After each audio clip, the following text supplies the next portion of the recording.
I thought the hand clap would be bigger. Thanks. Good morning to you all. I'm Dr. Emerensian Babazi. I'm with the World Resources Institute. I have been leading WRI's support to KCCA on road safety issues. I'm with the cities program, particularly the mobility team. So we're very interested in supporting the city on these issues: integrated transport, non-motorized transport, and just safer streets and mobility.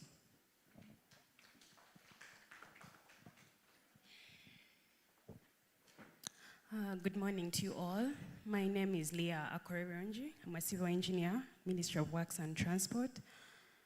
And my contribution to Kampala has been also academic, where I can say I conducted research on how to control traffic on the urban roads in Kampala. And yes, I came up with solutions which I shared. They're all online on the also Makere website. Thank you.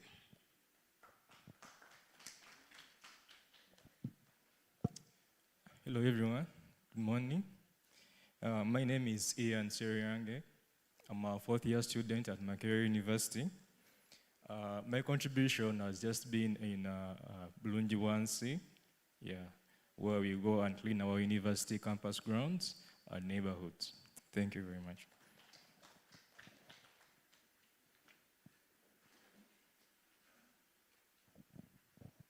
Good morning to you all.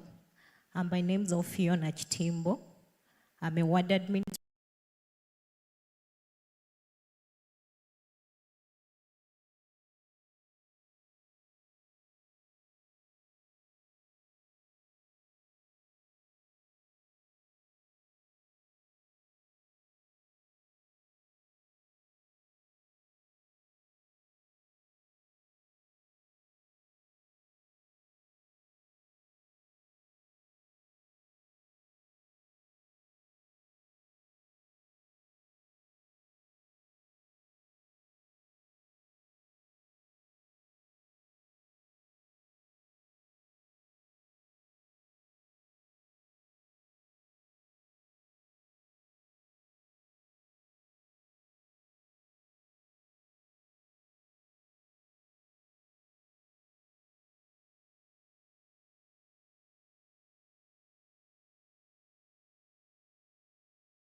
We need brains of this nature in the city if we are to transform Kampala and if we are going to implement these plans that we are putting together.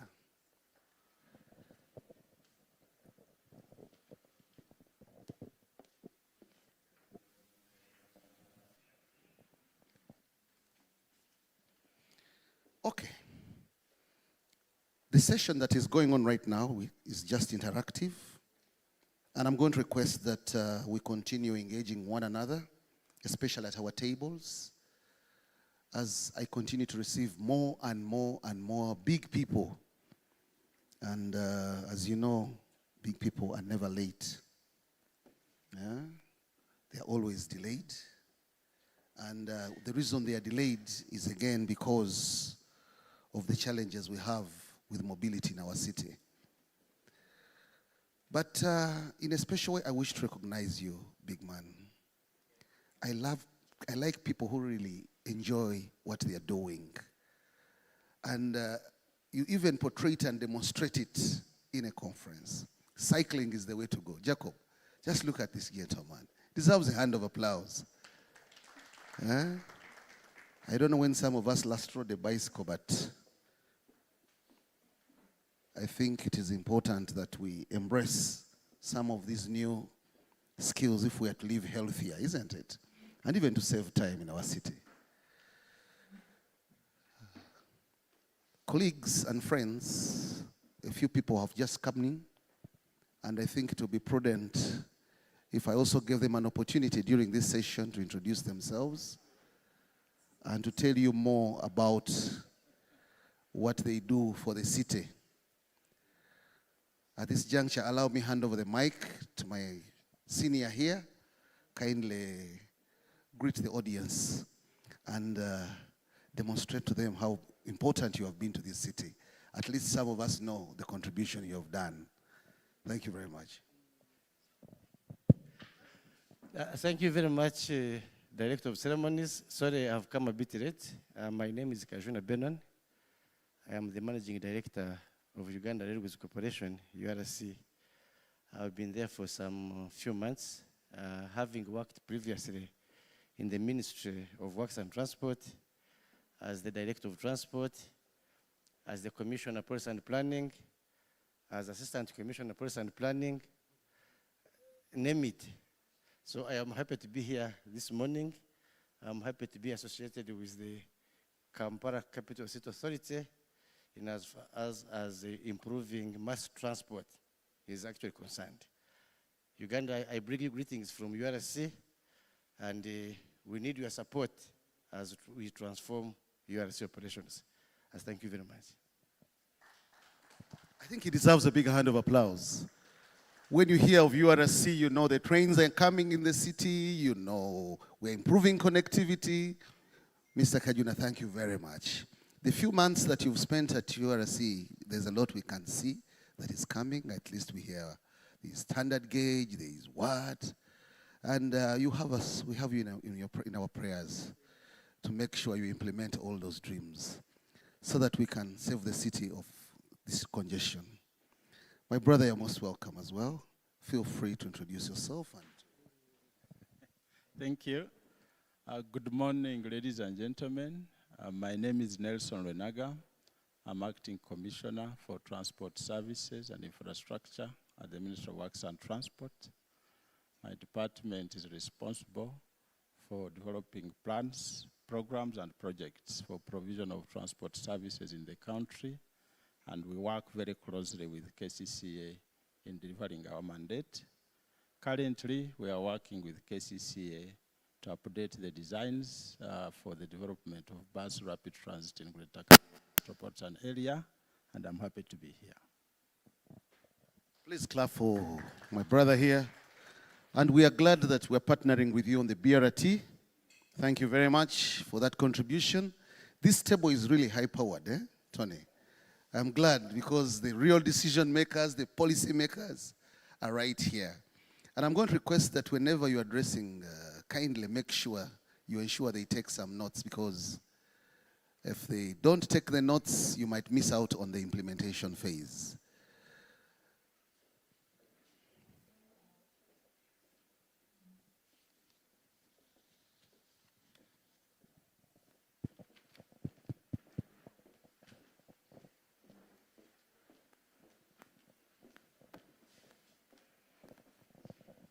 Well, ladies and gentlemen, one of the big guns, as they said, has just arrived. I'll give him just 2 minutes to breathe in, breathe out, and then he can come and speak to us. You're wondering who the big gun is. Maso Kulutimbe. He will be here shortly. I see some few people have also joined us. Maybe as he takes a breather, please tell us who you are, what you do, and what your contribution to the city is.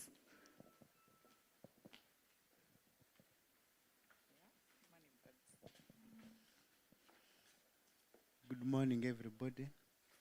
I'm Wavy Moses Charles, Director Treasury Services, KCCA. Money bags.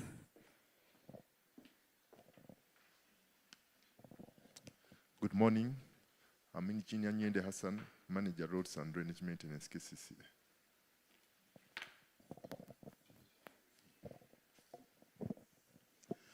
Good morning. Julius Lubega is my name. Officer Budget, KCCA. Thank you very much. Yes, good morning, ladies and gentlemen. My name is Leonard Walekula. I work with KCCA, ICT department.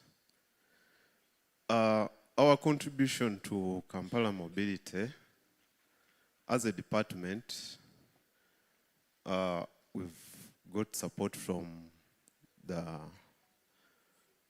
AFD, that's the French Development Agency, to develop an application that we are calling Cloud Connect. Basically, it is an incident reporting application that will help us with reporting incidents that happen on Kampala roads. Through this, we believe we will be able to help improve mobility in the city. Thank you. The lady right next to me.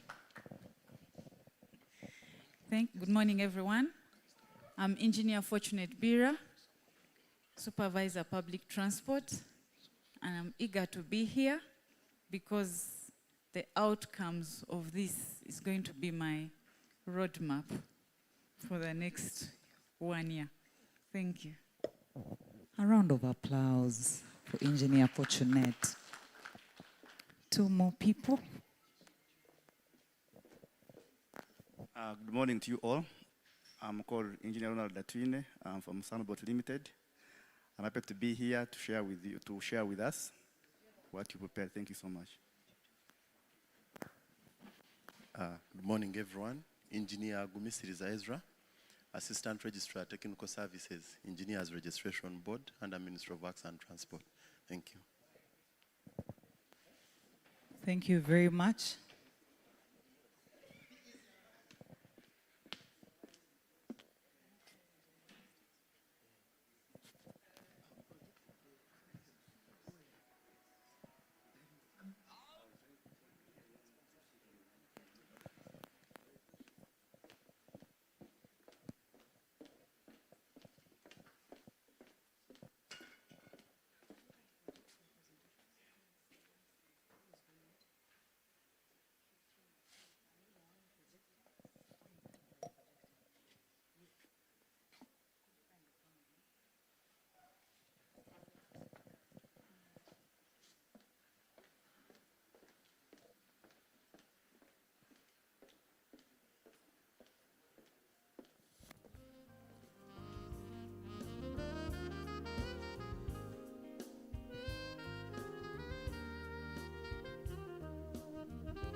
Kindly step forward. Ladies and gentlemen, in the interest of time, we cannot keep you waiting. But for those of you who have copies of our program, we are going to adjust accordingly. Remember, we are engineers, we are planners. We can't be the same people planning for the city and even failing to plan and implement a simple document as a program. So the opening session is going to be skipped. We shall have it after break tea. And I am going to request my colleague here that we start. And you know, ladies, you know how to kick-start most of these processes. On the program, there is no prayer, there are no anthems, but it's only fair and prudent for a national event like this one that we begin with anthems and a word of prayer. So Hope, kindly step in.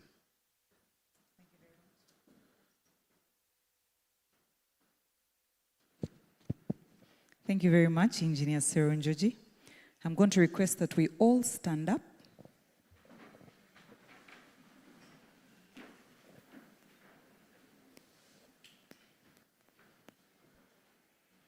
DJ, we are singing the national anthem and the East African anthem.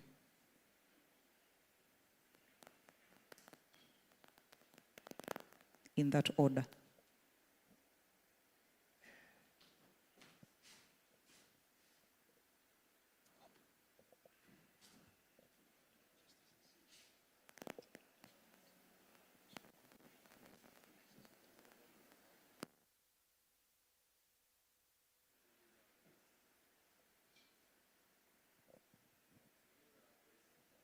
No.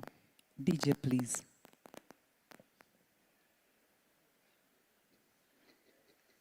If I use my voice, your paycheck goes low.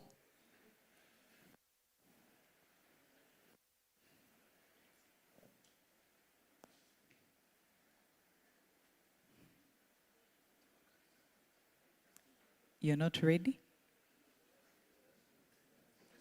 Okay, don't panic. Let's pray as you sort yourself. And I'm going to pick randomly. I know each one of us said a prayer before they came here.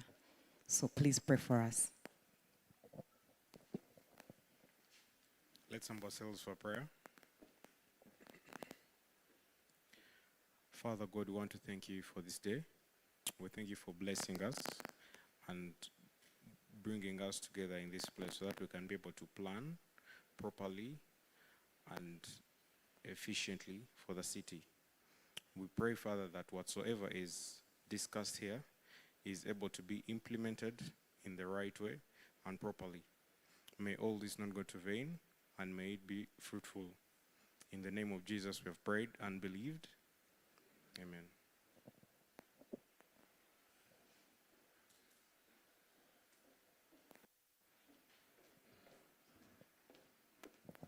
Thank you. The anthems, please.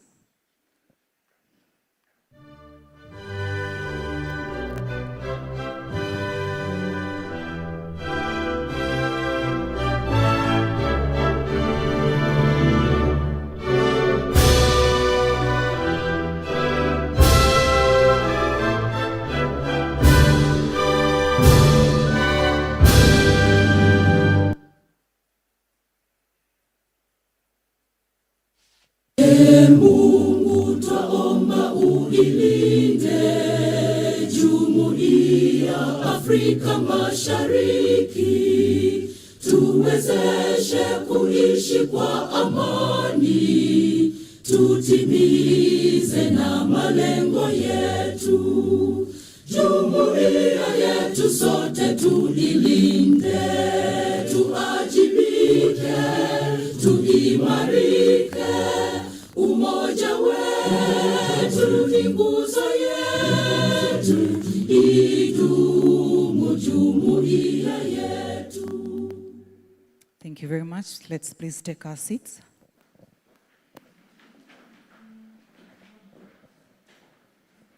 So ladies and gentlemen, once again, I would like to welcome you for the first ever Kampala Urban Mobility Conference 2025.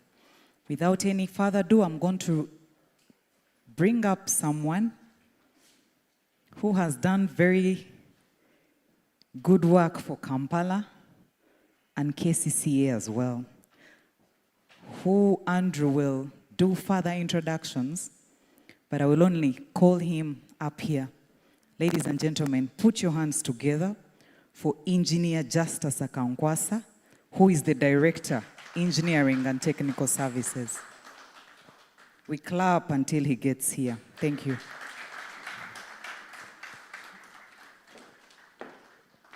Andrew. Thank you, Hope, very much for that brief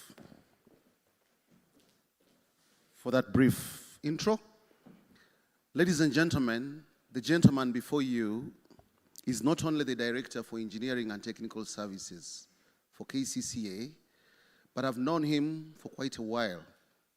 He wields a wealth of experience in the field of engineering.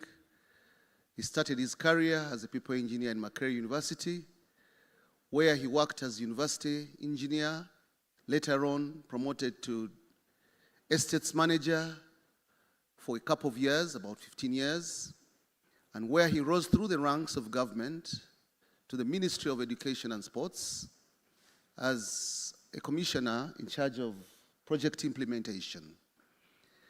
He came and joined KCCA as the Deputy Director for Buildings and Architecture Services. From there, through stiff competition, he managed to beat a panel of all engineers who, at that moment, wanted to become the Director of Engineering of KCCA. So join me, ladies and gentlemen, to welcome Engineer Justus Akankwasa, who is at the helm of the transformation of engineering at the city. So like I mentioned earlier, Justus is going to help us to kickstart today's program, and he's going to be chairing the session, which is actually highlighted in the program as the current situation and strategy of Kampala. He will be joined on the panel by none other than Engineer Jacob Byamukama. I don't know if you're there. I would request you also step forward.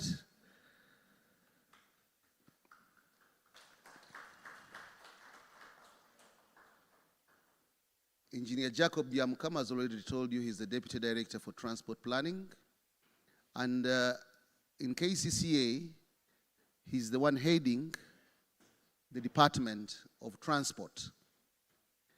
Jacob has a wealth of experience right from his starting career when he was the District Engineer of Bundibujo. He rose through the ranks to UK. He led the march all the way to Manchester City, and it's from there that he was headhunted after developing Manchester in the UK to come and help us with the traffic jams and border borders in the city. Please join me to welcome Jacob. So without wasting much time, ladies and gentlemen, pardon? I'm going to request Engineer Justus Akankwasa to step forward to the mic and first of all, welcome our guests, and then proceed with your topic, which is KCCA's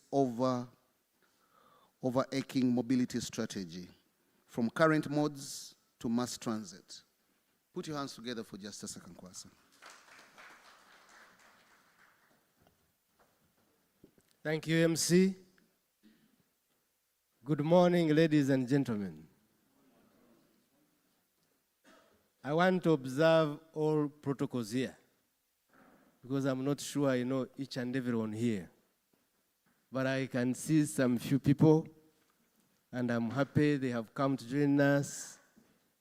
The ED, Uganda Railways, my brother Benon, welcome to be with us. I can see colleagues from Ministry of Works and Transport. You're welcome. I can see our partners in mobility, FES, FES. Please, you're welcome to this conference. I can see those I have been riding with, the bicycle riders. I call them my fellow bicycle riders. We ride the bicycle every Friday, end of the month. and the next riding is on Friday. So all of you, I may not really see each one of you and recognize the police. We want to say thank you for honoring our invitation to come for this conference, to be a two-day conference. And we decided that we start in the interest of time as we wait for other officials to join us, and more especially those who are supposed to speak at the beginning. So without wasting much time, I would like to go straight to the presentation. And these 2 days, we are going to be looking at Kampala urban mobility. And the theme for us is to move from plan to action, building Kampala's path to effective and sustainable mobility. The key things here are effective and sustainable.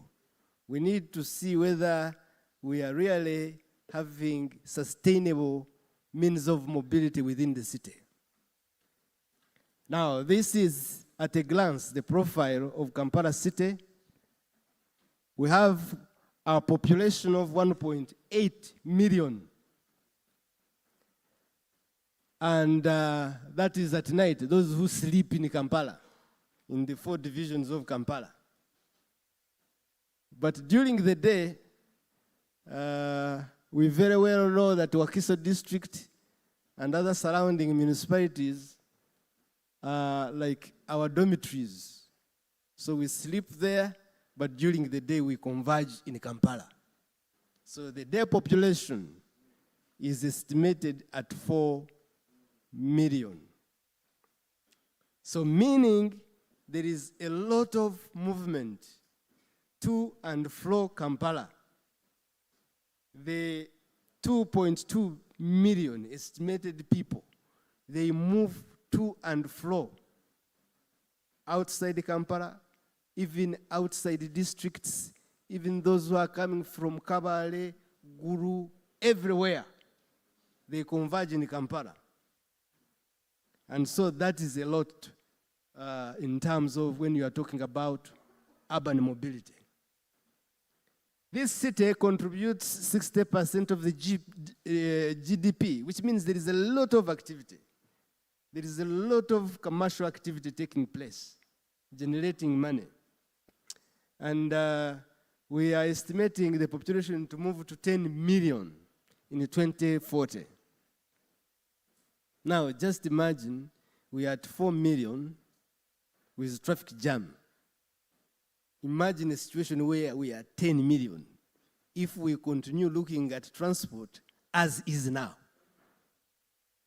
Will it be a jam or will it be just a gridlock and the city gets paralyzed?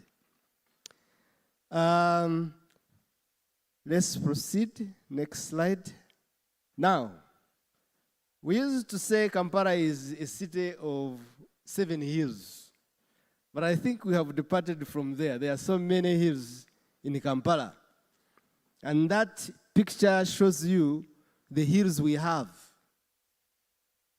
And that comes with its own good thing, the beauty of the city, but also it speaks into mobility in terms of our flooding, which means when you have hills, you also have valleys, and we have the Kampala Drainage Master Plan, which will be addressing those issues.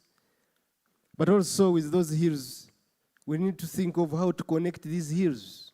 How do you connect from one hill to another in terms of mobility? Next. Here we are looking at the population of Kampala, and Kampala has 5 divisions. We have Kampala Central, estimated at 81 82,000. We have Kawempe division, 390,000. We have Nakawa division, 428,000 roughly. We have Makinje division, 486, and then Rubaga division, 410. So that's how the population of Kampala is distributed. You saw the road population of the central division.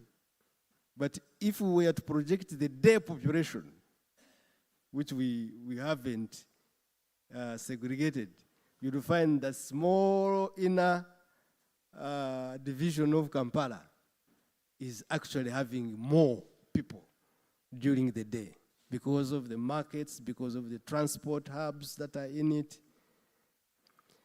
Kampala Capital City Authority is the one which runs the city, and we have a mandate. And our mandate is outlined in the Act, KCCA Act 2010.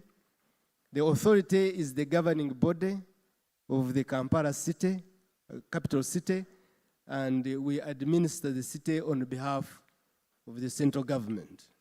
Our vision is to be a vibrant, attractive, and sustainable city. So you can see the issue of sustainability is at the core of our vision. And the mission is to deliver quality services in the city. And we have our core values: client care, integrity, teamwork, innovativeness, and excellency. Within the Kampala Capital City Authority, the directorate that is directly in charge of managing urban mobility is the Directorate of Engineering and Technical Services. And our mandate is to design, implement, maintain infrastructure, and give technical support and controlling infrastructure development in the city. And listed there, the core values. We deal with design and manage construction of roads. We deal with the city drainage systems. We also handle traffic and street lighting. We also deal with maintenance of authority buildings, and also we monitor the improvement of city traffic. But most importantly for us today, the last bullet, we plan, we design, and manage public transport in the city. And my colleague, Engineer Jacob Yamkama, focuses more on that. Transport situation in the city now. We have a network, a road network of 2,104 kilometers. And of these, 770 are paved. And within our network, we have 63 operational signalized junctions. Jacob will tell you where we want to go in the future from here. Currently, there was a study under the paratransit study and other studies. Currently, we have our model split in that order. Cars at 9.3%, taxis 28.5%, borders. Anyone representing borders here? We invited them. We are at 12.7%. Then walking, cycling, the figure is so minimal. And we couldn't put a real figure there. But walking is 49.3%. Now with this, it informs you on how we as engineers, we should now have a paradigm shift in the way we design the facilities in the city. If walking takes 49, when I was coming here, I came with Julius. Julius had a plan to get into a car. I said, you man, you're a young man. Let me show you how you do life in the city. So we walked from City Hall to here. And I told him, this is what I do. Within the city around here, if I want to go to Garden City, I don't tell my driver to take me to Garden City. Then I told him when we arrived here, do you know what we have achieved today? By walking here, number one, I have saved the environment of pollution. Because my car would have come emitting what? Fumes. But also, I have saved, I have benefited physically by walking. Allow me to stop a bit and welcome the Deputy Executive Director, Mr. Benon Chigenyi. You're welcome. Thank you for coming. So we need now to think of how to deal with the 49%. And that's why we need to be looking into non-motorized transport issues. The city public transport is dominated by 14-seater taxis and two-wheelers. By two-wheelers, we mean border-borders. And few buses, and at peak hours, we have a passenger train on one route. So that's how we are operating, 14 seaters, so many. Two-wheelers, you all know, especially even when it is peak hours and you reach at a junction, waiting for the green to come. In front of you, there will be a whole sea of two-wheelers. And we need to do something about this. Approximately 6% of the vehicles in Uganda use Kampala roads. I repeat, 60% of the vehicles in Uganda, they move from there and use Kampala what? Roads. They come in, they go. They come in, they pass through. They are on the network of Kampala. And the network of Kampala, we said it is 2,104 kilometers.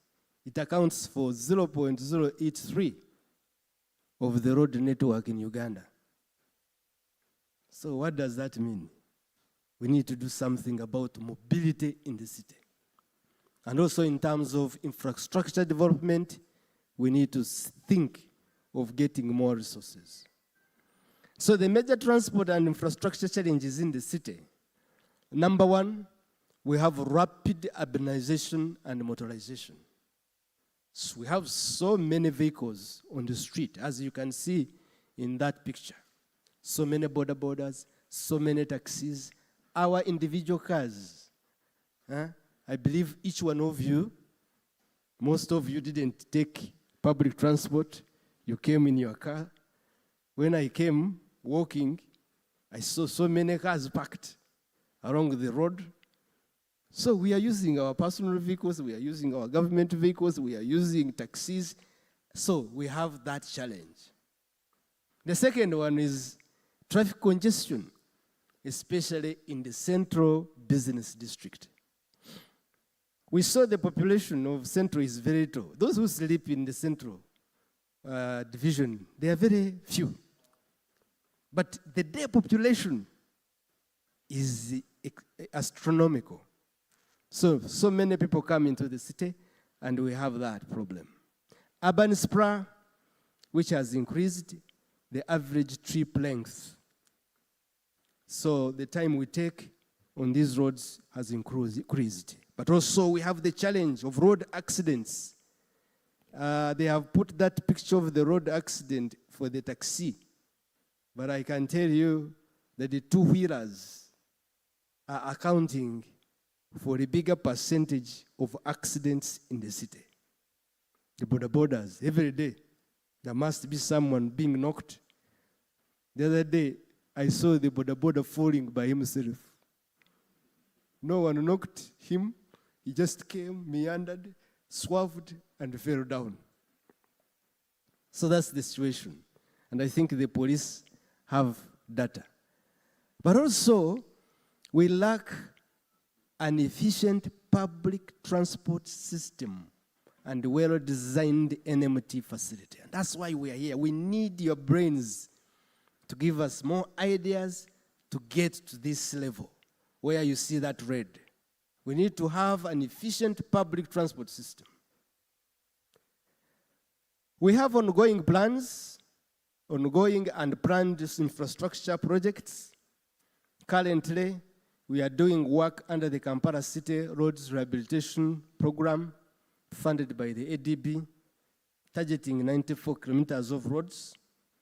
We are also handling the Kampala, the Greater Kampala Metropolitan Area Urban Development Project, and we are targeting 80.3 kilometers.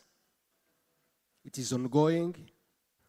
And also under the government of Uganda, there is funding. We are now targeting this year 15.7 kilometers and also handling some drainage channels, plus 85 kilometers in the next 3 years. Also, under JICA, this is really concluded. We have benefited from the grant.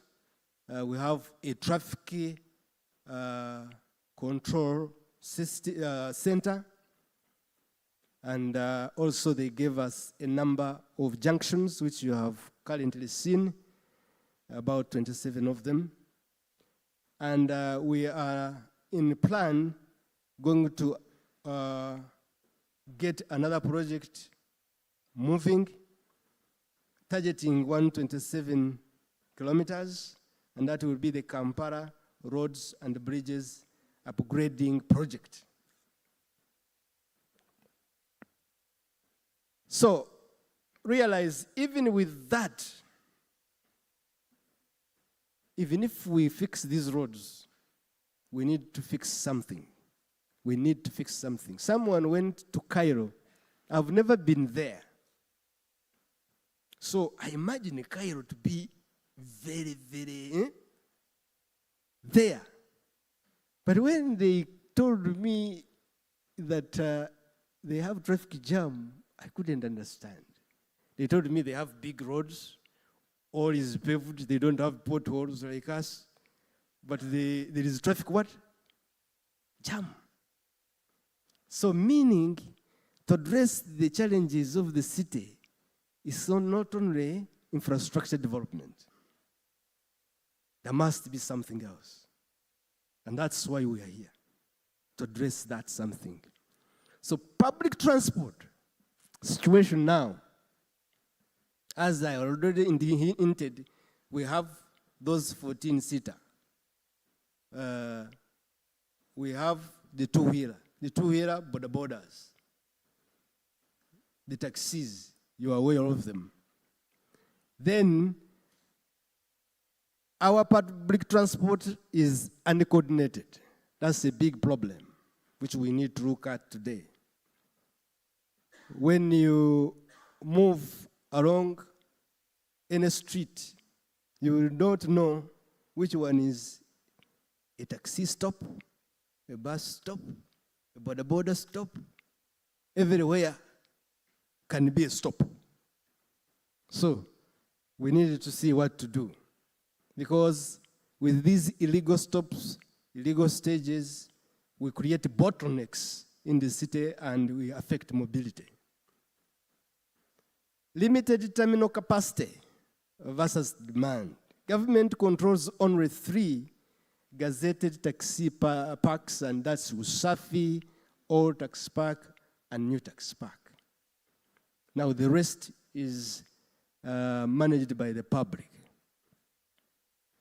So the public transport initiatives milestones that we need to be looking at. We have tried in the past, but things failed, and that's why we're here. Why? To ask ourselves, why did they fail? All of you remember, in 2010, we had what we call Pioneer Easy Bus Limited. It came on. But now we cannot see any single what? Bus. Then, in 2012, 100 buses were delivered, marking the start of a fleet rollout. In 2013, there was an expression of interest. Also, we wanted people to operate on those routes, the northern and the southern zone. Now, in 2017, there was a response where we signed a contract with Awakule Nume. It operated, but when I go along my route where it used to go, Gayaza, I don't see it. Outcome, 0 buses. We don't have buses now. And there is a big challenge in terms of movement of people in and out of Kampala. In 2020, we conducted a comprehensive taxi registration and defined fixed taxi routes and issued temporary route charts. And we did this in collaboration with the Ministry of Works and Transport. So having looked at all that has happened and it's not working, as a city we said no, we cannot just look on and seem to be trying and error, applying try and what? And error. We are people, we are professionals, we are engineers, let's have studies. So we have got multimodal urban transport master plan, which was completed in 2018. We have a bus transit study concluded recently, and we are now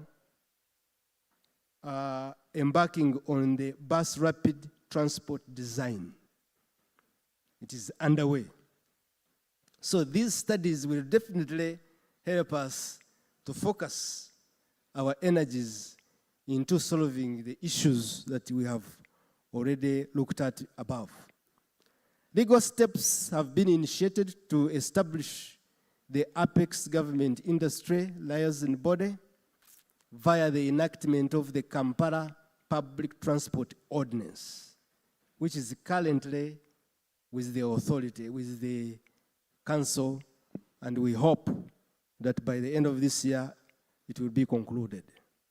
So key lessons. Number 1, local companies lack the balance sheet to procure and operate buses.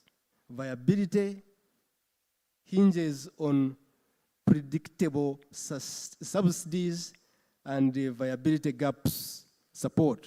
Number 2, introducing buses without curbing on street competition and boosting commercial speed, buses cannot be viable. And I will show you in the next slide. But also, misaligned rights and obligations quickly destabilize the business model. So the study, which was completed, brought out 4 areas. The EACI improvement framework. The first one, E, it pointed out that we needed to enable paratransit participation. As we move into modernizing and improving our mobility, we need to do that. The picture you see, the one who has the checked dress is me, I think. I can recognize him. We went to Cape Town with the players of the paratransit, those who are operating taxis. And our aim was to show them how systems can be integrated and work together. Because whenever these buses would come, Pioneer Bus, Awakule Nume, the immediate reaction from taxis operators would be seeing them as competitors. And competition will come. You charge this, I cut to this. You charge this, so there was a competition. And of course, the system didn't enable the buses to really thrive. So we need to have them participate as we transit to reform our transport system. We need to avoid destructive competition. I've already mentioned it. Where we are going, we should not create a system where border will feel they are competing with the taxi, a taxi is competing with a bus. We need to see how to organize them in such a way that whoever is playing at that time is playing profitably. Yes, we need to shift from competition for the passenger to competition for the route. In other words, we have to have, and the studies have been, a study has shown it, this study has brought it out, and earmarked routes that have high demand. So, when you are coming in, you will not be looking at who you are competing with. No, you are looking at where is demand for what I want to put on this route. Then we need to improve overall service quality. A seamless passenger experience. Between you and me, sometimes when you sit in our public transport, you first look where you are sitting, where you are going to lean. And sometimes when you are getting out, something pierces your clothes. You came in with a nice trouser, you go out with a torn what? Trouser. That discourages people from using public what? Transport. So we need to look at that, improve the overall quality. So we need to move forward. So the public transport goal for Kampala City, we need to use high capacity models as ultimate solution for easy mobility in Kampala. I can tell you, the Uganda Railways, that train that takes people in the morning and in the evening, it is always what? Full. Now imagine that bit was not there. How Ginger Road would be. Which means each of those individuals who are in that train would be either on borders or in what? In taxis. So, but I can predict that many of them will be on borders, trying to reach the city early. So we need to move. Now, those smaller cars here, there we are. We are now carrying only 2,000. But there are many small cars carrying a few people. Now the taxis, they are trying. The bicycle, the borders, you see where we are. Those who are walking, we are many. But if we were to move to bigger carriers, then we would transport many people. So as I have indicated that Kampala, in 2040, we are looking at 10 million people. We need to begin thinking high capacity. So from current mode to mass transit is a big question. We need to shift. And as we look at these transport modes, we need to make sure that we get a solution that will not again bring competition. So in this conference, ladies and gentlemen, I am calling you to the following questions. Number one question, how do we unlock bankable mass transit infrastructure projects in Kampala City? Right now, we are having resources, we are moving steadily to do infrastructure development. But as I have already informed you, it's not the solution. We need to do something else. How do we do that? We need to debate on that today. Number two, how do we adopt and operationalize proven funding models? Public-private partnerships, concessional financing for Kampala transport projects. Because we know that government does not have a reservoir of funds that are unlimited. So we need to see how to bring partners on board. The other question is, how should Kampala structure public transport governance, borrowing from other cities who are doing well, to transition paratransit into a contracted mass transit system? It's a very big question. So those three key questions are very important for us, ladies and gentlemen, within these 2 weeks. I want to thank you for listening to me, and I want to thank you for your attention.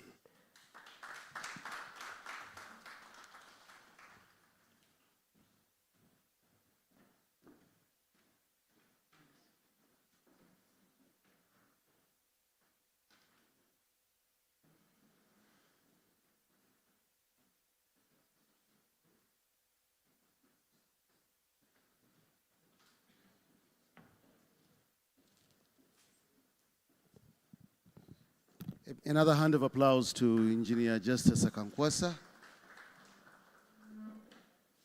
Justice, we are very grateful for that presentation, and I wish to thank you very much for the insight that you've given us in your presentation. The rest of us, colleagues, I'm going to request that you take the notes. We are going to have a Q&A session after. And at this juncture, ladies and gentlemen, allow me use this opportunity to usher in the next presenter to us.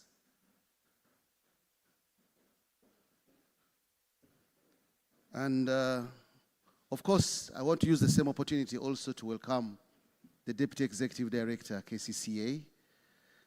Thank you very much, Benon Chigenyi, for the efforts that you're putting in place to transform this city. And as we reflect on the theme of today, from plans to action, ladies and gentlemen, you've seen what we are going through in the city. It's not good as yet, but we trust that we shall get there with time. Hope.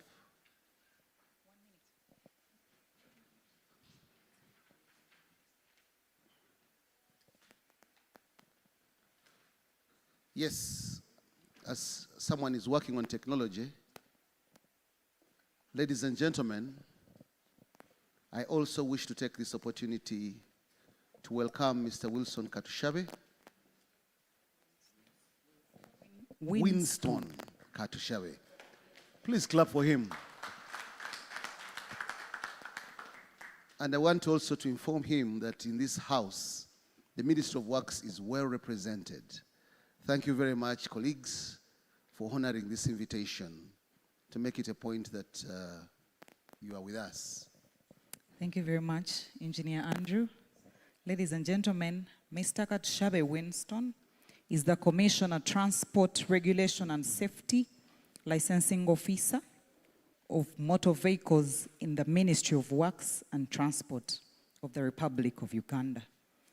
This gentleman that's about to make his way up here, he joined the Ministry of Works in 2000 as the licensing officer, and he has risen through the ranks to his current position, which he holds, where he holds various responsibilities, both within and outside the ministry. Mr. Katushabe has a first-class MBA in Transport and Economics, Logistic Management from Eastern and Southern Africa Management Institute, and a Master's in Arts of Arts in Public Administration and Management from Makerere University. A round of applause for Mr. Katushabe. He also holds a bachelor's degree of Arts in Social Sciences honors from Makerere University, and is an international advanced diploma in logistics and transport from the Chartered Institute of Logistics and Transport. The CV is quite long. Katushabe is a chartered fellow of the Chartered Institute of Logistics and Transport, and also holds a diploma in education from Chambogo University, a diploma in transport management and planning from Galilee in Israel. He has vast professional experience in areas of regulation of transport, urban transport, congestion management, public policy, public administration and management, non-motorized transport and transport logistics, road safety and security, transport economics, and regulatory and safety standards in transport. Finally, Mr. Katushabe has coordinated and implemented the digitalization of transport regulation sector by automating the business processes and cutting down the turnaround time for the various services in the ministry, including vehicle registration and licensing and Uganda driving licenses system. He will talk about the other things as he introduces himself. But ladies and gentlemen, a round of applause for Commissioner Katushabe as he makes his way to the stage. Another hand, please. That CV deserves a bigger hand. And we need to welcome such a person here because really this conference with this wealth of experience is going to add real value to the transformation of Kampala. Thank you very much, Mr. Winston.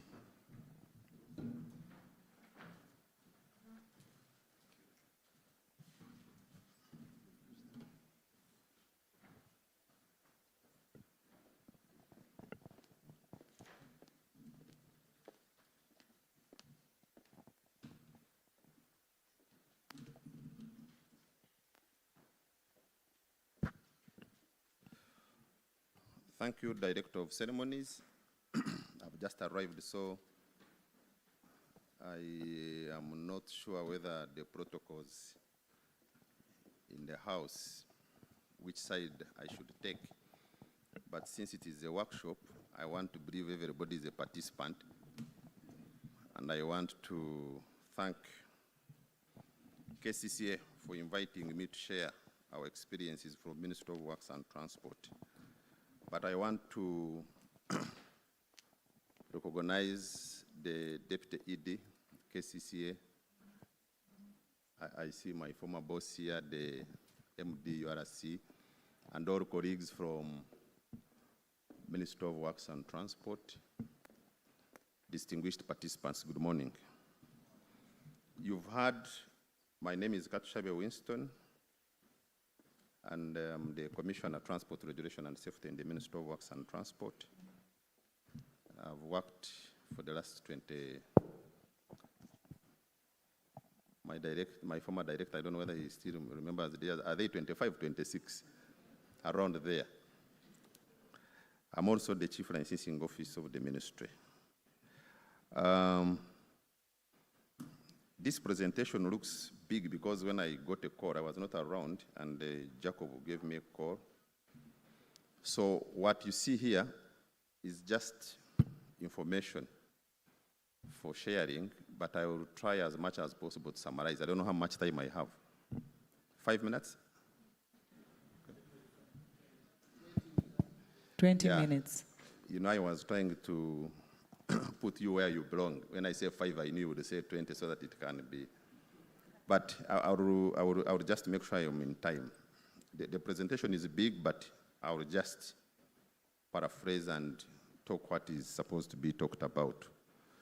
The topic which I was given was Uganda's public transport reforms and the strategic role of the Ministry of Works and Transport. So you can see those 3 boxes, infrastructure, regulation, and partnerships, that seem to be defining this presentation. But also, in my presentation, I will not go too much into giving definitions of, like, say, what is transport. We are not in class. I just want to present as a practitioner and also give maybe some theoretical underpinnings that prepare the ministry to move into this direction. Okay. So you realize that public transport in Uganda is crucial for economic productivity and social inclusion. It provides employment, education, and market access. Now, those of you who have done transport, when we talk about social inclusion, I want us to be so much interested in that area in terms of equal access to operations and other services that public transport should provide. So in summary here, when you talk of social inclusion, because I'm not going too much into the definition, we are talking of 4 A's. First, we are talking of whether the service is available, whether it is accessible, whether it is affordable, whether it is acceptable. Those 4 A's. When I talk of 4 A's, I don't want people to think I'm talking of AAA, Anita Mong. No, I'm saying available, accessible, affordable, and acceptable. That's what social inclusion is all about in public transport. Now, the other issue is that when we look at this broad definition, which is economic and social pillar, we should also take into consideration that transport, and I will be corrected by the experts here, the current MD, you know, I still call him Director of Transport. It is going to take long to phase out. We should not look at transport in isolation of other activities, just look at it as an island, but as an enabler of socio-economic leap of the country. That's why transport is the lifeblood of the economy. So in trying to look at this, of course, I looked at this model split, which we usually share with our colleagues from KCC, and I'm sure, Justice, you must have done this already, so I don't want to go into it. But I know the interest of everybody here is border, so you can see the model split for that 12.7. What is very important from this definition is our transformation mission as a ministry to convert what you call the fragmented system, which I'm sure Engineer Justice has already talked about, into an integrated, safe and efficient transport network that is aligned with the Vision 2040. I'm sure most of you know about Vision 2040, and then the NDP4, beginning this financial year. But as we align this, of course, you see what we talk about, the current informal dominance, which I am sure Justice must have talked about. The small buses, taxis, widely used but lead to congestion and safety risks. The motorcycles, commonly known as borders, cause traffic congestion and the environment. Around this time, I'm sure those of you are going through town, you must look for now alternative routes. And then, of course, what we call the app-based rentals, the Uber, Bolt, Falas, you've seen them around. But Again, this comes with the key limitations, which you can see there. Fragmented system, lack of integration, high corruption rates, safety concerns, environmental deterioration from emissions. We have urban congestion affecting productivity, of course, insufficient services in rural areas. So I thought this quick background will give us what transport, in brief, is all about in Uganda, and specifically Kampala capital city, or the greater Kampala if you want to extend it. Now, I want also to go to what you call transport as an engine for economic growth. I'm trying to give this background so that as we roll over into the discussion, then you understand where I'm coming from as a policymaker to what we expect from Ministry of Works and Transport. Transport is the engine of Uganda's ambition to achieve the tenfold growth. You've heard about the tenfold growth from USD 53.7 billion 2023-2024 to USD 500 billion in 2040. That's what we call the tenfold growth. Now, with ministry, of course, as a driving force for inclusive prosperity and as a basic driver of transformation, of course, this will increase household income, achieves economic monetization, and of course, creates employment. How do we do this? This will, of course, once we have this tenfold growth, it will lead to reduced logistics costs, regional integration, and infrastructure for economic transformation. I'm sure in the subsequent presentation where the MDRC is going to present, I don't know whether we have SGR, you will see some of the interventions that will come along with this to bring about socio-economic development.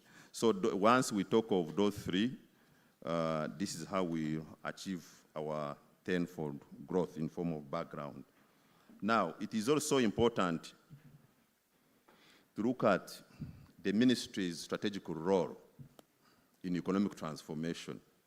And as I said, the ministry is not just a sector ministry, but a strategic driving force and enabler for Uganda's tenfold socio-economic leap. And this is how we'll move with the ministry as we move into the 2040 vision. Creates policy, certainty, and predictable regulatory environment to attract investment. If you want now to start a driving school here, you don't come and start gambling. There are rules and procedures of how you can do that. National standards for transport planning aligned with land use and urban development. We have a master plan, and I think the other areas like the Ministry of Lands and the KCCA are part of this. And you know, with the transport, land use and planning are very key for this. And of course, supporting infrastructure expansion and raise productivity growth across sectors.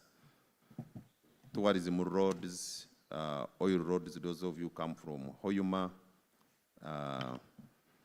you will understand what I'm talking about. So this is also very key. And even Ducal roads, you know, I have the commissioner in charge here. I don't want to be chased away from the stage if I don't mention that. Those are very, very, very strategic for the country and as far as the Ministry of Works is concerned. So from that, we move to, let's look at the current public transport landscape. We've already talked about the background in terms of how we operate. Now we have what we call the formal versus informal. We have a fairly good formal mode for public buses with the registered buses and the drivers. We have commuter railway from MD Railway. You know it, we call it Kayora. Not excellent, but quite good. It has helped us also to reduce jam in the city. We have some Lake Victoria ferries and some regulated operations, of course, on fixed routes and schedules, especially for buses. But on the informal side, small buses, matatu, taxis, motorcycles, app-based rentals, and of course, low-cost operation and some flexible service, sometimes like in such hotels. Now, this informal sector, when you see the dominance, you will see Kampala. You know, I've been arguing with since now the deputy ED is here. I think we need to, as we do registration of these vehicles and clean up our database, now we need a proper census for motors, especially Kampala. We can start with that one and have a better way. At least I've been engaging Justice and Jacob on how we can do this with our colleagues from Uganda Police Force. Now, don't be deceived by the eyes. Because I've heard some people saying, oh, Kampala, we have 1 million. Where is 1 million? I want you to go and show me the 1 million motorcycles.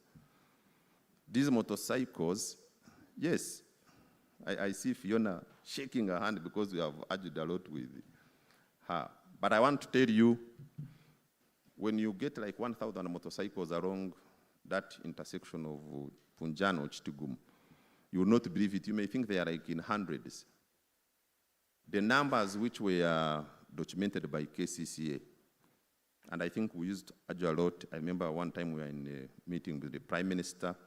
Somebody says, Kampala, we have 2 million motorcycles. I said, bring me evidence. And I think that's when they were carrying out this study. Is Bira here, Engineer Bira? Yes. So Bira was one of the proponents who said, I think there are maybe like 1 million Winston. I said, give me evidence, because I don't believe in rumor mongering. So the study which was carried out by KCC, we found actually that 35,000 motorcycles. Yes, plus, minus.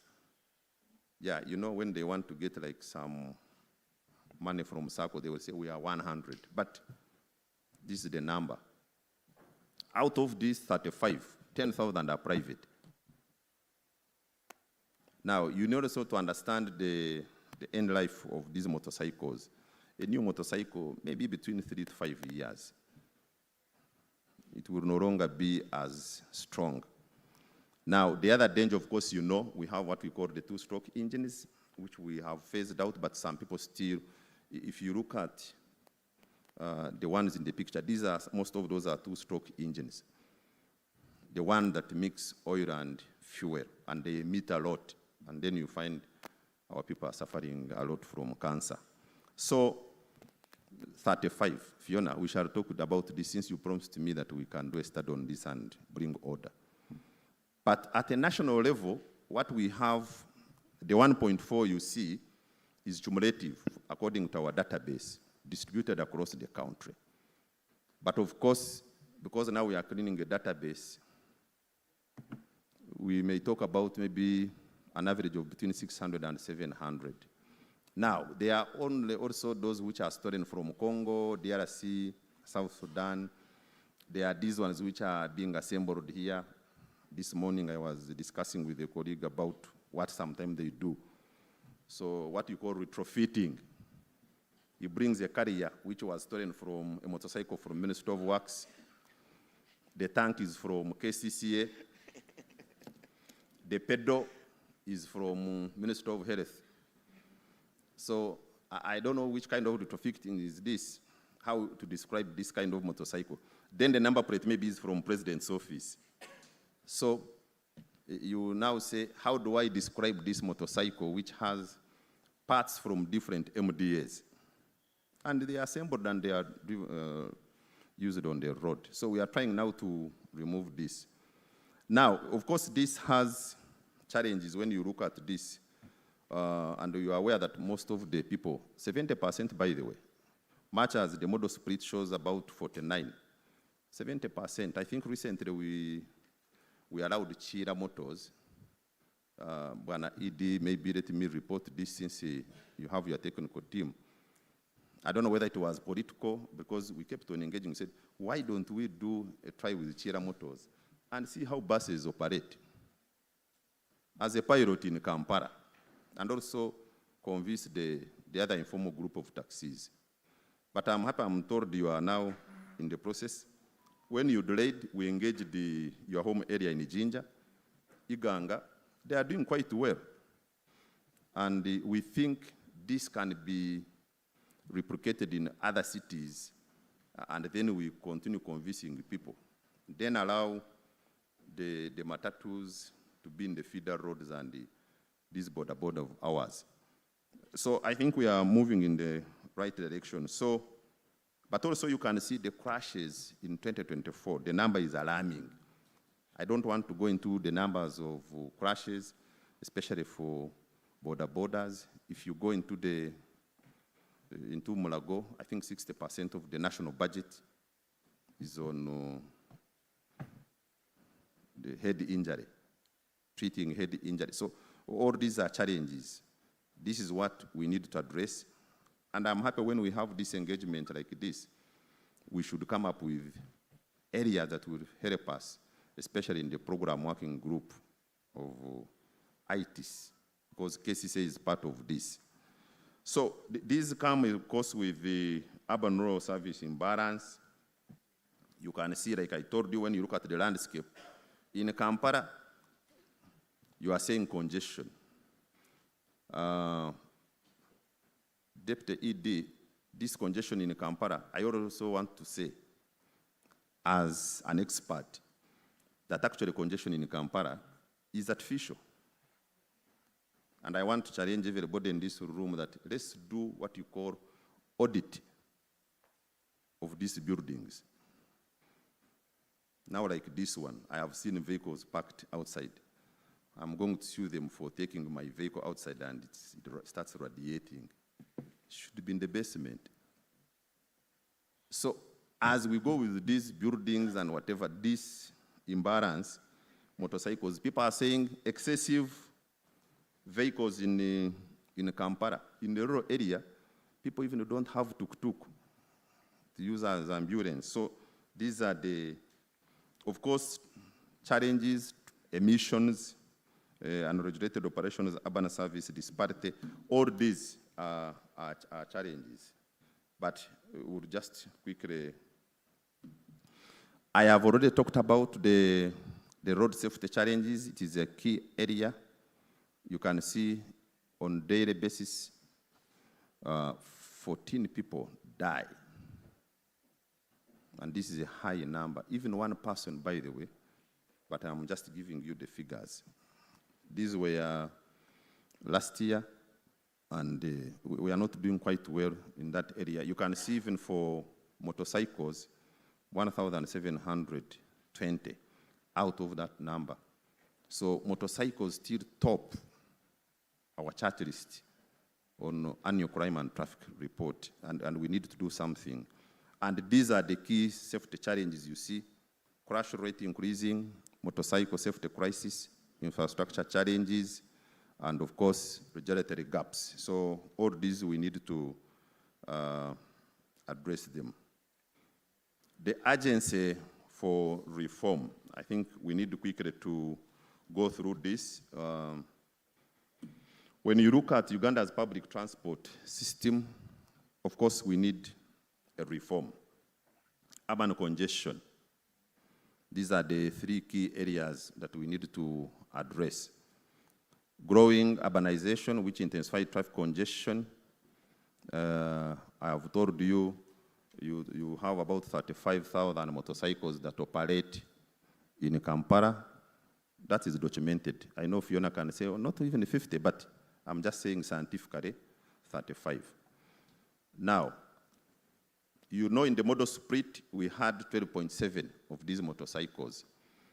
Now, if you divide, some mathematician can do this for me, if you get this number, because their population, isn't it about 4 million?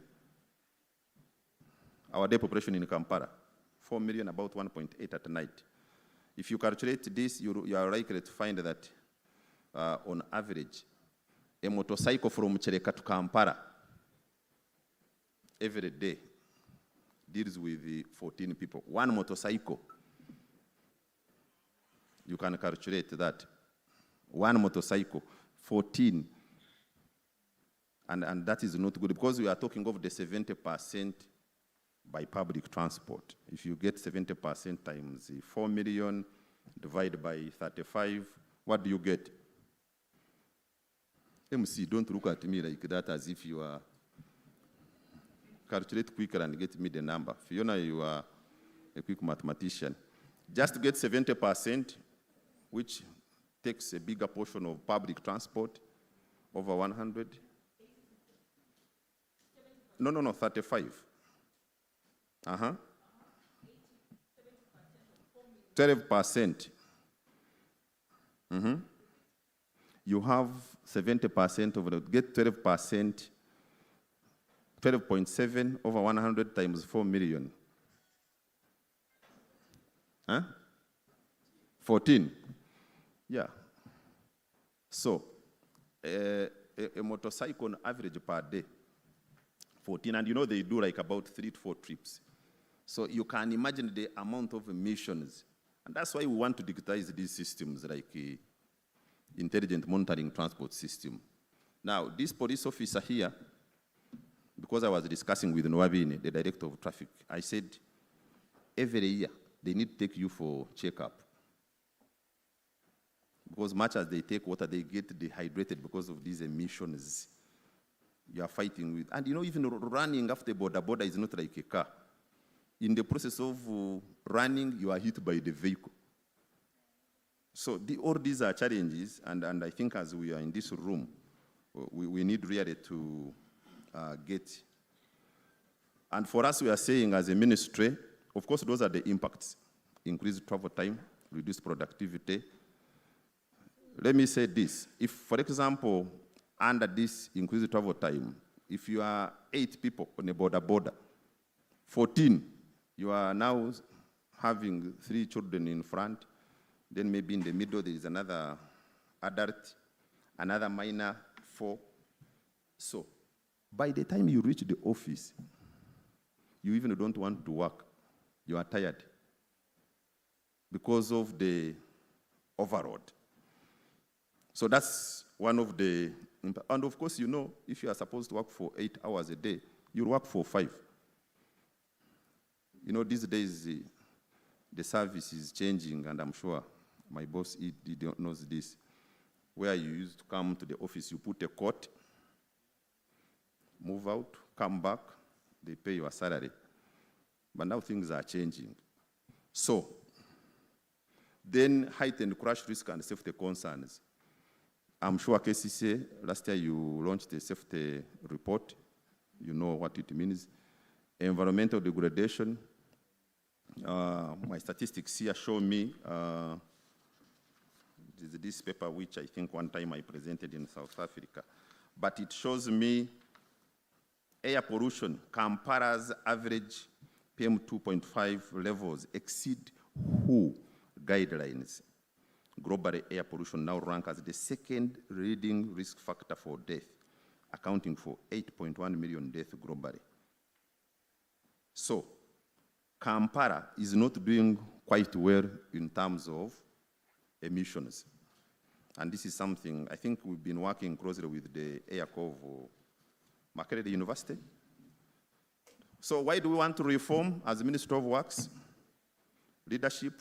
One, this is very essential if we are to do these reforms for driving systematic reform.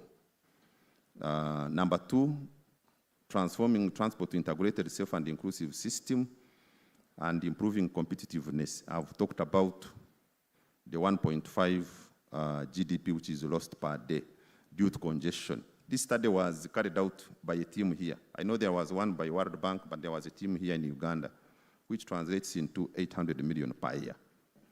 And of course, promoting social equity between urban and rural populations. I've talked about this, so I'm not going to repeat. I've delayed too much into this because I'm about to finish.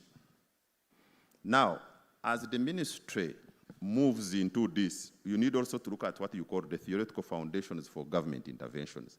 This is very important. The professors in the room, you know what I'm talking about, the economists. You need this, whether economics or institutional or social development. Public good theory. Transport infrastructure as a quasi-public good with social benefits, but undersupplied by market. Keynesian economics, transport investment as a stimulus for economic growth, employment, and multiplier effects. I'm not going, you will just read. The examples are down, so I'm just summarizing. And then urban economics, efficient transportation, which reduces congestion costs. Congestion costs, the 800 million I talked about, and then releases urban productivity. Of course, we have institutional theory, strong governance in regulating dispersed markets, and sustainable mobility paradigm. This is now the key word for Fiona and the team. And that's why we are coming up with the EVs like Chira and the rest. Okay. Option 1 for Ministry of Works, strengthening regulation and formalization. We've looked at the challenges behind, dominated by motorcycles, taxis. What are we planning? Those are the 3 areas. Structured licensing, make sure that we have a clear framework for operator registration, what we call economic regulation in transport regulation, documentation and compliance with those dots down. Digital monitoring, implement technology solutions for real-time tracking and service quality monitoring. I've told you, if there is an accident, a road crash, the standard word is a road crash, not accident. So how do you pick data? Right now, World Bank has helped us to complete our crash database so that we use science-based information to take decisions. And then the cooperative models, you've seen, I think KCCA now you are in partnership with Chira. This is one of the models which I think will bring some benefits. The benefits are down of formalization. If you formalize, what are the benefits? Improved safety, service enhancement, tax compliance, government gets more taxes, and of course, formal employment. We started it with the buses. When you go to Chira Motors now, you'll find every employee knows what it takes home. How do you retire? Now, in a taxi, I don't know how many conductors know when they will survive the following day without a formal contract. So these are the areas we are trying to resolve with the KCCA and ensure that I could not go without putting that picture so that my former boss can, when he's presenting, he can also use this one to, yes. So infrastructure investment, as I've told you, URC is doing a good job on a number of lines. Of course, SGR now is also coming on board. So this is what we think the Ministry of Strategic Infrastructure Investment in modern transport system can do to reduce congestion, crashes, travel times, while supporting Uganda economic growth. I want us to continue looking at that, the 10 growth strategy around arrangement. BRT corridors, commuter rail, non-motorized lanes. We are doing quite well on non-motorized. Only to request the people in this room, when you find a facility for NMT, don't bring goods and services to start selling there.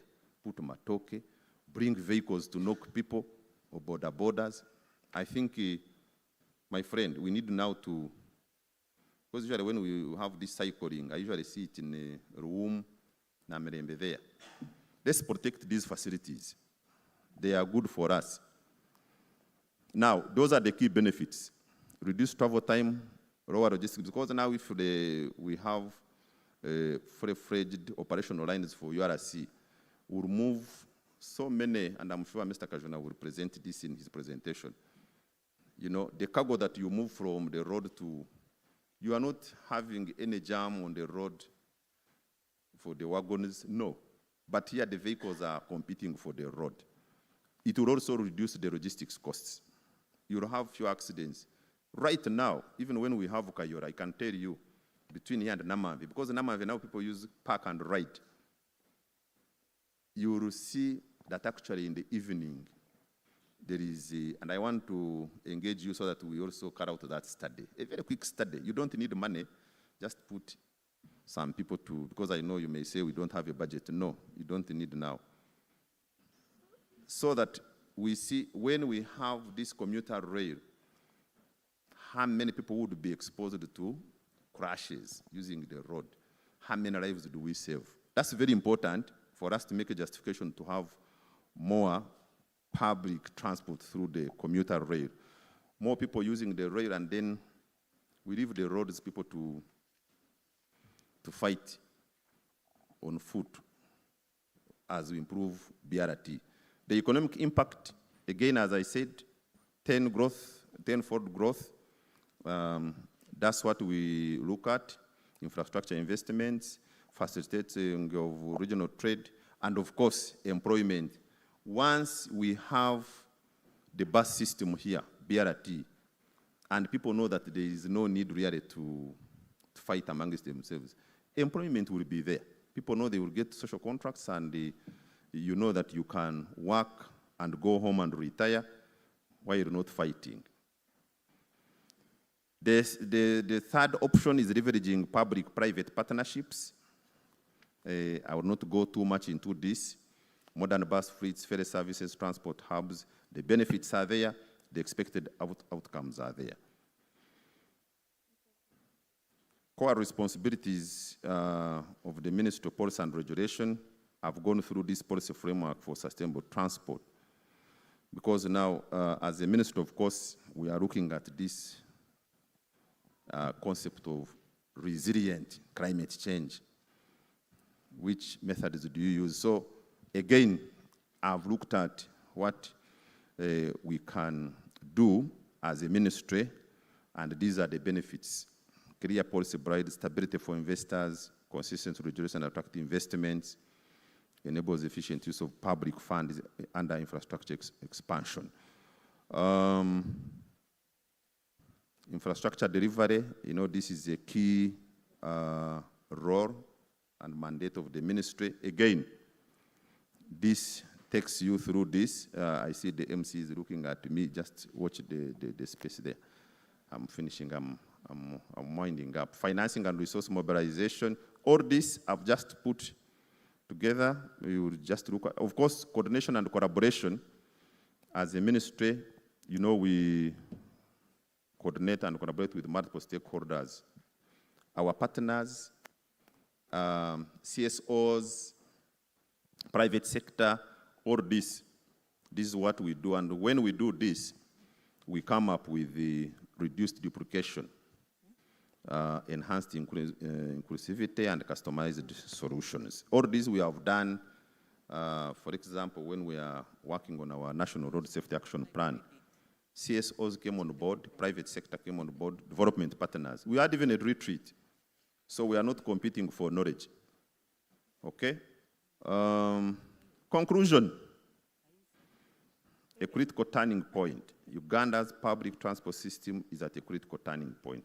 So without bold reforms, growing congestion and safe roads and systematic inefficiencies will continue to erode national development gains. So as a ministry, of course, as a reform driver, we will strengthen regulation.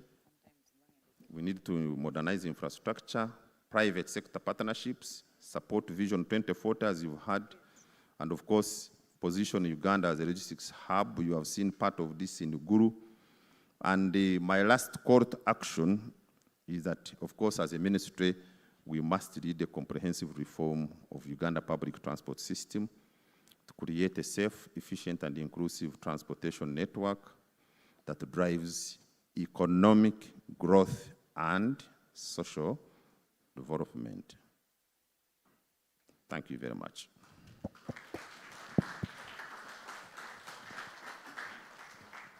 Wow, there was no better way of ending it like that. Maybe another hand of applause to Mr. Winston Katushabe. And for the wealth and the knowledge that you've really shared with us this morning. For those of you who had the ears We grossly appreciate the 4 A's, Mr. Winston. And of course, the public transport and the information you've given us and the urgency for reforms. This has been very enriching. Most especially, you crowned it with the theoretical foundations for government interventions. Ladies and gentlemen, at this juncture, we're going to have a Q&A session, which will take us only 15 minutes. We will take only 3 questions. I can see that the sugar levels of the people we are speaking to have gone very low, and it's important that we recharge and return. So ladies and gentlemen, only 3 questions, okay? Before the questions, Hope, I'm going to request Engineer Justice Akankwasa to also step up to the podium. And you'll coordinate the 3 questions because you've set the number yourself.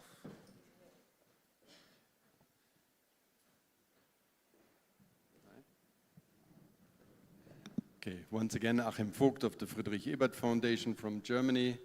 I wanted to just chip in a few numbers because I think it's important. I was shocked by the number of fatalities in traffic accidents. If I imagine that in Germany we have roughly 50 million cars and 5 million motorcycles, and the number of fatalities is half of that of Uganda, then I hope you understand the gravity of those traffic accidents in Kampala and Uganda in total. The World Bank second number has done an annual study about the cost of traffic and traffic congestion in Cairo. Cairo was mentioned earlier this morning. And the cost was $7 billion a year. And the single most important item is that cars, taxis, and minibuses stop everywhere, but not at the stages. And I think even if Cairo might be different from Kampala, I guess it is a similar thing here, what we can notice. Last point, the number of motorcycles in Kampala, I'm not sure if I would believe that number, to be honest. On Sunday, the president was launching the Sako for the Boda Bodas. The number given there of motorcycles in Kampala was 250,000 in the greater Kampala metropolitan area. So that's a stark difference between the 35,000 that was mentioned here. That would only be about 2.5% of the motorcycles in all of Uganda, while Kampala has 10% of the population. I don't really think that these figures go together well. Thank you very much.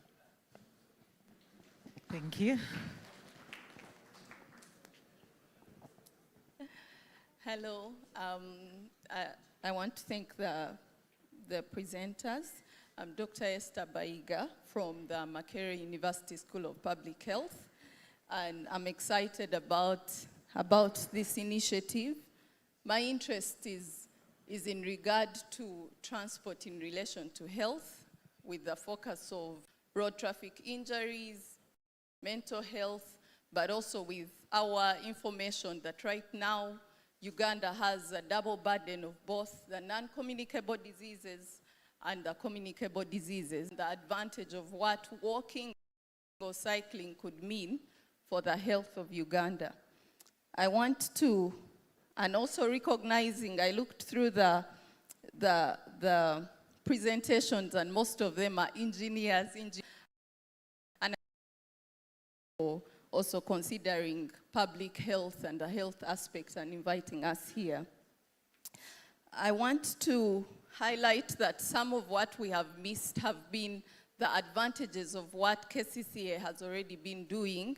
For example, the pedestrianization of the NMT corridor that was done. Of research that we did, that we actually documented that so many lives were saved because of that pedestrianization. So I hope that part of coming up, pedestrianization will come in. I also want to highlight that transport is also a form of democracy. And I bring that in because we are in a political season as well. when we look at the modal shift and we look at walking being the predominant mode, and then we look at the transport, the roads are largely planned for cars with few walking spaces, then we see that democracy is not being exercised in the modal shift versus what is on ground. So may our democracy also be reflected in the transport planning. Another thing that I want us to highlight. Can I advise that you keep Lastly, it short? yes, I'm keeping it short. Lastly, we need to focus on the safety of our cars. When we talk about, we know that we have new car assessment programs, and when we look at our taxis, most of them do not have the safety features in case of crashes. So I hope that part of the stakeholders that are in the room are those that are looking at how safe are our cars, how safe are our motorcycles. Most of them do not have automatic brake systems. And so what we are planning is already compromised in regard to safety. And when we talk about one of the last, the questions that, that was posed was, how do we unlock public transport in Kampala? And I wanted us to revise this question and say, how do we unlock it for the Greater Kampala Metropolitan, and then Uganda, and then regionally? Because Kampala is a hub for where all the taxis come from, to Arua, to Rwanda, the buses and everything, and then we'll be able to get the bigger picture. I will keep the last of my questions, but also to mention that roads do not exist in isolation, because roads, we have land use around. And so we want to know, I hope the Ministry of Urban Planning is also available, because we see that our roads are crossing through markets and all the activity that's going on, and that's where we see black spots of people being crushed. So I'm going to keep the rest of my discussions, but thank you so much. This is such an exciting, I'm looking forward to what this will birth. Thank you. A round of applause for Dr. Esther. Thank you very much. One more question to go. Are you bribing me? Okay, I'll take two, because it's both a gentleman and a lady. Thank you very much. My name again is Kajuna Benon. I'm the Managing Director of Uganda Railways Corporation. To thank the presenters for the good presentation, especially Mr. Katsushave, talking about the Kayora. Really, Uganda Railways, if it is developed, would be a very good avenue through which we can be able to transport masses of transport of passengers. As we are aware, we transport about 2,000 passengers every day, and we only operate mornings and evenings with limited assets, very old, which we have. So really, we need to move away from plans to action. So if we can be able to invest in rail transport, then we would be able to decongest Kampala. Uganda, we are happy and lucky to be strategically located. We are centrally located as a transport hub, so we should be able to use this opportunity to invest more in rail transport so that we are able to reduce on accidents, we are able to increase on revenue generation. Once again, I thank you very much. That was a very good compliment. Thank you. Thank you very much. My name is Fiona Nakasiga. I work at the European Union delegation in Uganda. Really, I'm a civil engineer by profession, so my questions come from my profession. I think that this conference is really timely, but I really would like to focus on quick wins. Working with a development partner, you're always looking forward 5 to 10 years, but there are quick wins within our reach. And for me, I am really disturbed. I live in Kampala, I work in Kampala. I'm disturbed by the traffic diversions for which I get no information from KCCA or contractors on social media. I am truly disturbed. It's a simple thing. And as I have learned in the civil engineering profession, according to the Ministry of Works general specifications, you must inform the general public that you're diverting this road, and you must give them an alternative route. But I think many of us attest that you get to a road, it's blocked, and you figure it out yourself. Yeah, you figure it out. This is very unprofessional, honestly. And I think that as civil engineers in this country, we must rise up. So I'm bringing this point, and I think that there are quick wins. You don't need money for it. We have it in our general specifications. KCCA can enforce this with their contractors. Why do you block a road and not provide a diversion for it? If you cannot provide a diversion, then work halfway. And if you provide a diversion, it should be motorable. You don't send people in potholes and all sorts of things. So for me, I really, truly, I know I'm speaking to all of you, yeah? So I'm really speaking your heart in this matter. So I'm rising up on behalf of Ugandans everywhere in this country. Now, yes, and the other thing really is maintenance. I know you're going to say you don't have a maintenance budget, but honestly, for everyone to watch a pothole widen to the point that Mawanda Road recently, to the point that it brings queues, and then one day some man starts to put bricks, a local man, bricks in half of it so that the rest of us can pass. Really, it's embarrassing. We cannot say we don't have soil. As in, Chibinyo, honestly, KCCA, Chibinyo. So I'm rising up on behalf of Ugandans everywhere. I'm a mother. I don't want my car in potholes and spending half my salary in a mechanical workshop. Please, have mercy on us. Thank you. I love the passion. For the voiceless. I think we end Okay. it.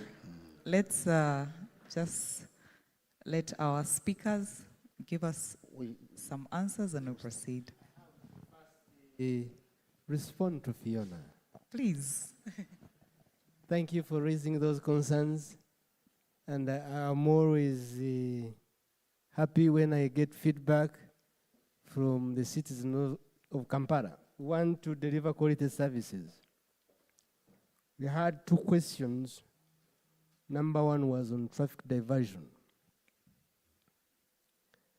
Now, it may be an isolated case, but as far as I'm concerned, we have tried to inform the public whenever we are handling a stretch of a road, and also put diversions. But you are right, you may be having a case where you normally pass, which we didn't manage very well. But we want to promise you that we will continue to be committed to ensure that traffic diversion systems are elaborate and put in place. Number 2 is about road maintenance. I know at one point there was a famous radio station which labeled Kampala the pothole city of Africa. But I want to also say that you all have observed that we are steadily and moving to eliminating these potholes. And the strategy we have taken is not only sealing potholes, but to do sectional repairs. Those of you who have used the Kagera Road and the Katonga Road and the Keremet Road, those were heavily potholed. We didn't patch the potholes. We did some light maintenance and sealed the entire sections of those roads. Those who have moved on Mabua Road from Acacia onwards, it was heavily potholed.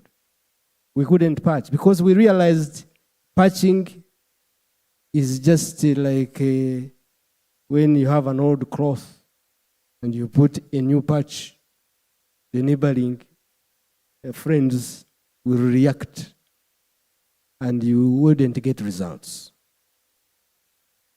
Of course, some of them we have rehabilitated. Sasapro Kagwa Road was very heavily potholed, and our intervention was to completely rehabilitate it.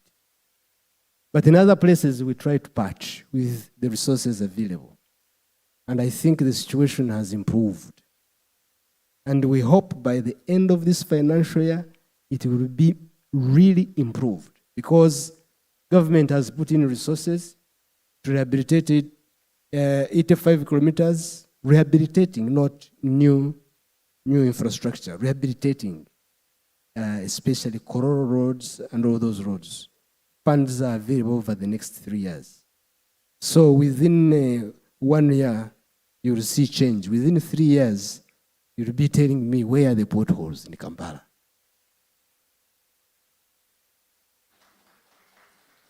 Okay. Thank you very much, moderator. Yeah, I think it's on.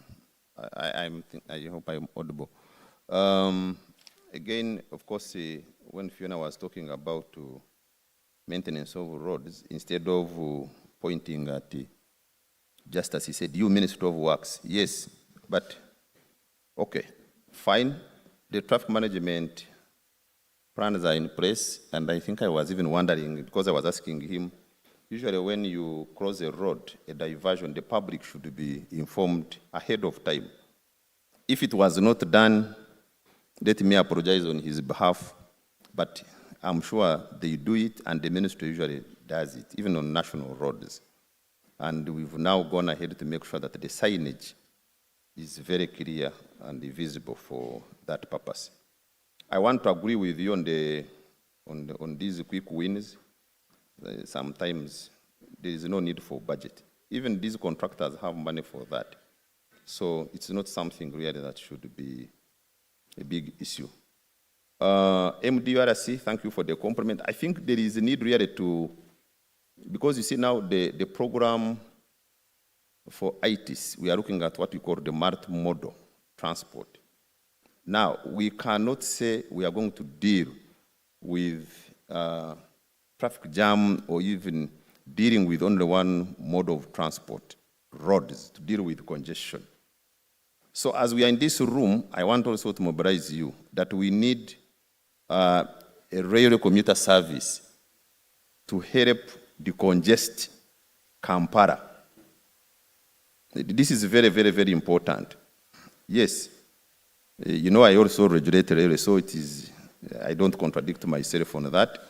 So we need really railway, and you know, like I said, there is no big deal. They have, or they, you know, they don't go into who has, I have seen some people encroaching, but that's okay. Those will go. From Namamve to the city center, now we are putting services for driving license and registration. And you know, in terms of demand, most of the population is from Mukono. So once we deal with that commute, at least to the town, and then Narkorongo, then Bujuko, and I think Port Bell, I can tell you, you not see this congestion. I don't know whether my colleague from Albert Foundation also wants to dispute that one, but I can tell you, that one you will see free flow of traffic within the city. Of course, together with other interventions like regulating this building control. So I think MDRC will support you on that as a program to make sure that we have the railway moving. Our friend Maiga from Public Health, Makerere, yes, I think as a ministry, what we are doing now with also with the Ministry of Health and the Red Cross and other key stakeholders to look at the post-crash care. Worked with the Ministry of Health to come up with the emergency, national emergency policy, but also we work very well with the public health. I want actually the people in this room to give a round of applause to that group from Makerere. In terms of research, because you see, I want to sound diplomatic in this room. When you start saying the figures you don't agree, then you give me what you think the figure is. So I want to be diplomatic that Makerere gives us some of these figures, and when they give them to us, we see there must be a problem, especially on trauma issues. So, Maiga, with your team, we applaud you on the vehicle assessments. Of course, you know now we are moving. In my language, we say when you are coming from underground, you don't say the amount of sunshine is very little. So we are trying to move away from 15 years of vehicles. We shall continue. Also engage government to agree on how we can help people to import new vehicles, but also the EVs. That's why we are coming up with these proposals, dealing with EVs as opposed to the IECs. So we are moving into that direction. But thank you very much, my guy. We take this. Now, the Charities Freebird Foundation, yes, we've taken a note, and I think that is true, that the gravity of traffic and the cost of these crashes is high.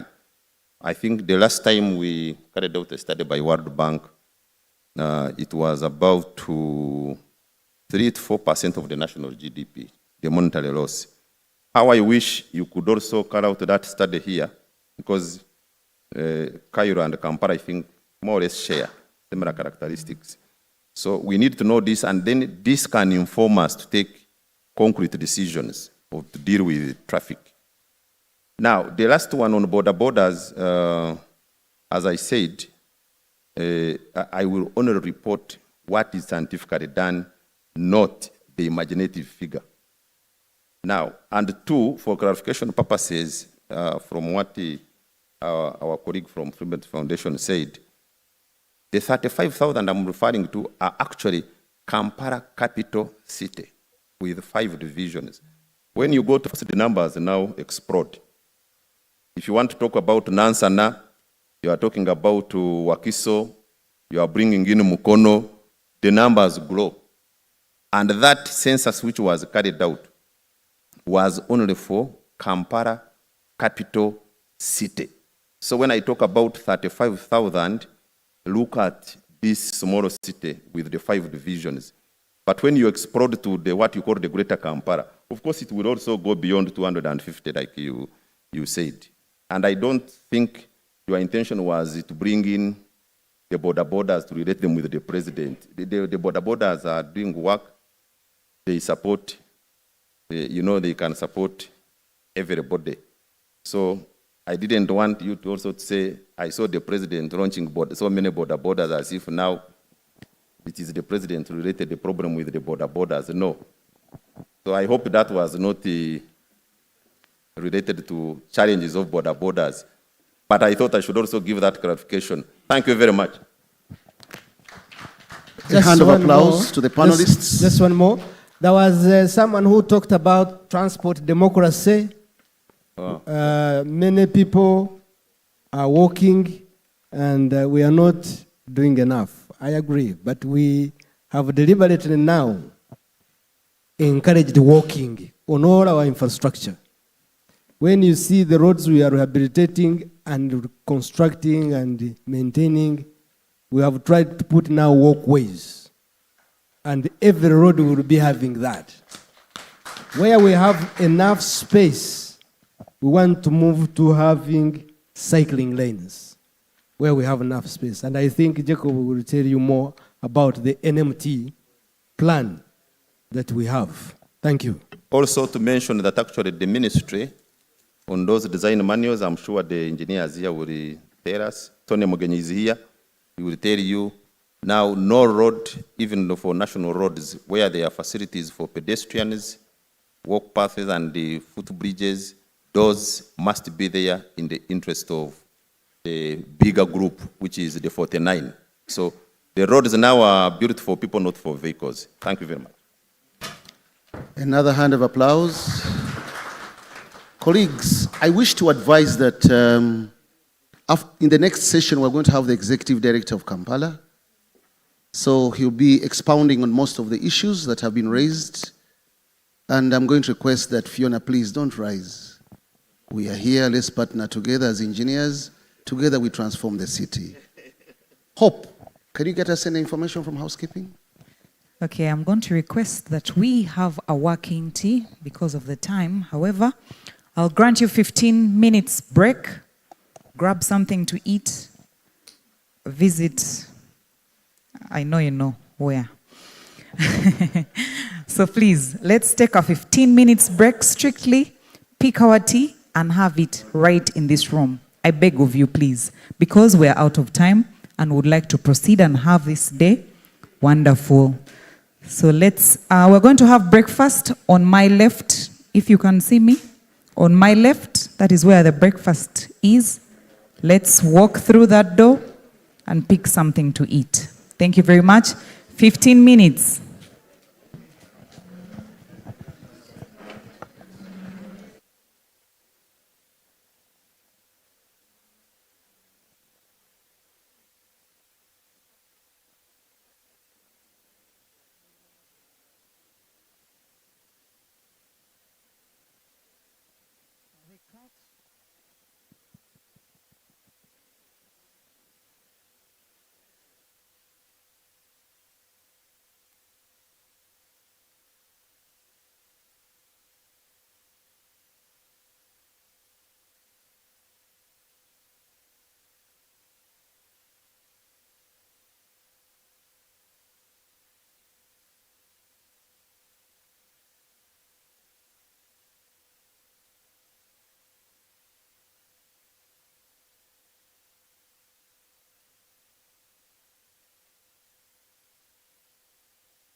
kasasiro asookera kunze kenyini omuntu amukozesa ebicupa ebyakasasiro bwe mbyawula nabifunamu ennimiro obucupa obutono bw'ombusootinga waliwo abutwala n'abukolamu enjeyo n'ebivunda nga ebyenkuta by'amatooke tulina owente n'obuveera obukalu nabwo ndina wembusanga obuveera obukalu nti kesisi bwe beeyitawo emmotoka eyimirira awo ne bakwasa obuveera obwo ne babutwala mpoziko n'ekirala bwe mba ngenze mu katale okugula ebintu ebikozesebwa awaka ngenda n'ekikapu kyange neewala okujja n'entuumu y'ebintu n'esijja nga nkwataganye nnyo kubanga mba nkutte ekintu kya mulundi gumu ate n'ekyokulala mba nange nzirakanyiza kasasiro awaka wange nga ebisigalidde byabwe mbirekayo mu katale ze n'esigaza ebyange waliwo abantu abasula kasasiro mu toilet naye bulabe n'osanga nti abantu bajja okuyambako okunuuna obubi mu toyi basanga obuzibu basanga buntu bwa mirundi ebiri obubi ne kasasiro obi ne kasasiro tebulina ngeri gye buyinza kwegatta toyi eyo neeyambibwa okuvaamu eyo nsobi bakola nene nnyo y'amaanyi si bwe kiro bwe kirina okubeera.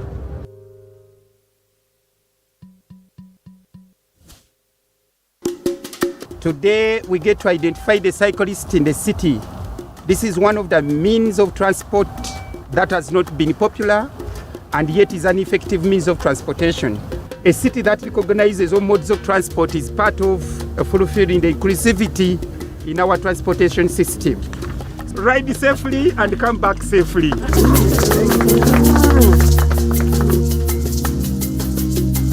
We've been conducting these bicycle rides in several cities that ITDP is working in. We've done this in Mombasa, we've done it in Nairobi, we've done it in Dar es Salaam, and these have been high-level bicycle events So coming to this one, the processes were a bit clear. With the support from KCCA, we've had good participation from the honorable ministers. We've had participation from directors of transport, from engineers from the Ministry of Works and Transport that organize, that design the roads. The challenges that I face usually, it's the network. There is no safety. The stigma is still there. The lady, people look at you in a way, you know, as if you should not ride. We don't have the lanes for bicycles. So we are really competing with vehicles. We are competing with border borders. We are competing with people who are walking. So really it's not safe at all. So as a government, we need to make sure that we put in infrastructure for people to be able to walk, for people to be able to ride their bicycles. Now the only issue is behavior change. Now you can see this is a very beautiful area. Unfortunately, we still have some indiscipline, especially motorcyclists. Now when there is, say, congestion, you will just see everybody trying now to occupy what you call the NMT facilities. You know, bicycles do not emit any gases to the atmosphere. It is a form of exercise. It gets you to move from point A to B at your own time, as and when you need. So when we do cycling, not that we only cycle along the BRT corridors, but when you do cycling, it feels a bit more comfortable because you have the cycling infrastructure as compared to our cycling experience here, because it's only along the 500-meter stretch where we had dedicated infrastructure. So that's what's a bit different from other cities. The challenging ones, we have the Kampala Masaka Road. The road itself is not as broad, as wide. Terrain is terrible, the lighting is terrible. We have very fast-moving vehicles. Where traffic joins is horrible. When I was cycling, you're falling off the bike, and yet you have to cross at the zebra crossing. Kampala, Nakawa, Mbuya, which is it's very narrow, it is hilly, and the road, the people using it are very speedy when they are using this road. So we think if there is a provision for people who are cycling, people who are walking as a side, this will be very good because it is so fast. Other than enforcement, we could also agree, policymakers and whatever, you know, when you are not using something, somebody thinks it is abandoned for some other use. So maybe we can make a commitment here. We say every after maybe 6 months, or even by way of maybe car-free day of some sort. That gives a far-reaching impact by way of changing mindset, not only for the planners, but also for the citizens. When they see the members of parliament, people are receptive towards cycling, and especially if you provide the infrastructure, make it less intimidating. And I would really love for an individual to feel that confidence without the safety of the group, without the safety of these reflector jackets, to just move in the city in a way that feels organic. And there's a lot of really amazing work that's been done to get towards that point, but still quite a long road to go.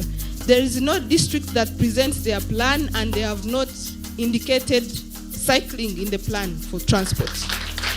So while this was a good experience, it is also great that there was awareness that we need to make these improvements in terms of infrastructure as well.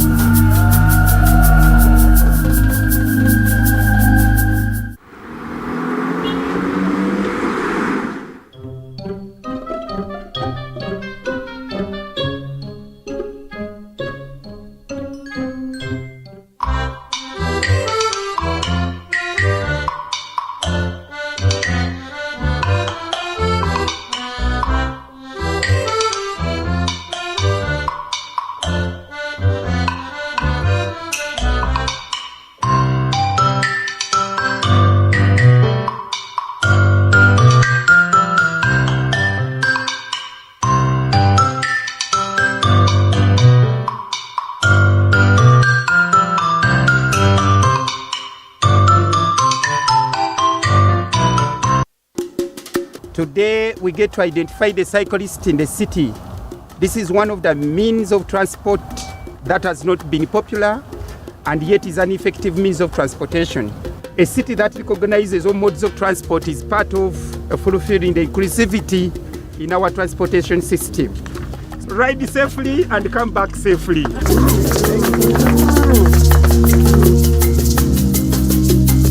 We've been conducting these bicycle rides in several cities that ITDP is working in. We've done this in Mombasa, we've done it in Nairobi, we've done it in Dar es Salaam, and these have been high-level bicycle events. So coming to this one, the processes were a bit clear. With the support from KCCA, we've had good participation from the honorable ministers, we've had participation from directors of transport, from engineers from the Ministry of Works and Transport that organize, that design the roads. The challenges that I face usually, it's the network. There is no safety. The stigma is still there. The lady, people look.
Kampala jukira nti ekibuga ekiyonjo kitandika naawe kendeeza kasasiro gw'omansa era oddemu okozesa oyo asoboka asigadde mukolemu ebintu eby'omugaso ate gwe alina akacupa tomala gakasuula kawuwa obulamu obujja ng'okateeka we kanagibwa okutwalibwa okukolebwamu ekintu eky'omugaso olwo tukuume ekibuga kyaffe nga kimyansa.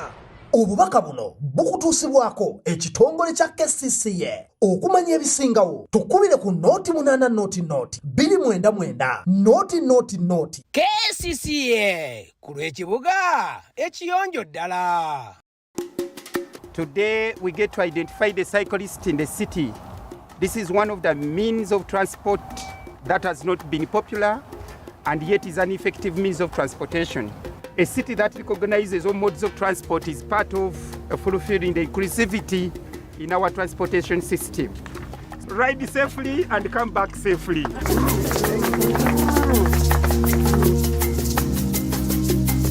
We've we've been conducting these bicycle rides in several cities that ITDP is working in. We've done this in Mombasa, we've done it in Nairobi, we've done it in Dar es Salaam, and these have been high-level bicycle events. So coming to this one, the processes were a bit clear. With the support from KCCA, we've had good participation from the honorable ministers, we've had participation from directors of transport, from engineers from the Ministry of Works and Transport that organize, that design the roads. The challenges that I face usually, it's the network. There is no safety. The stigma is still there. The lady, people look at you in a way, as if you should not ride. We don't have the lanes for bicycles, so we are really competing with vehicles. We are competing with border borders. We are competing with people who are walking. So really, it's not safe at all. So as a government, we need to make sure that we put in infrastructure for people to be able to walk, for people to be able to ride their bicycles. Now, the only issue is behavior change. Now, you can see this is a very beautiful area. Unfortunately, we still have some indiscipline, especially motorcyclists. Now, when there is, say, congestion, you will just see everybody trying now to occupy what you call the NMP facilities. You know, bicycles do not emit any gases to the atmosphere. It is a form of exercise. It gets you to move from point A to B at your own time, as and when you need. So when we do cycling, not that we only cycle along the BRT corridors, but when you do cycling, it feels a bit more comfortable because you have the cycling infrastructure as compared to our cycling experience here, because it's only along the 500-meter stretch where we had dedicated infrastructure. So that's what's a bit different from other cities. The challenging ones, we have the Kampala Massacre Road. The road itself is not as broad, as wide. Terrain is terrible, the lighting is terrible. We have very fast-moving vehicles. Where traffic joins is horrible. When I was cycling, you're falling off the bike, and yet you have to cross at the zebra crossing. Kampala, Nakawa, Mbuya, which is it's very narrow, it is here, and the road, the people using it are very speedy when they are using this road. So we think if there is a provision for people who are cycling, people who are walking as a side, this will be very good because it is so fast. Other than enforcement, we could also agree, policymakers and whatever, when you are not using something, somebody thinks it is abandoned for some other use. So maybe we can make a commitment here. We say after maybe 6 months, or even by way of maybe car-free day of some sort. That gives a far-reaching impact by way of changing mindset, not only for the planners, but also for the citizens. When they see the members of parliament, people are receptive towards cycling, and especially if you provide the infrastructure, make it less intimidating. And I would really love for an individual to feel that confidence without the safety of the group, without the safety of these reflector jackets, to just move in the city in a way that feels organic. And there's a lot of really amazing work that's been done to get towards that point, but still quite a long road to go. There is no district that presents their plan and they have not indicated cycling in the plan for transport. So while this was a good experience, it is also great that there was awareness that we need to make these improvements in terms of infrastructure as well.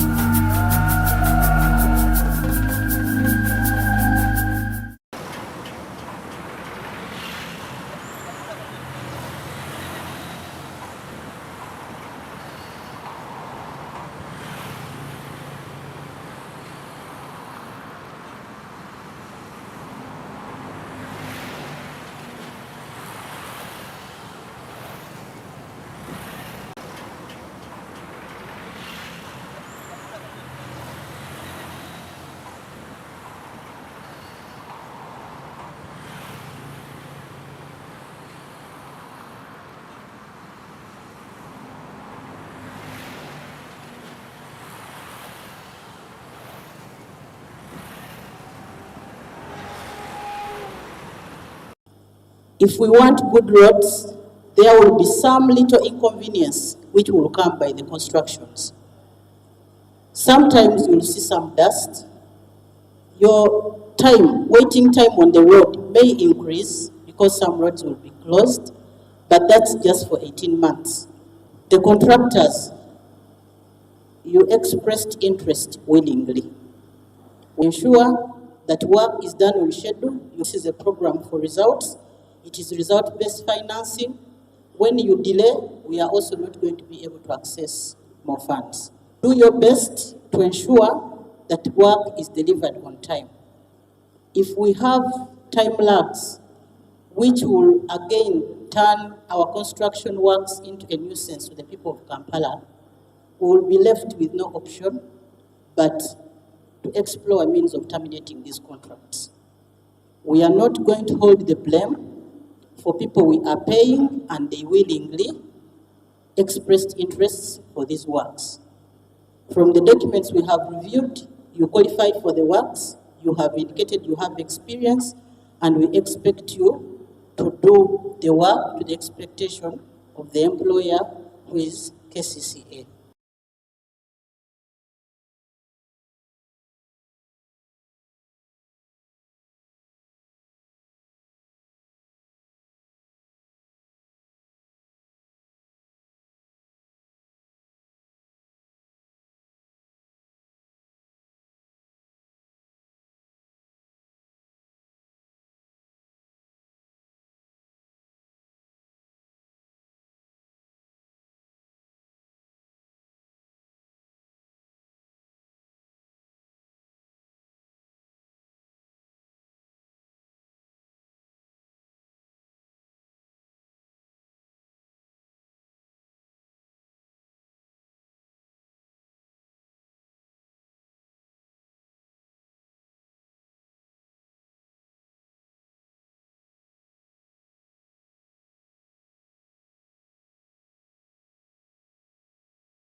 Can I request the ushers to advise the participants to take their seats, please?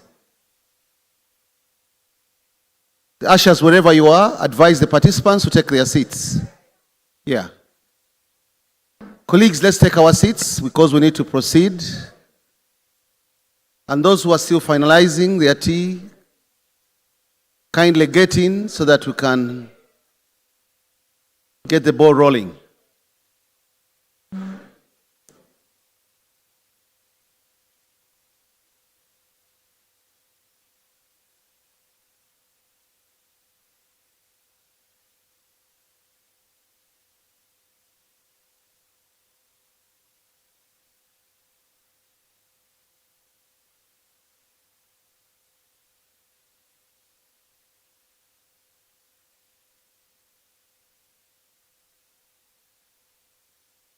I've just been informed that the executive director is around the corner.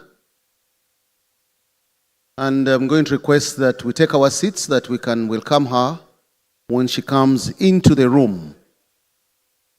And this session is going to begin with an address from the ED. After the ED has finished her remarks, then we are going to proceed with the current situation and strategy. Just to bring you to speed, we're going to have 3 speakers. Engineer Jacob Yamukama will be presenting KCCA Public Transport and NMT Strategy. Then we shall have Mr. Benon Kajuna, who will be presenting on the passenger rail in Greater Kampala, current options and efforts towards expansion. Very interesting topics. We shall also have inclusive road development in Kampala, integrating NMT into KCCA road infrastructure by Engineer Morris Kairania, Deputy Director, Roads and Drainage. There are actually 4 presenters before lunch. We shall also have private sector opportunities for cycling in Kampala City to be presented by Mr. Hakim Owini.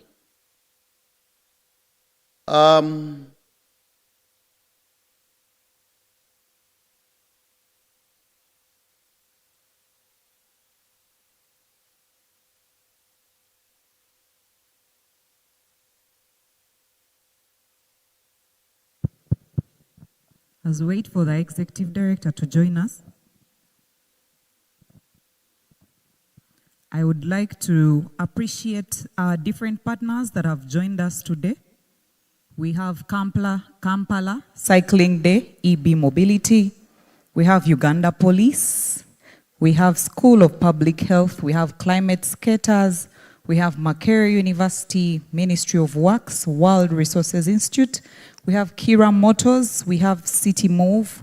We have ERB. We have Ministry of Local Government. We have Kasita. We have URC.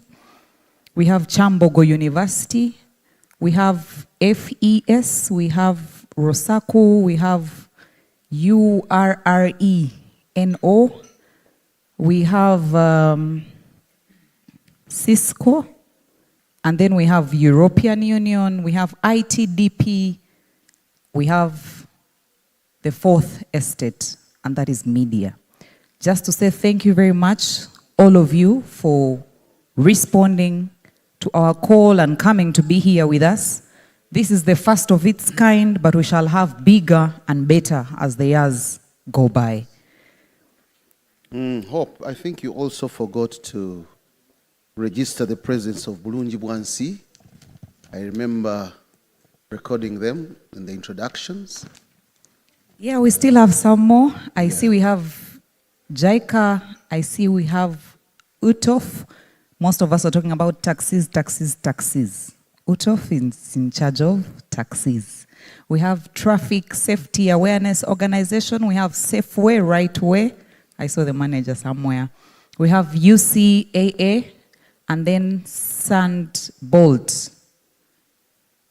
Yeah, that's all we have at the moment.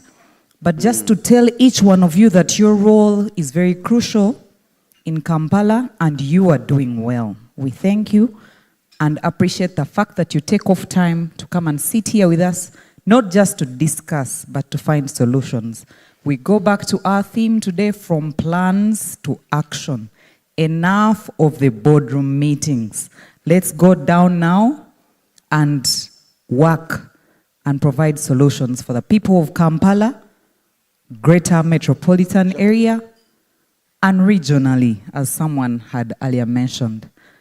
So I would like to let you know at this particular moment that the Executive Director is just about to join us, and she is the only one we're waiting for right now so that we can begin. I know that the people that are with her have heard me, and they will be here shortly. Thank you. Hope, I also remember seeing some faces from Total Energies. I saw Engineer Irene somewhere. Champion of road safety. Thank you very much, Irene, for coming. I've seen quite a number of people. Our students from Makerere University. Thank you very much. Ladies and gentlemen, at this point in time, we are still observing protocol. I'm told the minister is around the corner and the executive director, so bear with us. It's not a vacuum, but we are trying to bridge the space. Fiona, please don't rise again. The potholes are going to be fixed. We are fixing them. And this is a challenge, by the way, we have to work out, all of us. Fixing the roads in Kampala is a big challenge. I'm in charge of roads myself, and drainage and bridge development. I'm the manager for roads. But I want to tell you, Kampala in the next couple of months is becoming a very big site. So if you are still troubled by what is going on now, I don't know what you're going to say when we roll out the next projects that are coming. My boss, the deputy director there, will tell you quite a number of projects are going to be rolled out, and we want to see no pothole in Kampala in the next 1 to 2 years. But the challenge we are facing, all these projects have rolled out at the same time. So the diversions you're talking about, at times, even the contractors are overwhelmed. The policemen are overwhelmed. They'll tell you, you're trying to address flooding issues with drainage black spots, you have to cut off the roads if you are to increase the capacity of the box culverts. You're trying to address traffic challenges, you need the junction improvements. That has to be done. That's another project by JICA. Then you need to upgrade the roads, rehabilitate the roads. That's another project, AFDB. You also have another project to upgrade some roads and also to improve the capacity. GKMA, that's another project. Then you have COLAS also coming to work on most of the existing roads that need rehabilitation. Again in the CBD, because the CBD is the priority. We're looking at it because it is the face of Kampala. Now, my dear sister Fiona, sympathize with us. You're working on 5th Street, you are working on 8th Street, you are working on 6th Street, and it's one contractor. Right? That contractor is behind schedule. That's another project.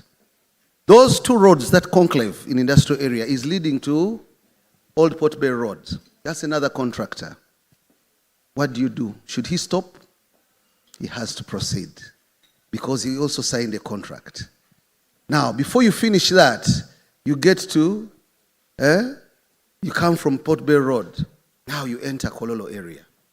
You have their dot services. That's another project. They have to work on those roads because they are bad. Right? You have another project under GKMA. It's working on Kira Road. They are starting tomorrow, if they have not started. You've just finished the junction at Mulago. Meanwhile, another contractor is supposed to start working on Bukoto Street. Now, tell me, that man will tell you how he suffers.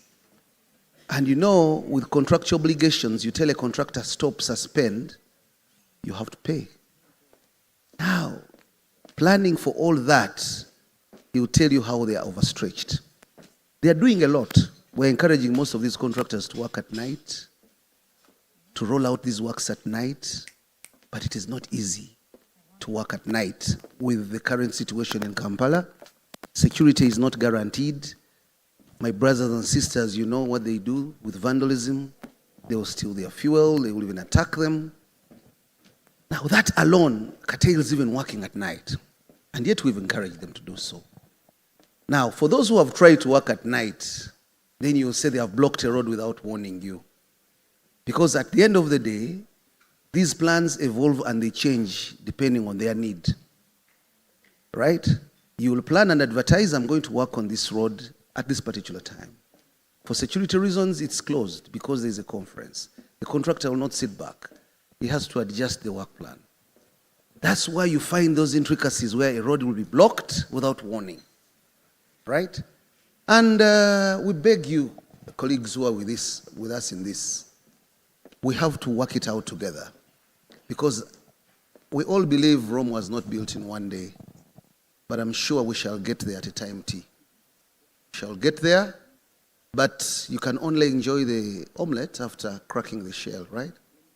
Even Jesus Christ carried the cross, and that's the cross you people have to carry if you are to have good roads in the city. Because like Justus told you, this drive is going to be, it was actually supposed to be done before 2026 January. But now most of these projects have rolled out and we have to work and work and work. As for potholes, you must appreciate the danger, the risk. All our roads have outlived their design life. They've outlived their design life. So, apart from reconstructing them and upgrading them, we are wasting time. We are patching day and night, but it does not make sense anymore. It cannot make sense. That's why we are now adopting sectional repairs. Because we believe if we do sections and tackle sections by sections, then that way we solve quite a number of problems. Hope you have an announcement to make? Not yet. Oh. I'm just looking at the environment just so I can know what to do when the time comes. When the time comes.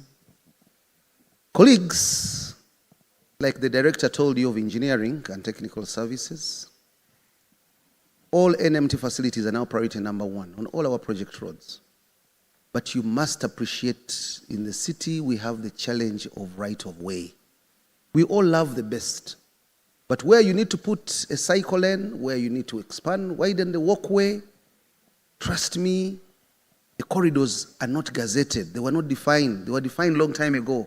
It's people's land. And we are grappling with that. You can't believe it. Even a road like Sapolo Kagwa, the traffic studies that we did on that road warranted 6 lanes. 6 lanes. But now we are trying to implement 3 lanes. But even the 3, you will discover, have their own constraints. Have their own constraints. And the cost of land acquisition has made our projects triple in cost. Engineers here will tell you from Ministry of Works. Our road construction costs, the rate is so high, it's alarming everybody. They are wondering why our costs are very expensive. But they are expensive simply because of the amenities and services we have to include on these roads. Yes, Engineer Andrews, yes, have you told these people that you have a New Jersey for the KCCAFC? Yeah, at times it's good to discuss engineering, but also on a lighter note, We colleagues. love your roads. Yes. But tell us what is down there. We need to know, and we're also demanding for our pitch. Is it complete or not? Hope is very good at CSR. Colleagues, on a lighter note, I would want to interest engineers and transport planners into the world of sport. Football is something that is very interesting of late. We've just been hosting Chan, you know, and I would want to encourage you and interest you to walk there to Lugogo. KCCA Football Club is one of the best clubs you should support. And I'm not advocating for it as its chairman, as the boss, but hope advises I should say something about it. Think about it, because we want to get back to the top. And as you know, we are building the state-of-the-art stadium, which is also going to help us supplement AFCON. And whenever you, Fiona, whenever you're stressed with the roads, instead of rising up, just go to Lugogo there and just watch a match at 7. We have floodlights, our games are at night, and you really see what the boys are doing. In Chan, KCCA Football Club had 6 players on the national team. Isn't that great, really? So when I say it's the biggest club, really, you need to. 6 players in Chan. So that will help you to relieve the stress. And by the way, the reason why this club is being promoted by Kampala Capital City Authority is to quench some of those issues. We have to show this other side of the authority. It's not about enforcement. It's not about potholes. We can also laugh and enjoy. Fiona, come watch a game. Trust me, I'm going to give you a season ticket if you promise me that you'll make it. I've seen Irene there. Irene is also a good supporter, an ardent supporter, even of the Uganda Cranes. I'm trying to interest Jacob in that. My friend there, Dr. Leonard, is very hesitant. For him, it's about planning for the city, transport and all that. But my brother from Uganda Police, you've heard the comments. We really have to work out to do a lot. A lot. By the way, Fiona, there is no road that we close in the city without notifying Uganda Police. And you all know it's the mandate of Ministry of Works to close a road. It's not us. Ours is to approve the traffic management plans, but you know most of them are academic documents. The contractors will give you voluminous things. Now the implementation is the challenge, because all the road safety guidelines are very clear, but these guys are also very good at dodging. Because we pay for it, it's there. Some of them are pay items in the contracts. But he'll tell you it's not easy. One time we were working on Natete, and we had 3 black spots being worked on at the same time. One was on Nakauka Road, another one's after the traffic lights, then another one was near Eliana on the same road. Before you know it, at Fufa House, there was also another cutting, black spot. And if you don't intervene, people are flooding. Now, what do you do if you are the planner? You've closed Eliana, closed Nakauka Road, you've closed Wakariga Fufa House. The only option is to divert traffic to those. And you know what is there? The roads, some roads have never been engineered. That's why you'll find people getting there and getting stuck. But at the end of the day, you have to do the work. You have to do the work. So colleagues, we are waiting for the minister. I'm told he's around the corner. I don't know if, with your permission, just as we can proceed with the program, or we wait. Open news? Shortly. But in the meantime, is Dr. Esther here? Oh, she made very good submissions. I thought she would. Okay, Dr. Esther is not here. But in the meantime, I know we had more questions. Maybe I'm going to take about 4 of them as we wait for our big guns. In the next life, I am going to be a big gun so that y'all can wait for me as well. So can I take just about 4 questions?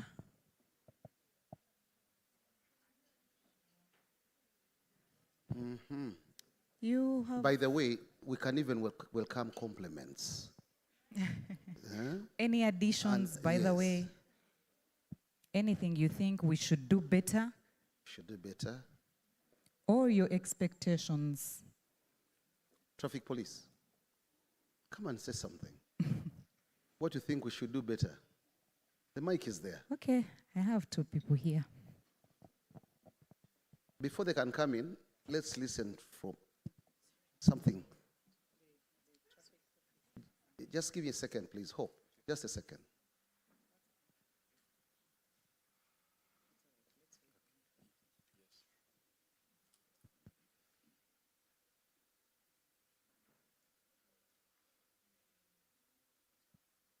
Wow.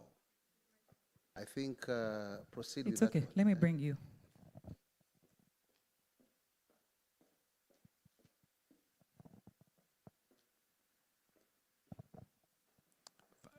Thank you so much. In about 3 areas. The first one, I want to start with my experience of the train. There was a day I was telling a friend of mine that instead of staying, keeping in his car and burn a lot of fuel, he would rather abandon the vehicle in Weogerere and take a train. So it was like, I don't think I'll be able to do that because now, when the train has arrived, connecting now to my workplace. So one evening we had a bet. So we moved. He started from NASA. Me, I boarded the train. And so I'm like, okay, let's start the journey now. We moved. By the time we were entering Spear, he had not reached Kirigum House. I landed in Weogerere where we were supposed to meet. And for him, he had not reached Spear. So then I had to stay over in Weogerere for about 1.5 hours before he arrived. And then the train that took me had moved back to Kampala already. So, but even then as we were discussing more trains, I had the commissioner saying, of course, we can't be able to do all directions at the same time. Yes, The eastern route brings its Sorry, own I'm going to cut you short. Ladies and gentlemen, let's rise and welcome the Executive Director of KCCA and Minister of State for Kampala Metropolitan Area, Honorable Chofa Togabye Kawiye.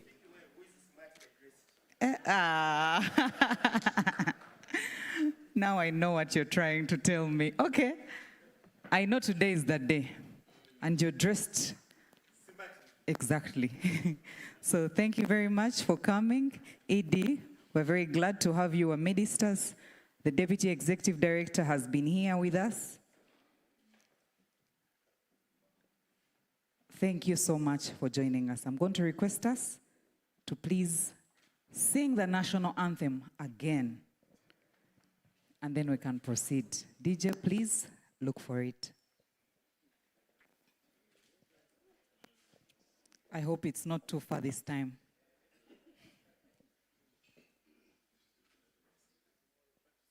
O Uganda, may God uphold.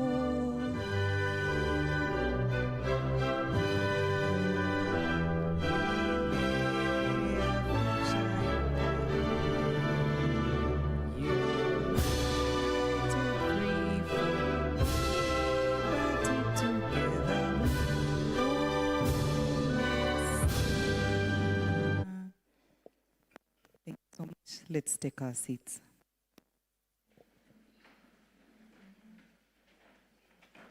Yes, thank you, Hope.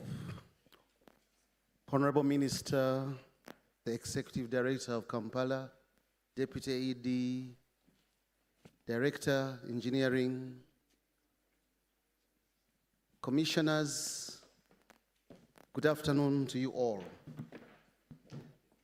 Honorable Minister, before you, this workshop, as you can see on the screens, our theme is From Plans to Action, building Kampala's path to efficient and sustainable mobility. And in this workshop, we are privileged to have in our midst promoters of walking and cycling, promoters of the NMT, research on city traffic control, colleagues from Bulungi Bwansi, a number of NGOs, urban control officers. We have land use planners with us. We have representatives from the Engineers Registrations Board. We have quite a number of colleagues and commissioners from the Ministry of Works and Transport. We also have a representation from Kira Motors, Kama, experts in road safety, colleagues from the Friedrich Ebert Stefan, name it, etc. and etc.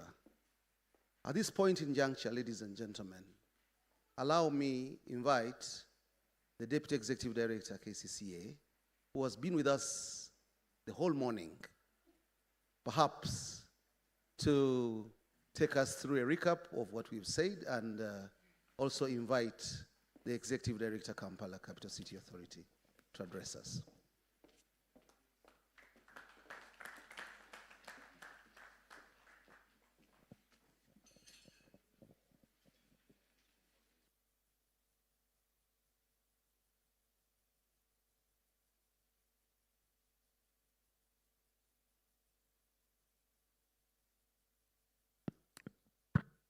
The Honorable Minister, the Executive Director, KCCA,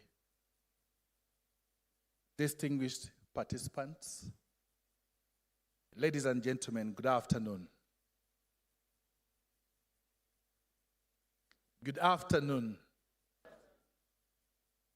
The risk is that if you don't respond, I will easily be speaking to myself, and a monologue is not what is envisaged for us in this conference. I'd like, on behalf of Kampala Capital City Authority, to welcome you to the Kampala Urban Mobility Conference 2025. This conference has a very deep theme that speaks to you and me.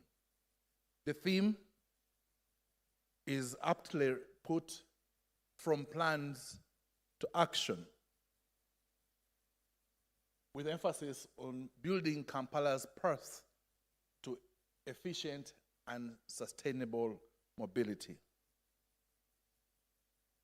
The spectrum of participants in this conference gives us every reason to believe that we shall be able to unravel what it takes from us moving from plans to action. Those who imagined this theme have one fact that we have been dreaming too long, and our dreams must therefore come into action, because the population of Kampala, the population of Uganda, is in urgent need of seeing a transformation in Kampala. 2 years ago, the cartoonists, the social media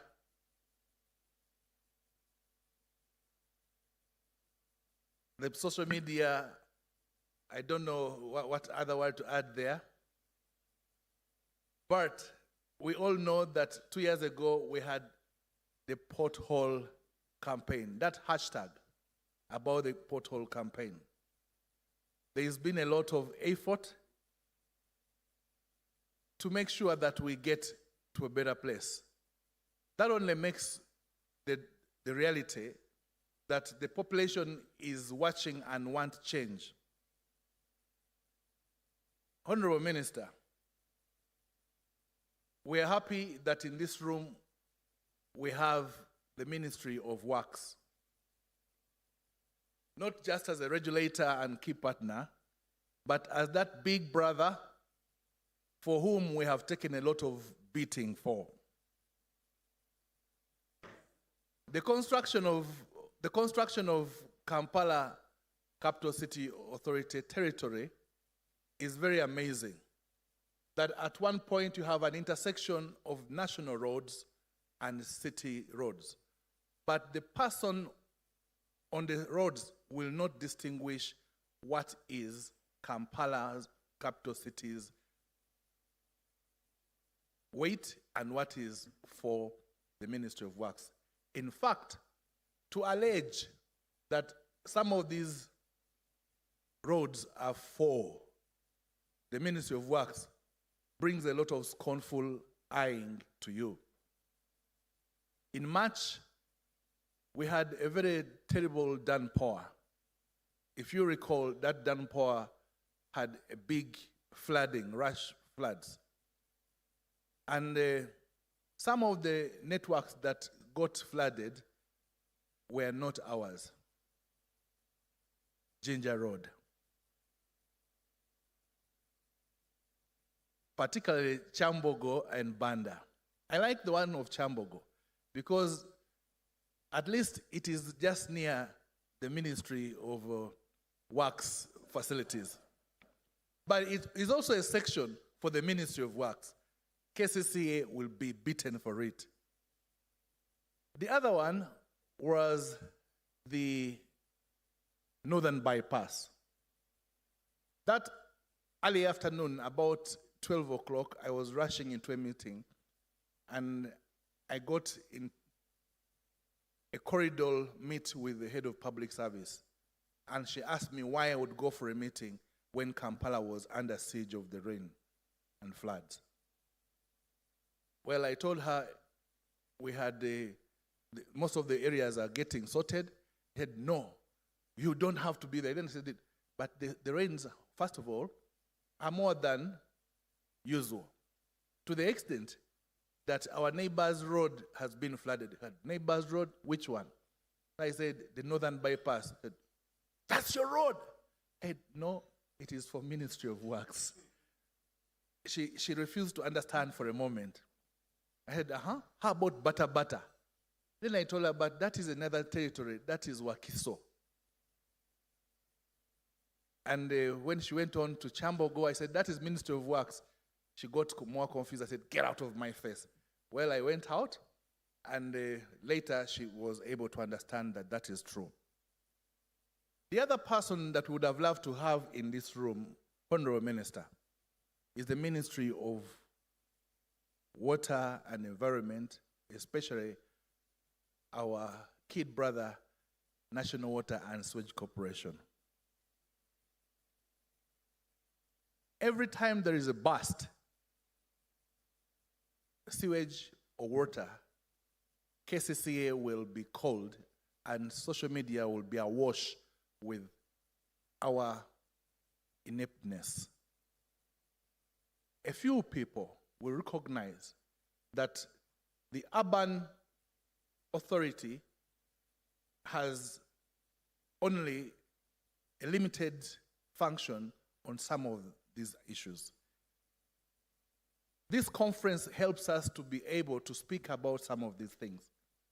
And as we speak about coming from plans to action, would want to have everybody dream with us a journey that paints a picture for the people and gives them confidence.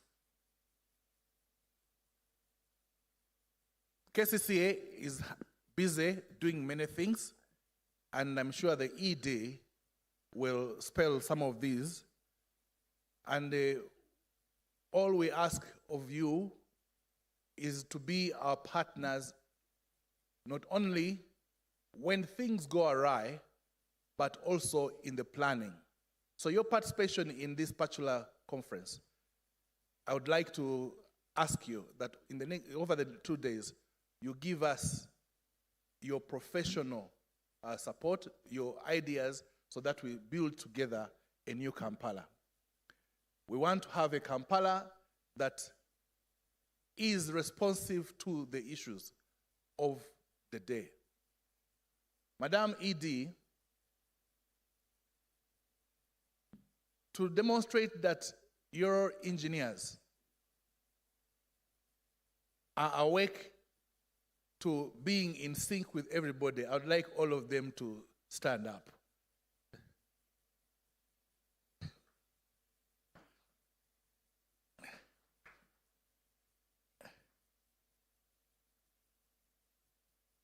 Madam ED, it's not because today is not that today is a registration of the presidential candidate. This is not yellow. But these people who are not in overalls today, they have come to think with all of us. They have left the shovels, they have left the spanners to come and think with us, they said. And we're praying that at the end of the day, they will be able to quickly pick up their spanners and make sure that the NMTs are clear and make sure that the drainages are clear and all the highways within the city are clear.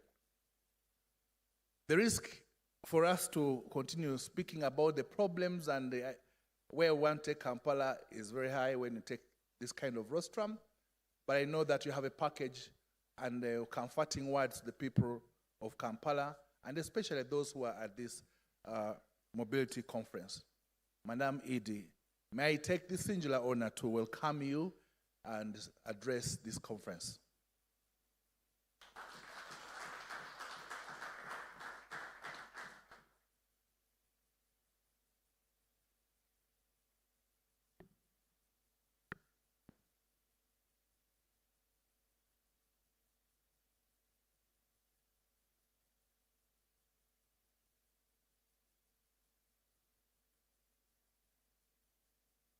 The Honorable Minister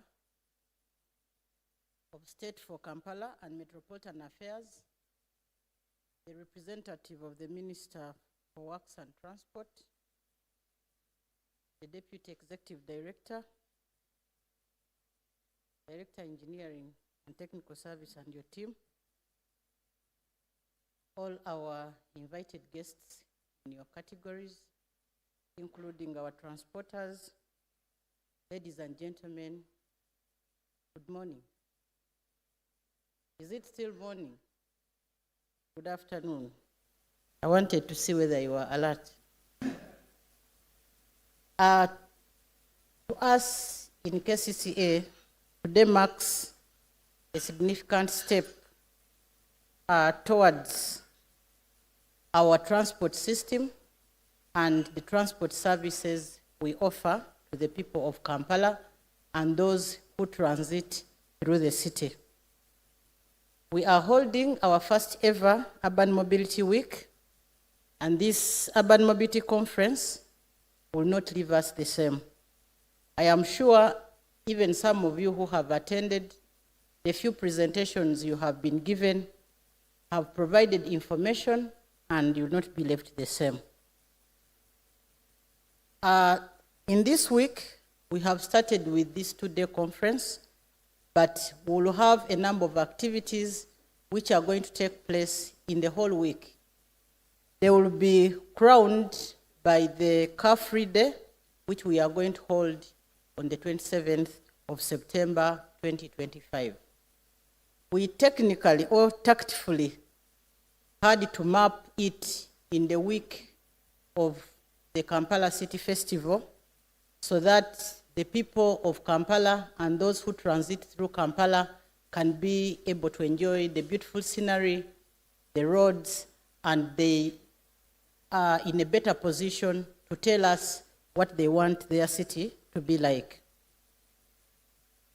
This conference is intended to exchange information, ideas, best practices between you, the attendees, and us. We believe that we do not work in a vacuum and we don't work in isolation. Whatever we do impacts our clients and to the last user of our transport means. So your feedback is very much valued because it will be helpful in helping us improve on the services we provide to you. I therefore request you to use this platform to give us a viable feedback which will help us improve the services we are offering you. We are privileged to have you here because it is going to help us to take stock of what has been well achieved as obtained from your feedback. What else do we need to do better?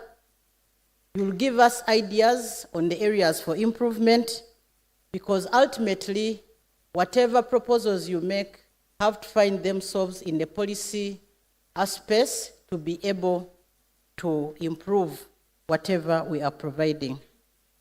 We are aware that mobility is key to every citizen. And if a country is to develop, the level of development, the speed at which, the ease with which business is done is always mirrored through the ease with which you reach where you want to go. What is the waiting time on the road?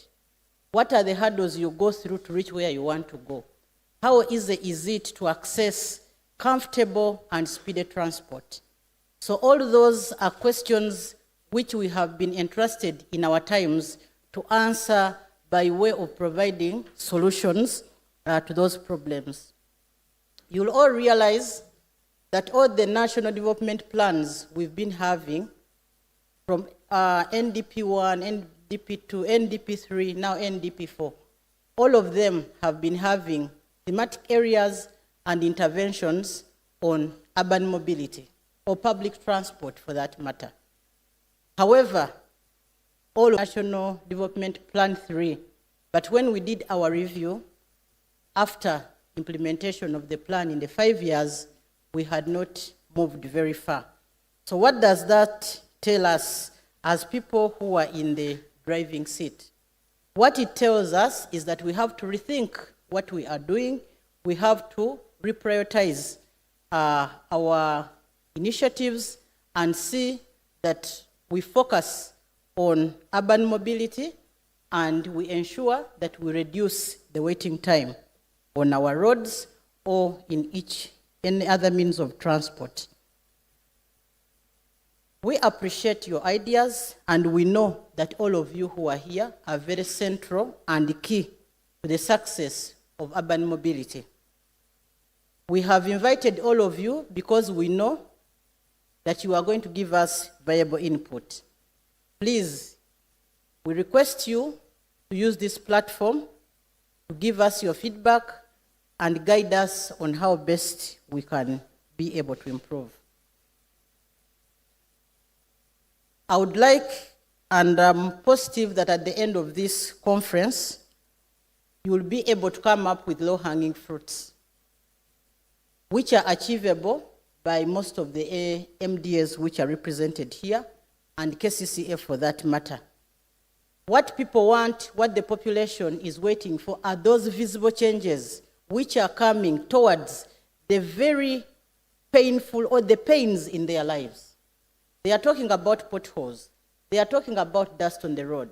They are talking about long hours on the road. They are talking about traffic jam. The question is, me and you who have been entrusted to do this work, what solutions are we providing?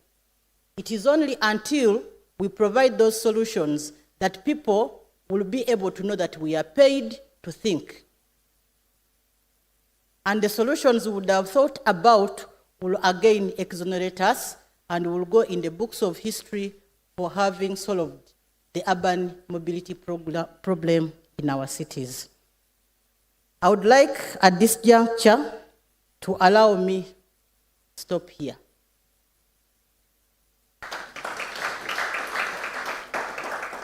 I would like to wish you fruitful deliberations for the 2 days.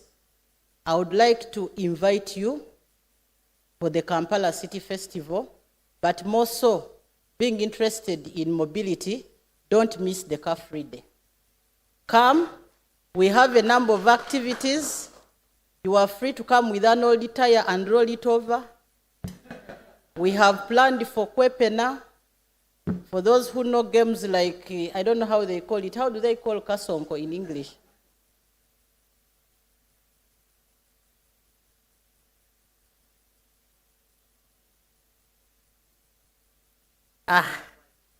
Very good. And the cyclers are also going to be part of us. So please come and enjoy your city. Come and showcase what you can do in Kampala. Show people that it is possible to walk. It is possible to cycle, so that we reduce on a number of negative effects other means of transport bring to us. But what we should think about critically today, how do we ease transportation? How do we reduce the waiting time on our roads? If I have nothing to leave behind with you, at least pick those two. At this juncture, allow me invite the Honorable Minister of State to come and address us. Thank you so much.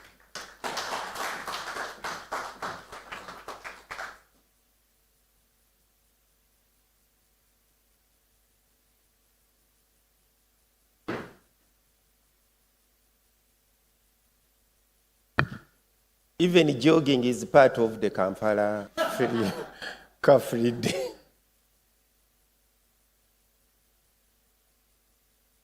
So, my brother, please come on that day and we jog. Because some of you complain that we don't have jogging spaces. Anyway, the executive director of KCCA and your deputy, the commissioner of transport regulation and safety, the directors of the organizing directorate, that is the Directorate of Engineering and the Technical Service, our partners from European Union, Africa Development Bank. I'm waiting for another one. And then, JICA, that's what I was waiting for. I was trying to see, where are you? Then World Bank, AFD, the big stakeholders of the city, that is the private sector.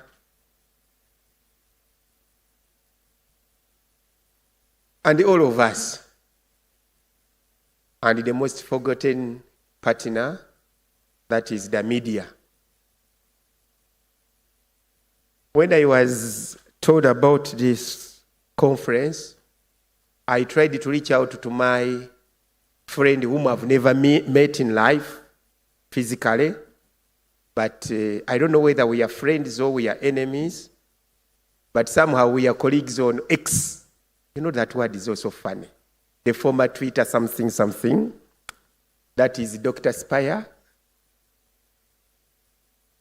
You know, I was the best victim of him. He named 3 roads after me. The road to Balintuma Road, which he called Chofatogavie Pothole Road. So I wanted today to tell him now, look, these days, I passed that road yesterday, and I couldn't see the other signpost. So next time, please invite him.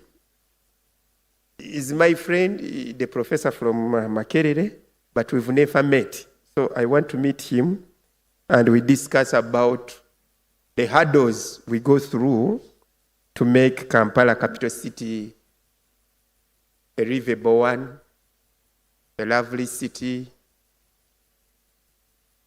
which makes them reach their work easier. So good afternoon, ladies and gentlemen, and I thank you for the opportunity to speak to you on this D-Day. I'm dressed smartly more than all of you for a purpose. The purpose is simple, is to make a statement that we must protect our gains.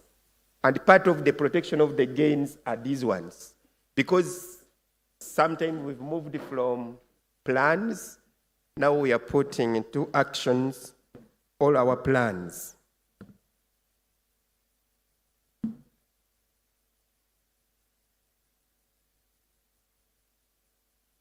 So, it has been quite hard and hectic and tiresome to ensure that all those beautiful plans we have in our books are put into actions. And indeed, come 2026 and yourselves as a whole. So as a minister in charge of Kampala and Metropolitan Affairs, I'll need to confess that urban mobility is not just a policy priority. It is a defining factor for the city's health, economy, equity, and climate. That's why in most cases when I'm free, I always come. Sometimes I don't know what happened the whole of this year, or a quarter of this year. I've not been invited to participate in our cycling activities and to walk. You know, I'm a good cycler, though they tell me, ride carefully, not knowing, nakulira kuchidima. So for us, walking is okay. In Nakaseke, we don't have so many cars. We grew up walking 15 kilometers to school, and it was just an easy thing. So now for you, who have grown up in cities like Kampala, you must lead the way in reimaging how people move, cleaning safely, affordability, smart sustainability, and that's why you have a whole commissioner in charge of ensuring you are safe on your roads. Have you seen how Uganda is beautiful? We make sure we have a whole technical person guiding us on these roads, how to move, how to walk, and how to do the locomotion on the road. So our aim as the Ministry of Kampala is to ensure that we lobby safe works and transport infrastructure and services for this city. Therefore, urban mobility is key to this goal. And I think we need to applaud the KCCA for taking this initiative. So please do, our stakeholders, I think he didn't tell you, the minister before you is a .com minister. I'm not a minister for misery, I'm a minister for happiness. That's why when they said there is a pothole here called Chofatogabi, I laughed about it, and I said, let me do action. And I think KCCA fixed those potholes around the city. So transport must serve everyone regardless of your demographic status. And that's why we are now in those plans, so far we've come up with walkways. I know we are not yet there, and I don't want you to raise those questions when we are away from here. The minister said it's demographically compliant. Yes, I know we still have issues with our impaired people. We've not done those so-called direction. We call what they put lanes, and then someone can easily be guided with a walking stick. We shall reach there because Rome was not built in one day, but let's start with what we have. At least now we have walkways where we feel like we separate you from vehicles and then you move fairly on the road. Soon we shall also take care of those people, and then eventually we'll all be happy to live in this city. So that's why as a ministry we are embedding mobility in our wide policies around safety, air quality, and climate resilience and digital inclusion. But I know when I speak about digital here, you will kill my Commissioner Katushabe, because everyone was against him when we talked of the EPS. You remember them? The Express. I know this man from the cycling bicycles. For him, he was exonerated. For him, he just load his bicycle away. But the other ones, those are the digital inclusion are there to help us, to always remind us about our mistakes. You know, human road safety challenges are human generated, and most of them are human errors. So when you say camera, the camera is not meant to catch you, to punish you. It is just meant to cushion you and align you back what you must do. So please bring back those EPSs quickly, as long as they are not over. The other day I was hearing from the Minister of Works, Uncle Katumba. He says that week alone, there was a lot of discipline on the road and a drastic fall in road crashes, which for us, from Nakaseke, we call accidents. Because everybody was mindful of it. But imagine you are fearing a camera instead of thinking about your life. So that's why we are going to intensify on this one, and we shall not negotiate. Digital inclusion is very, very key. World over. In London, you can't go beyond 20, central London, 20 kilometers per hour. But people do businesses there.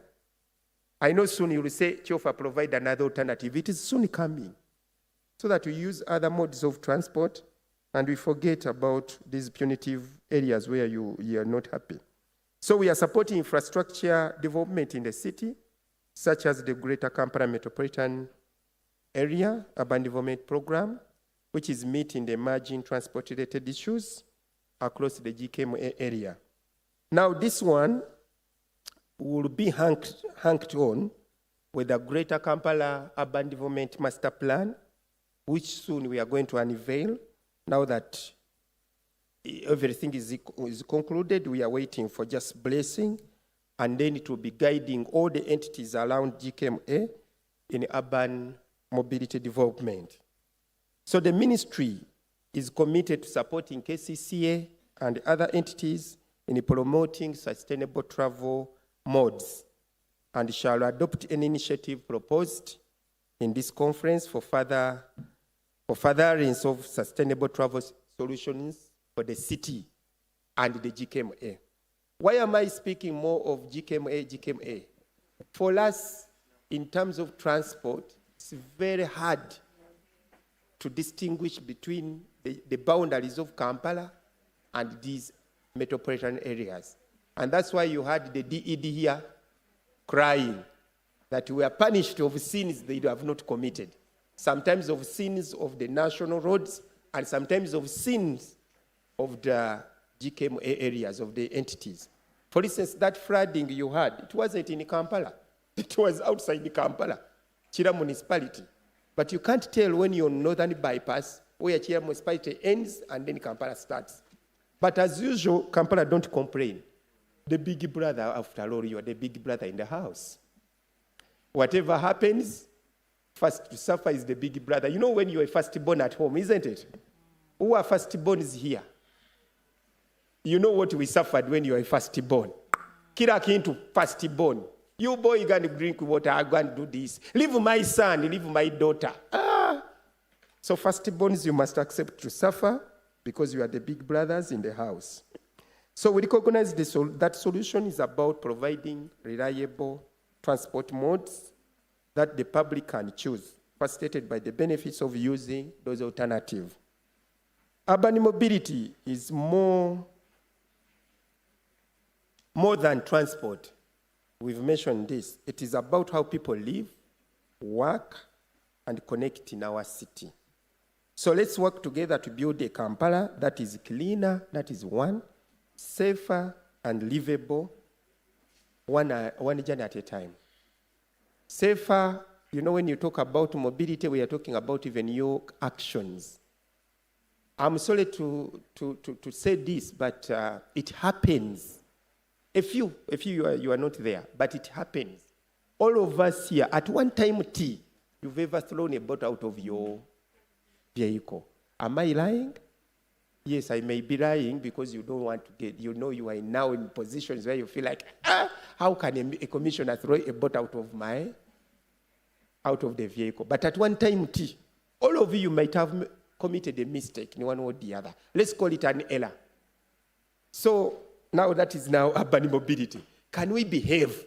Can we put trash bags in the vehicle? I mean, in the vehicle, just small trash tin, and drink and put the bottle there. Then take it where it's supposed to be. Because sometimes most of the people want those bottles. Suppose we put them there, we empty them in a bin where somebody else can come and go and make money out of it. After all, we no longer have waste. We have waste to wealth, not waste to waste. So that you help us and we help ourselves. Then tomorrow shall not kill the ED. As I conclude, allow me also to recognize the presence of the MD Uganda Railways Corporation. Where are you? I saw your face somewhere. Yes, my brother. Please, now that was for introducing him. Now clap for him. I'm going to tell you why. This senior brother of mine is trying his level best to make us be introduced as a city to another kind of mobility, which you call a metro or rails and so on and so forth. And indeed, you are lucky, last Monday, this month actually, the president has also directed. He's soon going to be charged to come up with a plan, and we've given him 1 week, I think, to tell us about how possible can we have light rails in the city, because the president has secured some funding. You see, when you have a trusted leader, the man has secured about 35 billion. Now he wants us to introduce us to a new mode of transport, of light rails, so that we get tired of all these cars and then fumes and so on and so forth. So ED, you're going to work closely with my ED, and then we move forward. For us, we are waiting for you to clap. So those doubting Thomas who are saying we are not going to change the city, we are determined, especially in the Chisanja, in the term of protecting our gains. We want to really help Commissioner Katushabe to stop worrying about your safety when you're on these roads. So I thank the Executive Director, KCCA, and your team led by the Directorate of Engineering for spearheading this initiative to bring us all together over this matter of urban mobility. And I look forward to learning from all of you today. Please ensure that you contribute. Please don't go back with that idea. If you went back with that idea, God will punish you. I want that idea to be put on table so that we can ensure we put all those good ideas into action. Now, as I conclude, now I'm very sure that 95% of all of us here in this house, you are not staff of KCCA. And you all are aware that we are organizing the first Kampala City Festival, the first of its kind, It's not a carnival. The City Festival. That's why we have KFC, KCF. Sorry. It's okay, it's almost time, but... And you know, I was told that today we shall have a lot of KFCs. So now, stakeholders, I'm calling upon you. Come and support this Kampala City Festival as we celebrate our culture. You're going to have various... He was telling you about these things here. My friends, you're going to enjoy them physically and see how our children grew up, which games we used to play, how do we uphold our values and cultures and norms, and also the innovations, including all those innovations I'm talking about. ED Uganda Railway is going to demonstrate to us how do we travel in a train freely from here. At least we can get a stage somewhere near Kololo, and, you know, please provide free so that people can enjoy train. You know, you people, you're missing. Taxi, you are missing a train ride so that people can enjoy. So ED, Uganda Railway work with my ED that day. I want you to give a ride of like 1 hour. People move around and enjoy, you know. It's very beautiful to be in a train. Don't regardless of which kind of train. So,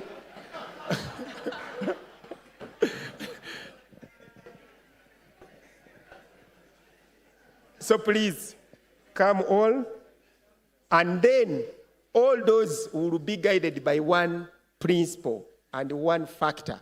How do we sustainably maintain this and then improve on it, but not going back? Tetuchadda mabega, we are moving forward. So come on 5th October at Kololo Ceremonial Ground. That will be our crowning point. But of course, you guys, you're getting a lot of money. Support. Put in something, eh? Put in something, small. One is what? Makes a bundle. So please come one, come all. I will be there. Don't worry. I will be there.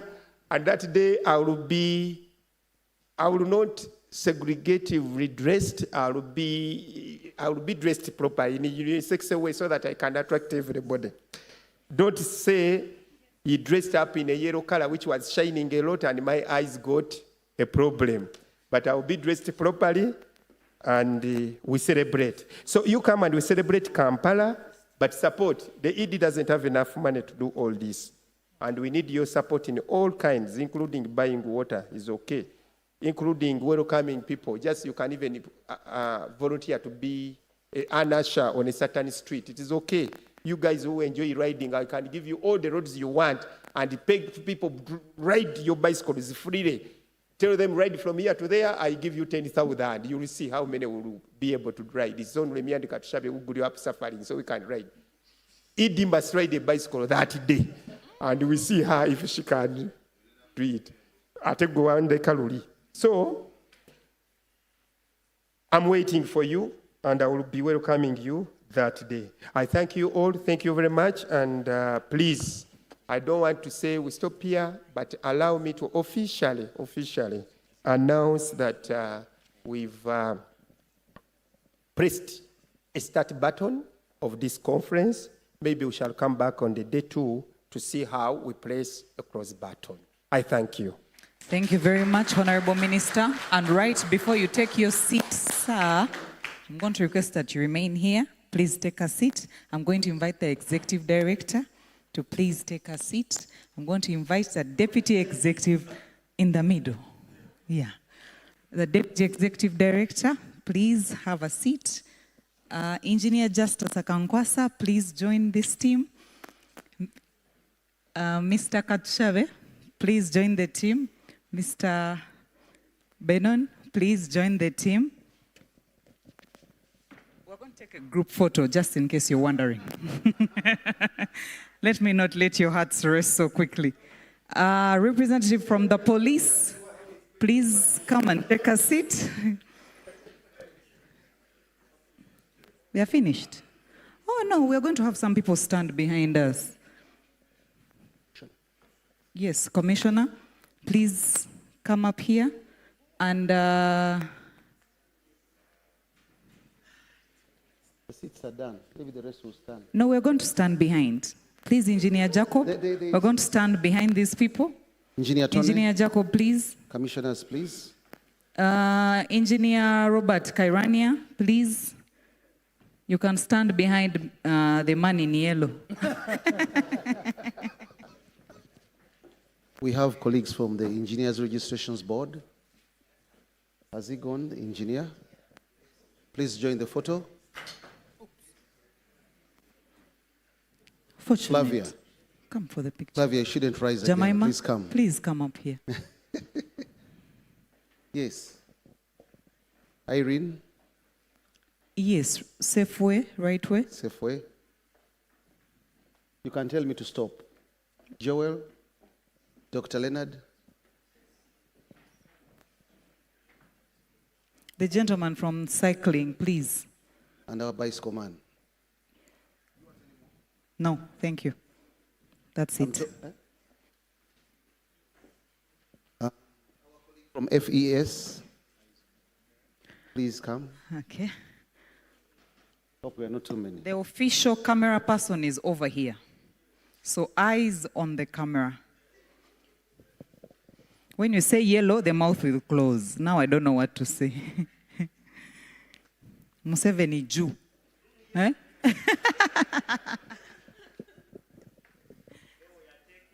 Eyes on the camera. Smile.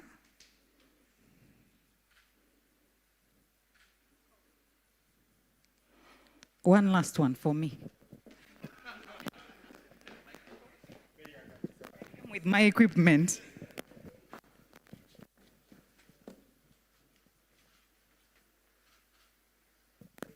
Wonderful. Thank you so much, Edie. Thank you very much, Honorable Minister. Edie, we appreciate your time.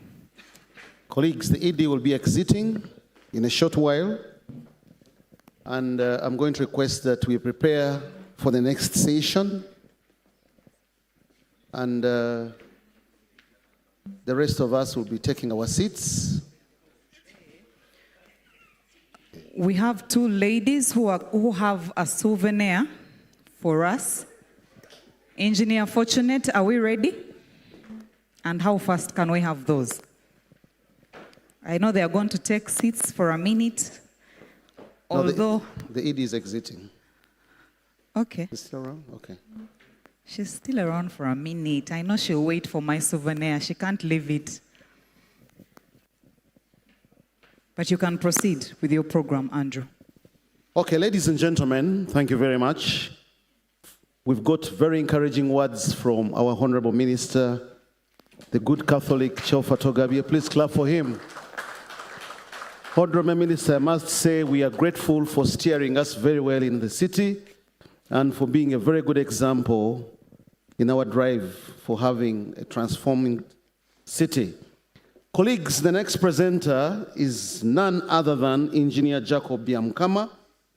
He's going to give us a talk on the current situation and strategy. Jacob Byamukama is a registered engineer with 28 years of experience. He has worked for both the public sector and private sector. Jacob holds a bachelor's degree in civil engineering from Makerere University, a Master of Science degree in transport planning and engineering from the University of Leeds. Jacob worked as a district engineer for Kibale District, local government, for 7 years. He then did a postgraduate and worked for over 9 years as a transportation consultant, stroke specialist in the United Kingdom. Jacob has been with KCCA for over 12 years now and is currently the Deputy Director for Transport Management, where he heads transportation department that delivers transportation infrastructure services to the capital city. Jacob is very active and has been instrumental in the current ongoing planning and implementation of several sustainable urban transportation projects that contributes effectively to the National Urban Transport Policy Review plus institutional reform, and is a member of the Transport Sector Working Group in the Ministry of Works and Transport. Jacob is committed to continuous professional development and is an active member of the Institution of Civil Engineers and is a chartered engineer with the Uganda Institute of Professional Engineers and the Chartered Institute of Highways and Transportation Engineers, the UK. Ladies and gentlemen, join me. Let's put our hands together to welcome Engineer Jacob Byamukama. Wonderful CV. Only that is lacking is the PhD. But thank you very much. Solve the problems in the city.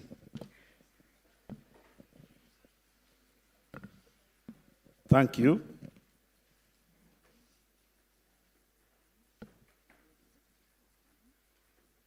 I'm going to stand on all the protocol that was shared earlier, but also to welcome all of you to this first mobility conference that we are holding as a city.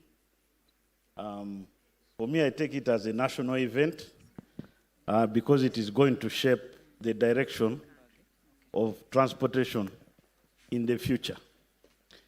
I also want to thank our team that has not been sleeping for the last 3 weeks, making sure there is budget, making sure that we have this room, making sure that we look so nice and we're in an environment that is we are supposed to be proud of. Thank you so much, and I also look forward to getting a lot from you. So what I'm going to share is that as KCCA or as the transport program in the Ministry of Works, we are looking forward to getting ideas that polish what is in our plans, and then we are able to implement those plans. So I'm going to share a bit of the plans. Some of them might be sophisticated or dreams, like people were saying, but kindly, make sure you look at what we are presenting and let us develop together solutions that will take our city to the next level. My presentation is, I'll tell you, there are about 40 slides, but I'm going to jump many of them because the people who have spoken before and some who are going to speak after me have presented some of that information.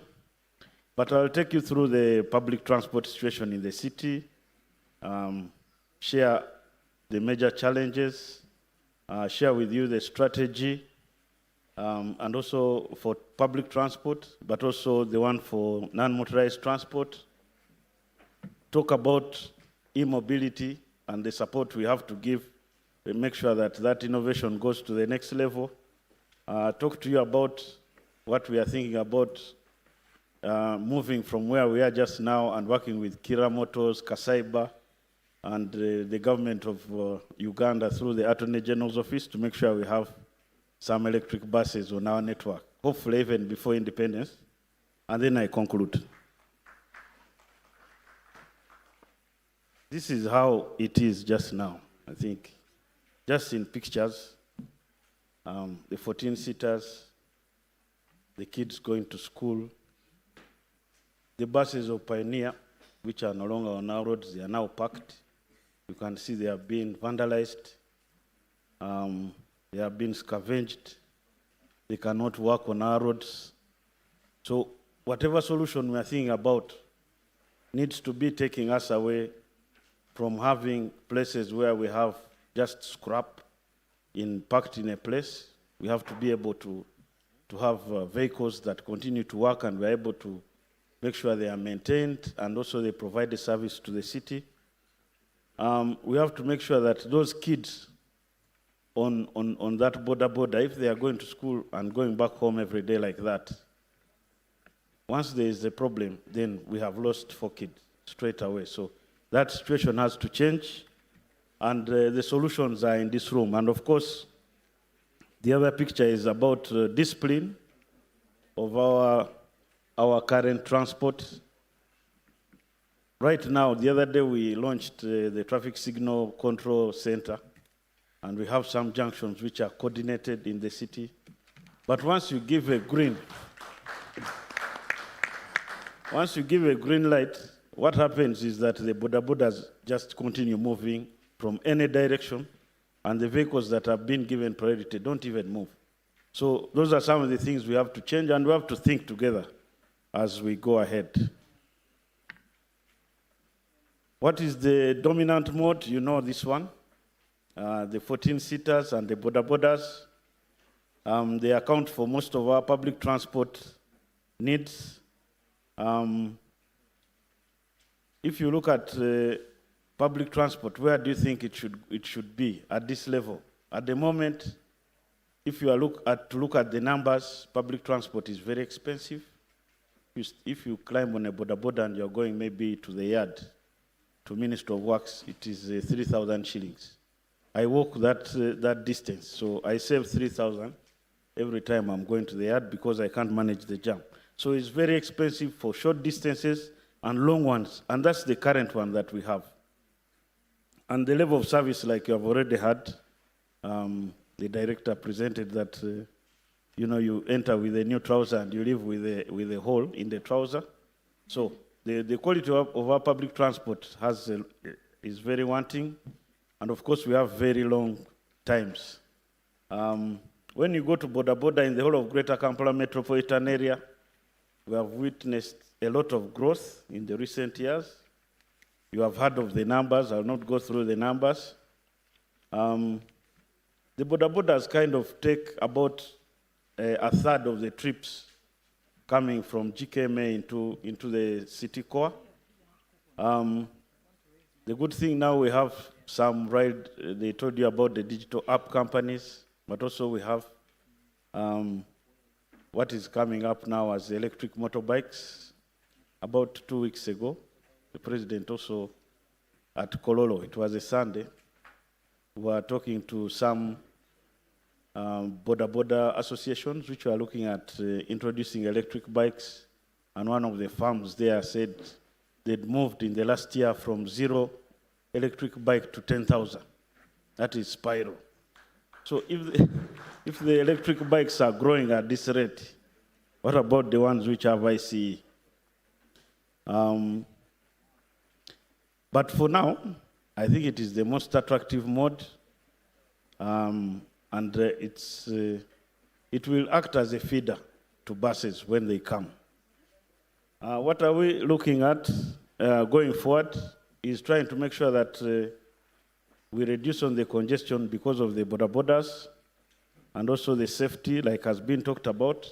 And we have to think together of how we manage the current informal groups.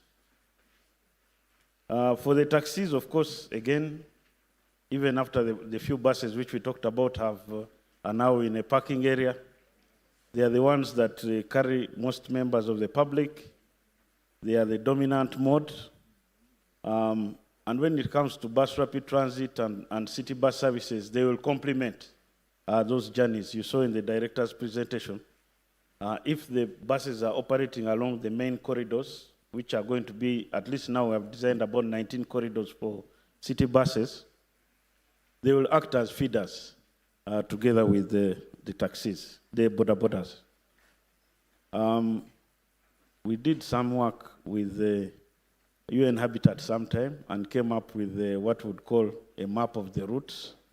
We developed this further with ITDP, who are also in the room. And this is what are the current routes of public transport in terms of taxis. It has been developed a little bit, but it gives you, the kind of shape that our city looks like. Not the one on X. There's a dreamlike tram map on X. Please don't believe in that one. We don't have, after the hills which the director showed you, it's not possible to have those straight lines within our network. In terms of buses' current status, government is actively promoting the manufacture of public transport buses, and that is with Kira Motors. We're also working behind the scenes. We did a bus transit study. As KCCA, again, we had all our stakeholders with us to see how do we move from the current informal transport and we move towards buses. So how do we move together with UTOF and we go towards operating buses on our network? And that is something, it is delicate. It started with a trip to Cape Town, and now it is a point where we have it in a plan. Now we have to act and start replacing taxis with buses. And of course, in future, these modes, the two of them, the city buses and the taxis that will be remaining on the other feed, will become feeders for the bus rapid transit once we implement it. These challenges have already been presented to you, and I'm sure the conference organizers will share with you these slides. But these are the same things which we have already talked about. Then now I'm going to go a little bit technical. I'm sorry about this, but I think it's very important because we have been developing plans. We have been moving, using data to be able to determine what are the solutions going forward if they are to be sustainable. In 2016, this is a result of the Multimodal Urban Transport Master Plan. In 2016, we found that the average speed of moving in the city was 14.4 kilometers. So even before you put a speed limit of 30, you cannot even reach 15. You can't reach 20. The average speed is what? Is that bad. Then a taxi has 14 seats. But we found that the average number of passengers per trip is about 13.4. And that on average, the taxi is always filled to about 84%. And the average transfer rate, so transfer rate comes from moving from one taxi to another because of your journey. So you find that you have, if you are going to Entebbe, from here, maybe you first get one taxi to the old taxi park, then you change from there and get another one. If you want a faster one, maybe when you reach Kajansi, you change again, you go to the one that is going on the expressway, and that is the transfer rate. So the average transfer rate for someone in the city making a trip, instead of moving from one place to another in one means, by one means, is 2.2. So that is a very big thing. It shows you that we have very disjointed movement for our trips, and on average, that is really too high. It should be at around, in the region of 1, is what you want as a target for average transfer rate. Then the average route is 11 kilometers. So people's trips, the ones that move by public transport, on average, use the distance about 11 kilometers. So that means you really have to use some kind of motorized transport. Otherwise, you're not going to reach where you're going. And if it is at a speed of 14.4 kilometers per hour, you can see what it means. Then we go to the mode. This one, that was 2016. I think you've seen the new one, which was shared both by director and the commissioner. What I can tell you just briefly is that the mode share at the moment is very good. So if you have a lot of NMT, normally what would be like your ideal is that you have 30% of people or 33% using public transport, 33% using their own vehicle or personal transport, and then the other 33 using public transport. So own vehicle, 33, walking and cycling, 33, and then your own vehicle, 33. So, but if you look at our percentages, our NMT share is very high. So our main thing should be to make sure we maintain that. So in other words, we are more sustainable. And if we use electric buses and electric means, things that don't cause pollution, and we use more of NMT, then we are maintaining our sustainable modes even in the future. And those are the plans. Now we go to the NMT, the Multimodal Transport Master Plan, the projections. So like I was telling you, the speeds at the moment on average are on average 14.4. So if you look at the lower part, I don't know, this lower graph here. So this is where we have the speed, the average speed for mods. So at the moment, what we would call the reference, if we remain at the moment without doing anything, our speed in 2040 will be less than 6 kilometers per hour. This one here. 6, from 2016, it be less than 6. So people who are walking will be faster than those who are in the cars. All the roads will be what? Car parks. There will be no movement. If we do, nothing.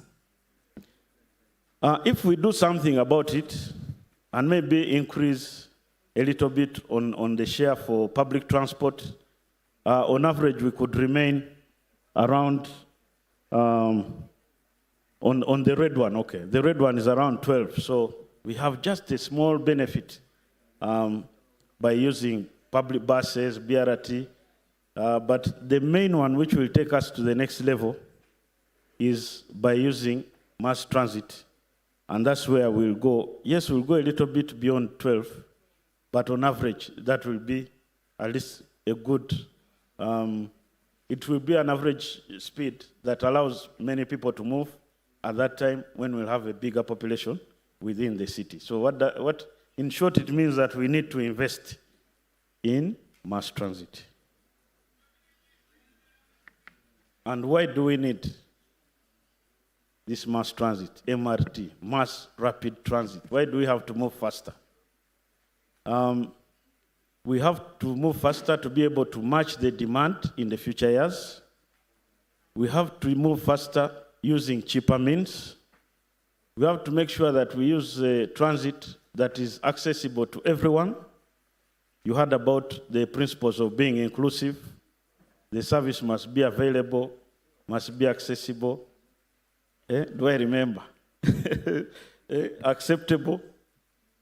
So, and affordable. Those are all there. So it's very important that those services are there. Otherwise, people walk longer distances.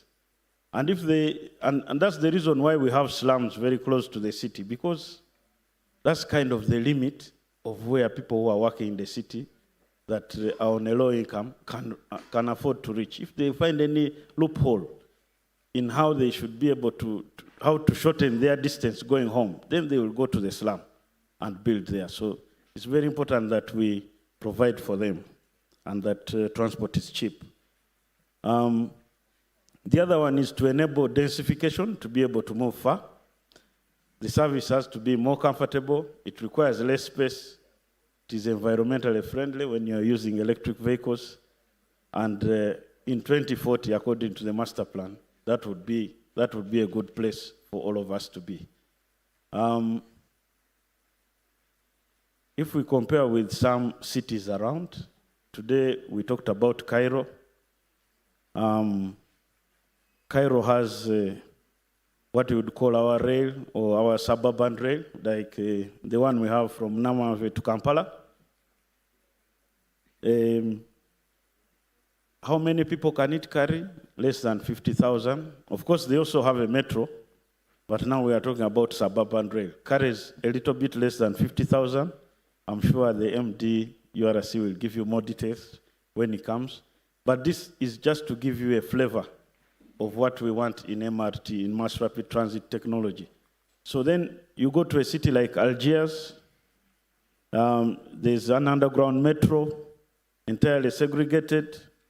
You can see the speeds, 30 to 40 kilometers. It is underground, so people have to be able to reach there. It is also very expensive. Yeah? Something like 20 to 150 million per kilometer underground. Those are the costs we are talking about. But what can we afford? Maybe we can afford these other two.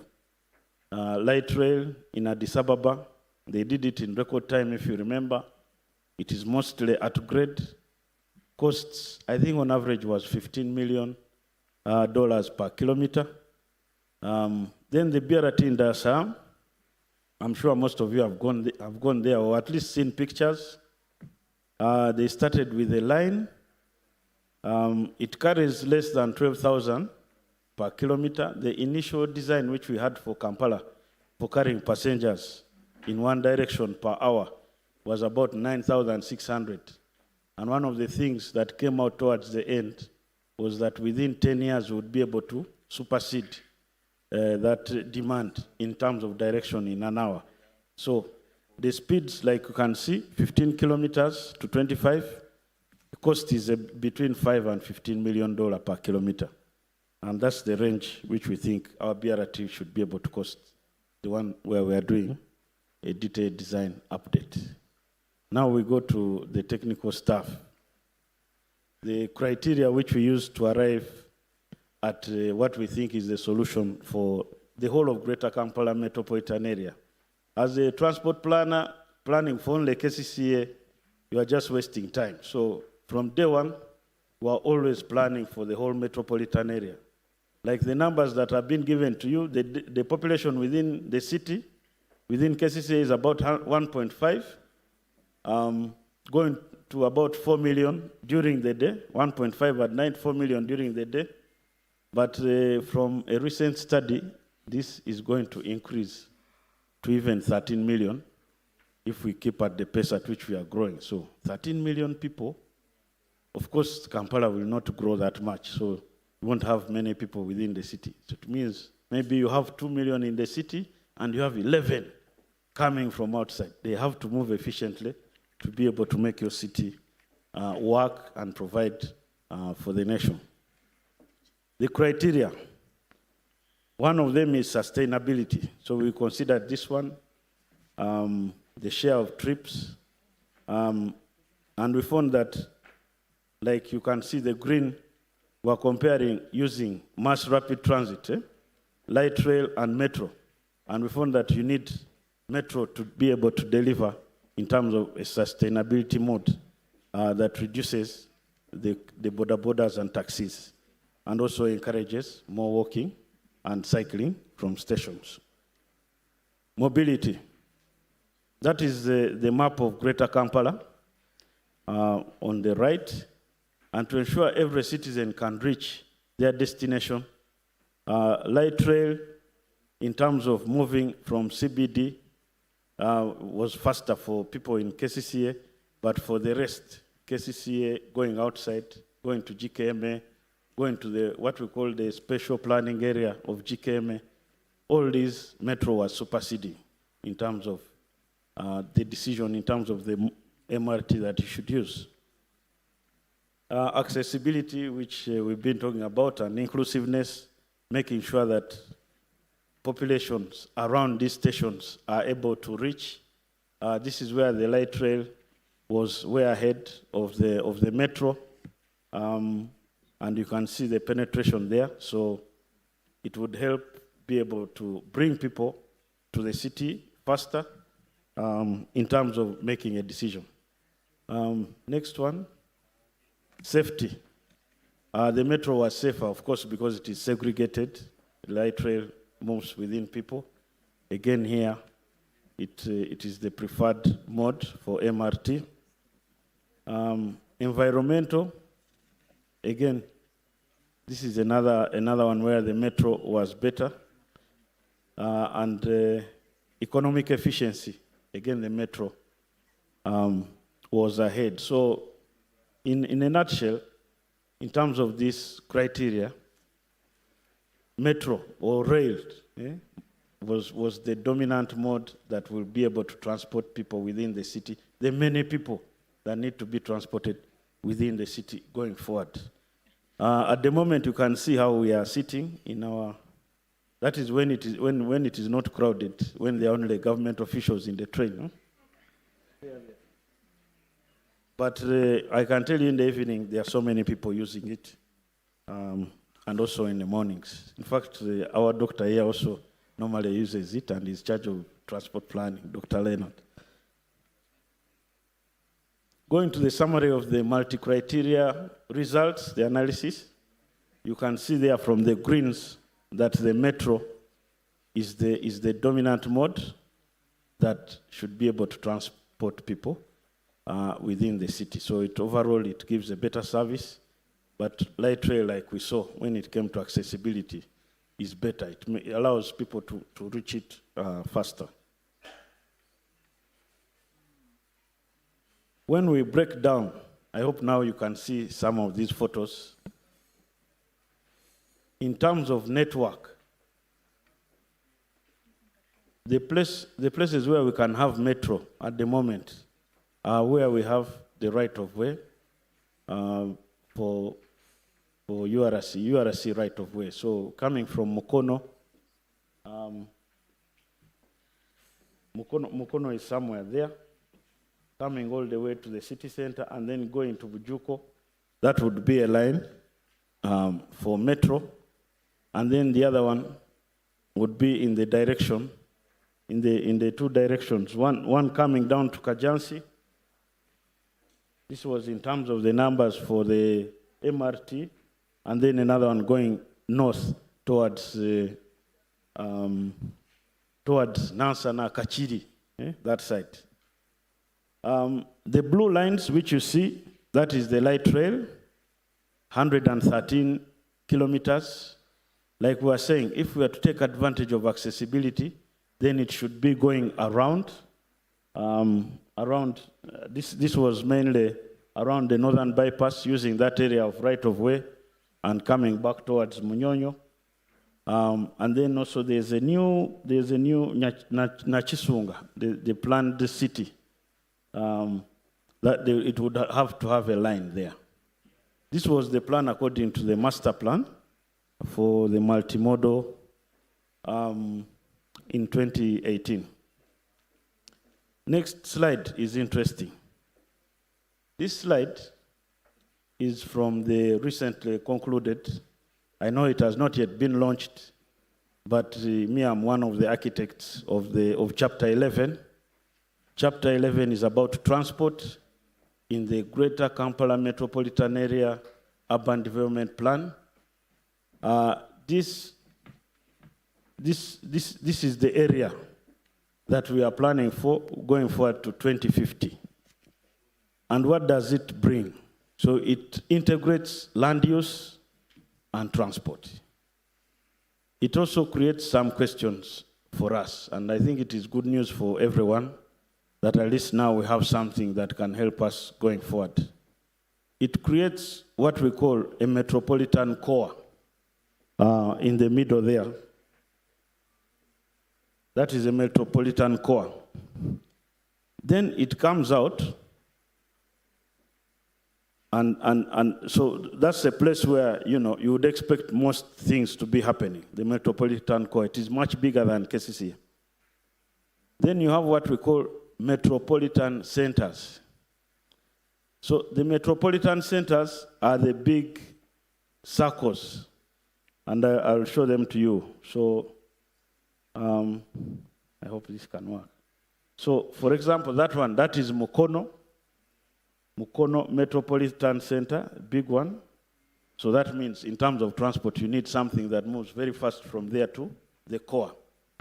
The next one is Gayaza, which is up here, another metropolitan core. So in terms of planning, and we have urban planners here, this place should be able to do everything that is being done by the city at the moment.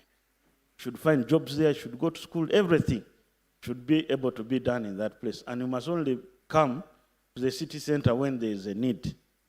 The next one is Matuga. Matuga is here, big one. The other one is Wakiso. And then we have here Nsanji. I don't know whether you can see Nsanji is here. Nsanji. And then there's a lower one here, Kajansi Metropolitan Center. So for us, when it comes back to transport, then we are looking at these metropolitan centers are kind of radio from the core. They are coming out of the city. So you have to be able to go to these metropolitan centers very fast. And that means you have faster movement along those. What has the master plan done? So the master plan, or the development plan, is proposing that we have a railway line around what UNRWA used to call the outer beltway. So you have a railway line from, so we are coming where? From Mukono. And then you start coming back up, and you come through all these centers. You come from Mukono here, so you have a railway line going along the outer beltway, and you come back, you come towards the Kajansi, and you come back towards the core. So that you can see from the URC point is we need to acquire right of way. The good thing, it is not near the bypass, it is what? It is outside. The one around the northern bypass is light rail, and then outside we have that core of a major corridor for rail. The other things which are there are really physical planning things, but in terms of area, I think it is very important to recognize that the Greater Kampala metropolitan area is going out. So on this side, we are almost going towards Lugazi. Then we come here and we enter all this area of Nachifuma. This is areas which are seen as strategic centers in the future, 2050. Then you come to this other side where we have Namayumba, a strategic center, and then you come down this side where you have Kamengo, and you continue towards the lower part, towards the lake, towards Masaka. Yeah, I thought that this slide is very important for everyone to appreciate in terms of transport, but the key thing is we need to start from somewhere, and that is where I'm going. In terms of plans, we have made so many. Borders, what do we have to do? Of course, as a city authority, we have to have an ordinance that allows us to take action. And that one, we are working together with the Authority Council to be able to deliver the ordinance. But yeah, these I'm sure most of you have seen before. We have to register border so that we know the actual number and we are not playing around. And we can give numbers in KCCA and outside. Formalize them in the whole of GKMA, implement the free zone, encourage use of electric bikes, and then provide charging infrastructure or work with partners to make sure there's charging infrastructure everywhere, and also regulate those operations to be able to ensure that they talk to what we are planning going forward. Next one is taxis. Again, as an authority, we have to work together with the Ministry of Works and Transport to regulate that industry. Ministry of Works and Transport told us about licensing. On our part, we have to make sure that the routes which we have, we formalize them. We encourage use of e-taxis. At the moment, they are not there, but maybe Kiramotos might say something about this going forward. We look at digitization of that sector, and also we introduce measures to improve security in the use of taxis. In the short term, in terms of the urban strategy, what are we doing? Like has been said, and also my colleague is going to come after me, we'll talk about improvement of the road network. Traffic management, signals, channelization, these things are ongoing. We are developing NMT infrastructure. We are building our capacity. We are designing an appropriate BRT for the city. And like I've said, we have to work very hard to integrate land use and transport planning. And that's what we are doing going forward. So yes, we had the multimodal urban transport master plan. Now we have the UDP that will be launched for GKMS soon. We have to make sure that we align those two and are able to deliver on something that is going to encourage TOD in the whole of GKMA, not only for us, not to be selfish as KCCA. So that the short 1 to 2 years, we expect to finish that. In the medium term, yes, we continue working on our network. You saw the number of kilometers that have to become paved are so many, so we have to keep at that. then we should be able, at least in the next 3 to 5 years, by 2030, we should have a BRT, a light rail. The rail should be working, should have a double track. URC is going to talk about this. I don't want to enter their presentation. But we should have MRT working. So we should have BRT, at least 1 or 2 sections finished. The city bus service should be fully functional on all the 19 corridors for buses in the city, but also the MRT should start. And then we continue to work towards developing things for 2050, which is the bigger light rail projects, suburban rail, and make sure the ring roads within the city and all the arterial roads are done. So in terms of strategy, that is it for urban transport going forward to the next 20 years. As we go along, as we do all this, we have to encourage the use of electric vehicles, and that goes to making sure. Of course, we are very lucky. We have the first electric bus. I don't know whether to call it a factory. We manufacture electric bus. I was there last week in the expo, and one thing which I felt so bad, I shared with my colleagues in transport. How can Kira Motors be making buses for Dar es Salaam bus rapid transit? What happened to us? They are already making buses for our neighboring country, and they are fully supporting us. So we need to work hard and make sure that we have buses on our network, and also have those BRT buses made here and working on our network. But yeah, we have the factory here. We need to make full use of it, not only as a city, but a country, and buy as many buses from there, and also work with them to be able to have a service that is not going to become, like the car park of buses I showed you. We have to work with them to make sure the buses keep working, work with Ministry of Works to make sure those buses keep moving.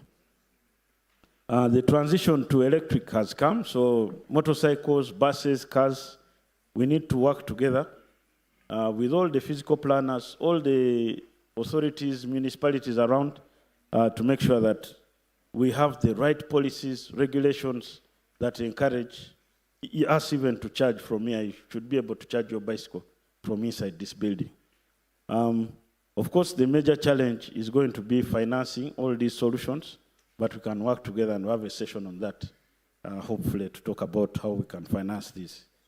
There are so many e-mobility projects, and more are going to be talking to you in the next few days. But our action really is to make sure we take advantage of Kira Motors, at least for a start in terms of mass transit, and make sure that this partnership, where government of Uganda has put in money and is working with the private sector, is developed to a level, and we support it to a level where, we can all benefit. I think I've said most of this. And now I go to the NMT, just quickly. I don't want to bore you so much. I had many slides, but I thought I should rush through them there. The NMT strategy for the city. Again, this one has been talked about. As a city, we are very firm on the projects that we are undertaking. What you see there was the pilot. When I came in, that was, like I told you, 12 years ago. This was just on paper. This was Lumu, Namirembe Road. This is how it was on paper. But my friend, to move from here to develop this thing was not easy. And Engineer Serunjoji, he took some of the flack of making sure we talk to each shopkeeper on Namirembe Road, telling them that, no, your business will thrive. No, you are going to be able to pull this off. And it took us a long time, but we were able to do it just before COVID. We were able to deliver this project. I want to make you rest a bit because I think I've talked a lot. But for civil engineers, traffic engineers, normally they would look at a place like this. And when you have free flow conditions, like on A, this is the northern bypass above Bwaise. You can see vehicles are moving very fast. There's no problem. That road is classed A. People are moving. And the grade F, this is Chiseka Market. Do you see, we are on Chagwe Road. We are about at the crossing of Nachivo Channel. This is where the photographer is standing. There's even only one street light there, one traffic light somewhere behind there. I don't know whether you can see it. Yeah, there's a traffic light there. So it used to be there to allow pedestrians to cross. But you can see what it means. Who are we providing for? Who does the city belong to? When you talk to an economist, like a commissioner, for him, he will grade them differently. He will say that we need, that is where there is money. That is where the GDP of the city is coming from. That place is working very well. So we have to hit a compromise and provide for all these people. Make sure people are walking. People are walking next to our shops. And that's how we shall make money. And that is, for me, I think is just a quick explanation of NMT. Why do we need NMT? Who is more important? Is it the vehicle or the person? And I think at this level, I want to request all of you to change and become economists, and we provide infrastructure for NMT. And that's the direction which we are taking. What have we done as KCCA? Like you can see, this is the Lumu Street going through. We have already done that one. Lumu Street going through. The other side is Namirembe. Namirembe stops somewhere here. Lumu Street starts here. This is the old park. This is a new taxi park. And it goes through. What have we done? We have designed those roads within that area. So some of them will have a driving lane. Some will have zero lanes. So those which are very light green will not have any vehicles on them. So we encourage people to walk more. We've done it in such a way that a vehicle can go in and get out. But the person who is prioritized within the area below Kampala Road is the pedestrian and also, cyclist. But also we've not stopped there. We've gone beyond. We've also designed already some roads above High Court, Buganda Road, Lumumba Avenue, Shimon Road. All these have also been designed. And also we worked with the URC also and the World Bank to develop. If we are to double track the railway line from Kampala to Mukono, we still have right of way. In order to help with making sure there is no encroachment, provide for cycling and walking all along. Because, in the evening, normally when people are going home, that is one of the safest places to pass because they know the train will come once, then it is available for walking. But if we can provide and formalize walking, cycling along there, that would help. What are we doing to promote cycling? In 2010, the city approved that NMT corridor. Like I told you, it took 12 years to be able. It took 12 years to deliver it. 10 years, sorry. But also the Ministry of Works should have credit here. It developed the NMT policy. And for us, we are showing the Namirembe Road and Lumu Street as the what? We are showing it as the pilot. And that's how, before we opened, just before COVID, during COVID, that's how it looked like on the right. And after opening, of course, you can see people using it and parking bicycles. And the thing, like we have said, is to increase on this network. Thanks to also ITDP, we were able to develop a master plan for cycling for the whole city. So we are able to develop the network for cycling and make sure that this NMT is not alone or standing there as just like a trophy. It is something that is connected, can allow people to cycle up and down. The other one is open streets. Had what we would call a car-free day. Sometime in, I can't see the year, but it's long ago. This was before my time. But you can see, I think Commissioner Katushabe is there, and also Honorable Minister is still in his yellow shirt and the rosary on the right. Thank you so much for promoting this, and this is an activity which will be there on Saturday, on 27th, where we'll have the car-free day. And like we've said, the Director of Engineering has been leading us in the monthly cycling with EB, and this activity has taken on prominence. The work, I'm sure Kim is going to talk about it, so let me note it into your words. But the main drive of it is to show people that it is safe to ride bicycles in what? In our city. It is safe. Once you are put on the right equipment and you are able to ride and follow all the rules, then you are able to ride safely and you can save. Some are electric, others are manual, the bikes, but they all work. In conclusion, the population, is growing, of course, in our countries. The fuel, okay, yes, for us, we have got some fuel. It is going to, I've not yet seen a drop, but there's hope. But maybe around the world, there's not a lot of fuel that will be going around for a long time. We are lucky that we have generation of electricity we can use and move towards the use of electric vehicles. We have to work with everyone as government to be able to support people who are providing solutions, Kira Motors, Kara, Zembu, Gogo, Spyro, Borderwork, everyone. We need to support them and make sure that we move in that direction to have a sustainable modes. But also we have to develop the regulations that will promote the transition to electric. I thank you so much for listening to me. Enjoy the conference.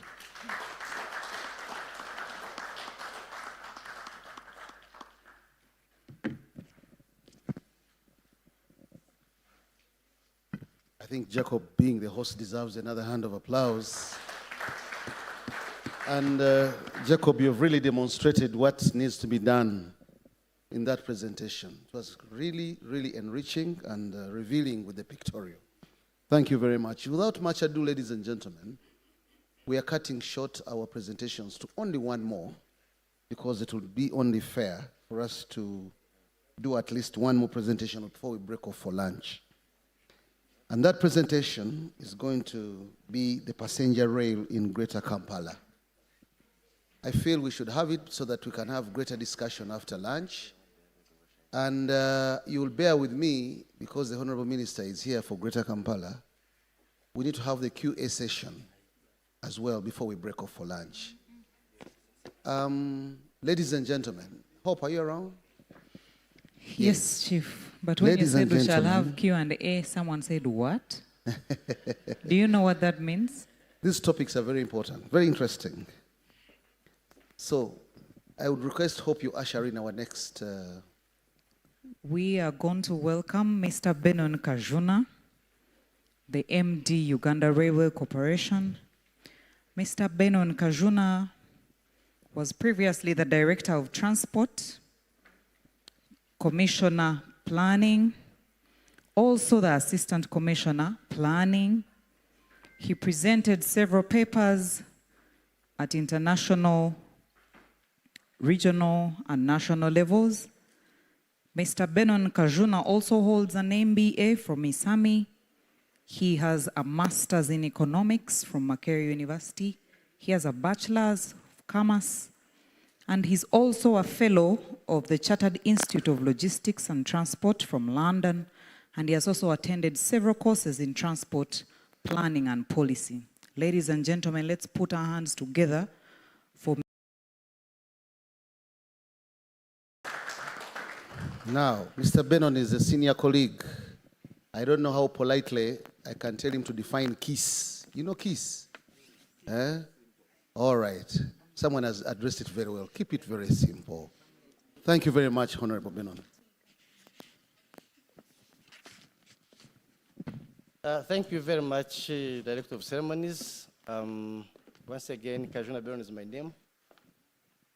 To recognize the presence of the Honorable Minister of State for Kampala Capital City Authority, I will make a brief introduction about Uganda Railways Corporation.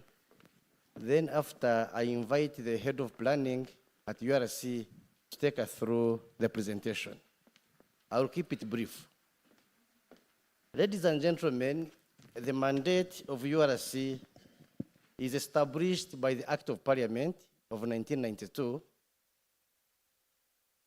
Its mandate is to construct, operate, and maintain railways, marine, and road services, both within Uganda and outside Uganda, for the carriage of goods and passengers. For us, we have that mandate of maintaining railways within Uganda and outside Uganda, because we also operate within Kenya through Kenya Railways. We also operate in Tanzania through Tanzania Railways Corporation. Our vision is to be a preferred freight and passenger transporter in Eastern Africa. That's the vision which we have, and the mission is to provide a reliable marine and passenger services for socio-economic transformation of Uganda. URC, we have core values which make us implement the mission and the vision: integrity, customer focus, collaboration, innovation, and sustainability are the core values of URC. What are some of the services that URC or Uganda Railways offer? We offer freight services.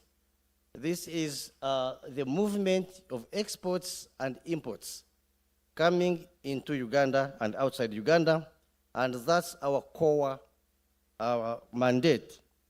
We also provide passenger services. This is done on a small scale. Currently, we provide services from here to Mukono, 2 trains in the morning, 2 trains in the evening. And allow me to take this opportunity to thank the KCCA, because they are the people who gave us this Rubengo. They started this with support of the Ministry of Finance, and they were giving Uganda Railways 1 billion per year. But over the years, that money does not come, Honorable Minister. So we are facing it rough, really, because we must be able to provide the passenger service. Some of you who use this service, you find there is a locomotive in front and a locomotive behind. Do you know why? This is because our locomotives are very old. They are not serviced. So we fear that in case one locomotive fails, then another one can be able to push. And it is costing us a lot of money, ladies and gentlemen. You are laughing, but it's true. It is strange and actually true. There is no way we can stop this service. So I would like to thank the Honorable Minister. The message you have told me here, even the Honorable General Katumba Amara had talked to me about it. The President has pronounced that KCCA should work with URC to make sure that we do passenger service in the greater Kampala. So we need these synergies with KCCA so that we can be able to move. We also provide warehousing services. We provide workshops in Narukorongo. We also own ports, Port Bell and Jinja, where exports, which are coming from Mwanza, from Kisumu, actually pass. We are also into real estate business. You know, URC is one of the biggest owners of land. We are land owners, we are landlords. But this land is underutilized. So we are working with the private sector to see how best we can be able to utilize our big chunks of land which are actually not utilized. So we provide a logistics solution. Some of the challenges, honorable members, is the high operating costs, as I've told you. For every shilling we are earning as URC, and I want you to listen to this, for every shilling we are earning, we are spending 2.5 shillings to earn 1 shilling. So we are actually a loss-making organization. The operational costs are very, very high. This is because we have only 2 locomotives which are not maintained. The wagons are very old. So, but we are working hard with the government of Uganda to make sure that the providers' capitalization to move this URC. So really we need synergies with KCCA, and of course mass transport is the way to go. Allow me, honorable members, invite the head of planning, Mr. Businje Richard, to come and take us through this presentation. But I'm available for any questions that you may need to ask. I thank you very much.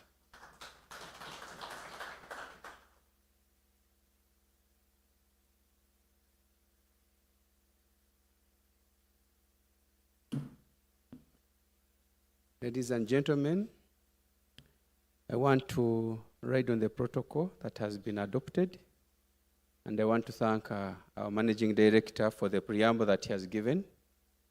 And therefore, I want to quickly say, since we have the Honorable Minister here, let me able to introduce myself, because I'm a young man still moving. You never know the powers. Honorable Minister, my name is Richard Businge. By the grace of God, I was appointed as Head Planning and Strategy Management for Uganda Railways Corporation. And I'm also a member for Chartered Institute of Logistics, UK. And I'm a British trained economist, MSc, Development Economics and Policy, University of Manchester. But of course, I also hold the one for Makerere University. So that is me, because the organizers don't know young people, they know those who have been in the service longer. So next time, maybe the organizers of KCCA will also read the profile. Okay, back to business. Ladies and gentlemen, we are looking at urban mobility, and we are planning for this city, and we're in this together. So when all these other presentations were made, we are just making a compliment. We are just complimenting these presentations, and we are just saying one thing, that the city is growing. There is a population that we must serve. And as Uganda Railways Corporation, based on the mandate that our managing director has ably highlighted, we take note and appreciate that the city is growing. Over 10 million by 2040 will be in the city here. We must look for a solution for them. As Uganda Railways Corporation, the mandate we have is not specifically for meter gauge. This one I must explain to people who don't know railway. The mandate we have is for railway development in the country. But as of now, the government saw it necessary to create a project. And there is a project specifically to handle standard gauge railway corporation, which we are working along with. And so we are supposed to manage railroad development in the country, and that's why we are working ably with the standard gauge railroad project to ensure that one is also delivered. So we also have commuter railway system, and the commuter railway system members who came before me talked about it. We currently move up to Namamve, up to Mukono, and we have very many plans, as I will be indicating in this presentation. But we need also to acknowledge that we have a number of partners. Before even I go beyond this slide, we need to appreciate European Union. There is some good job that you've supported us in different ways. We need to acknowledge French Development Agency. We are working with them to build technical assistance because Uganda Railways Corporation, after concession, many things happened, and therefore we need to build capacity for these employees so that they can take up the new modern environment that we are talking about of the standard gauge. And then we also need to acknowledge African Development Bank. I don't know whether they are also here. It's a project that we think it's going to turn around things in Uganda Railways Corporation, and therefore, these are our partners in development. And of course, our mother ministry, we can't do without them. Everything we go through our mother ministry, Ministry of Works and Transport. But we also have our commissioner regulation. This one, I always say it, even when I go to the minister and I find him is part of the program working group, I know I'll be comforted, because when they are slicing a small cake, he will ensure and talk about Uganda Railways Corporation, so that we can get something to make the things work. So, ladies and gentlemen, for purposes of time, we want to look at just give quick highlights about the operations.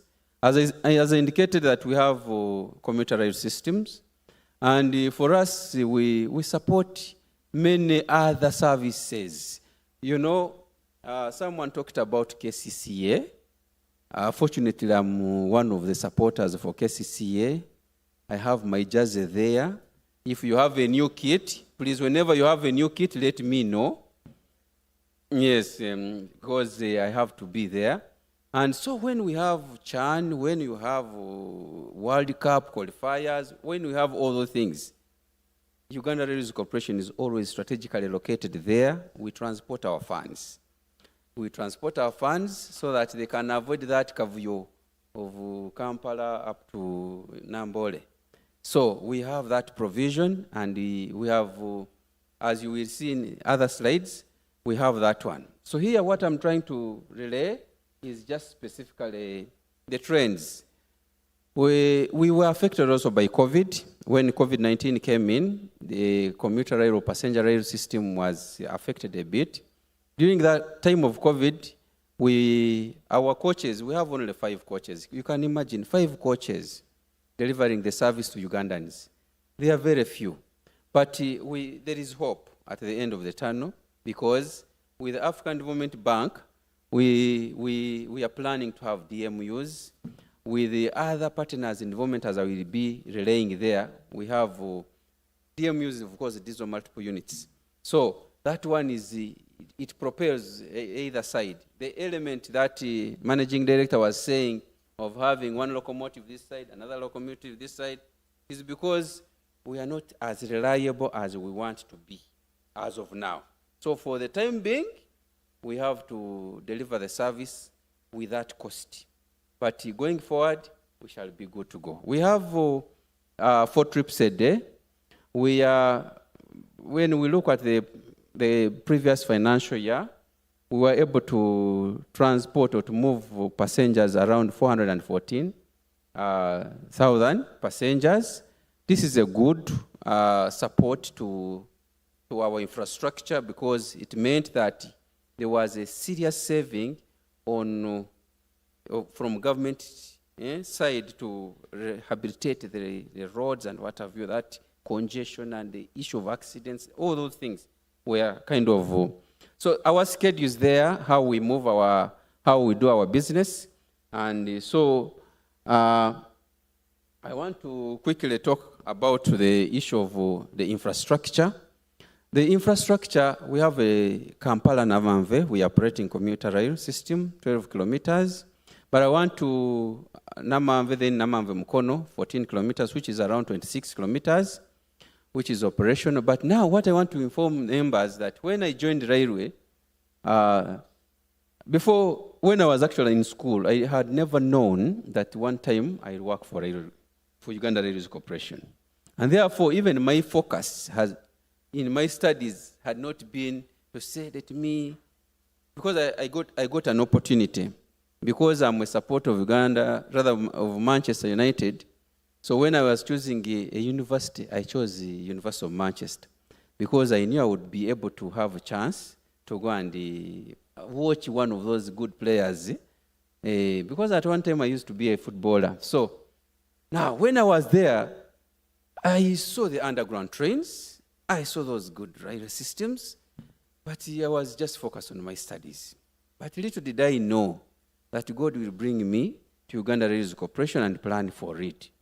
Now when I came and I was taken, we were doing M&E, monitoring activities, and we moved with our train up to one coach, and we moved up to, with the managing director, we moved up to Jinja, then we continued.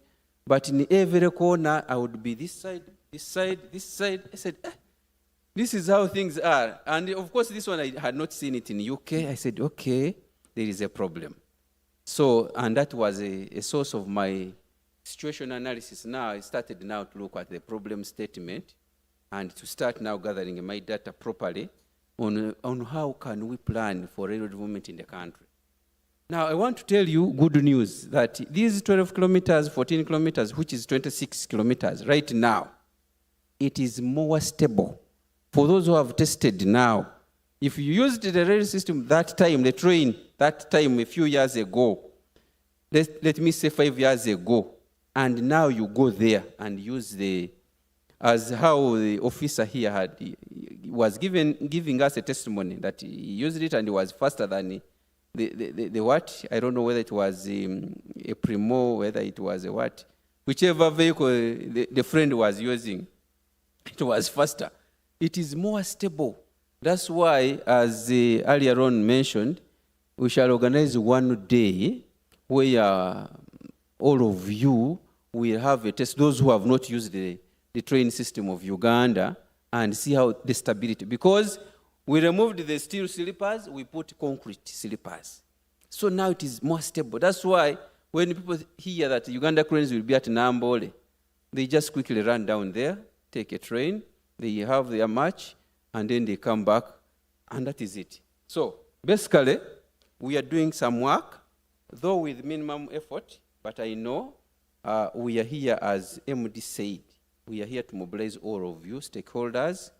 You have different doors you can open for financing Uganda Railways Corporation to ensure it delivers the mandate it deserves to deliver. So these are some of the testimonies that people give when they use Uganda Railways Corporation. One member was quoted saying this, "I never forget those rides, even though the cranes didn't go far in the tournament." You remember the Chan, we started a bit badly, but then we went ahead and started winning. But of course, we did not reach the finals. But this Rita at Kwas is recognizing the ride that he had with Uganda Railways Corporation. Now, imagine with meager resources, we are able to deliver this. And now, if we get more resources, what will happen? Now, the issue is now we are going to partner, and we have been partnering with the KCCA and all other stakeholders to ensure we deliver our mandate. So that is how we are moving. Here, I want to give you some of the plans that we have. We have African Development Bank. We have European Union's financing the feasibility study for expansion of passenger rail in the greater Kampala metropolitan area. And the planned routes have been, some of them have been presented by our members. But currently, as we indicated, we are moving from here to Mukono. But we also have Joko Chengera. We have Chengera Kampala, of course, Kampala Namam. So all these are routes planned for. But we had also a plan to have Jinja inclusive. It's only that the resources, when we looked at the resources, they seem not to be enough. But as Uganda Railways Corporation, we want even to launch a weekend train to Jinja to promote tourism. And of course, we are still looking at the resource envelope and see whether we can afford this activity, but that plan is there. So these studies, one by European Union for passenger expansion, and the other study for modernization and expansion of Port Bell as a green infrastructure port. We are developing Port Bell as a hybrid port to promote tourism, passenger service, and at the same time, of course, we have cargo business. In the interim, because at the greater picture, we have Bukasa for cargo. But for passenger, it is more on the side of Port Bell. So we had already got the map from the engineers from KCCA, but here we want to highlight we have a project. We are partnering with a development partner who is planning to have phase 1 to come and have the Kampala Chengera then have Kampala Entebbe, then Kampala Kawempe, then Kampala Mukono. Now here is to provide the dual lines to ensure that if we have a line dedicated for cargo, it is dedicated for cargo. Then the line for passenger is dedicated for passenger. But of course, in these other areas, you are aware that it is specifically for Entebbe, for Kawempe, basically to contribute to decongesting the city. So, and we believe that once this one happens, we shall be good to go. So, there are future phases, of course, as highlighted by the engineers, since we are working together to ensure we expand to other parts of the greater Kampala metropolitan area, as highlighted by the previous speakers. Here, I want to showcase something.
Gentlemen, that is part of the summary of our plans, and we believe this is very possible.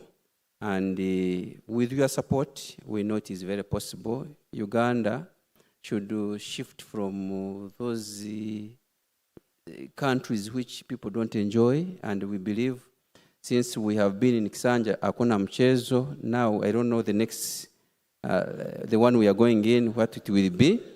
So we believe we can deliver this.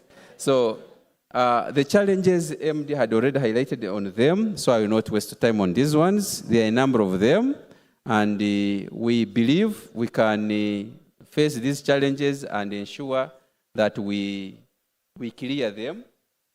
So, ladies and gentlemen, thank you.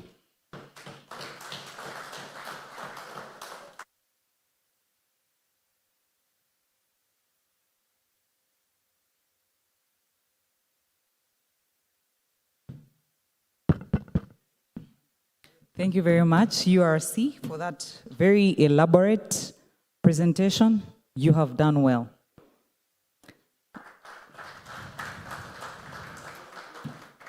Ladies and gentlemen, it is yet another time to go and refill and then return. Although, one last thing, could you please project for me the logo? Only the logo, please. The logo of the Kampala Urban Mobility. Okay, the festival is also good, but just before the festival.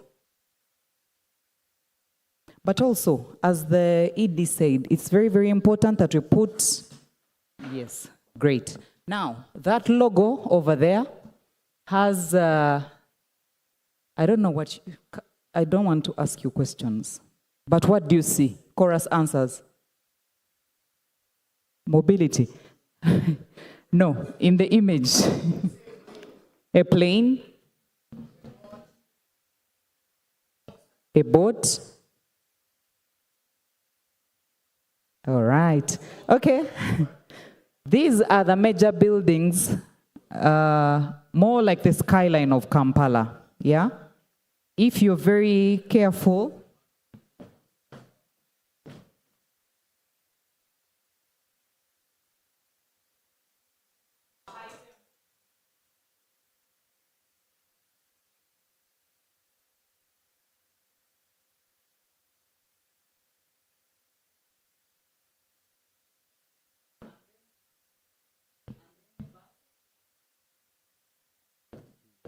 Yes, please clap for her.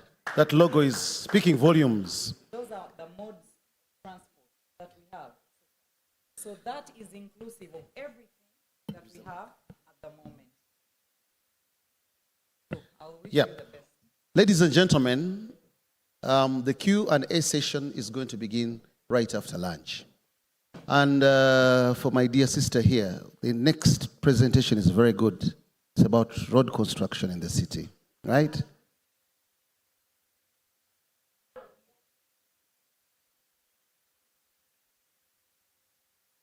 To action. Now, plan to action. Ladies and gentlemen, before we break off, allow me a chance. Let's give an opportunity to just two people, our seniors in the room, to make a comment, because we might not be with them after lunch. And I'm going to request Mr. Katushabe, please come and invite the Honorable Minister to make a concluding remark as well before you can exit for lunch.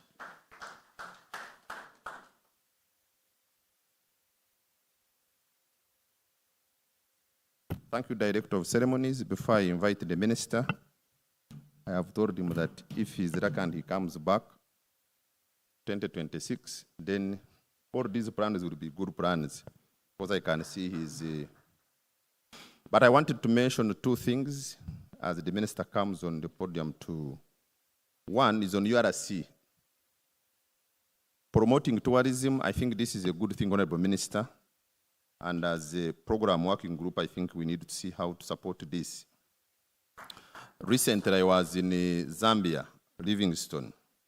They have, I think, the oldest train that takes tourists up to the bridge between Zambia and Zimbabwe.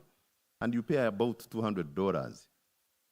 So if we can refurbish some of those coaches, but we leave them to be vintage MD, to go to the source of the Nile, people can pay even $100. Even Fiona, I'm sure she will be happy for this. $100. Number two, on public transport, Honorable Minister, I sold this idea to former KCC, but they didn't see maybe sense. Maybe let me bring it to your attention and your technical team. For all what Jacob was presenting, I think there is a need to have a deliberate intention and effort for KCC to procure land. 15 kilometers from the city center. Kawanda, Chengera, maybe Mbarara, and have all these satellite towns he was talking about. Then you will not need any taxi or bus to come to the city center. So for anybody to develop a business model for city services, you know where actually your route stops. And then it connects with these up country, they become feeders to those satellite towns. So, sir, when you are voted back, look into this. We can have a joint paper, we write, and we put it before you since you still remain a minister. And then we see how to proceed. Allow me, Honorable Minister, to invite you with all the pleasure to come and make your last statement, and then you proceed to Kororo. Thank you very much.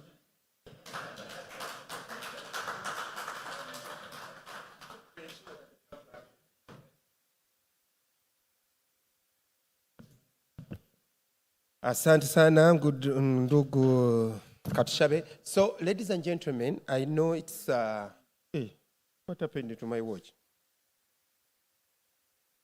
Jesus. Kale tusonde watch.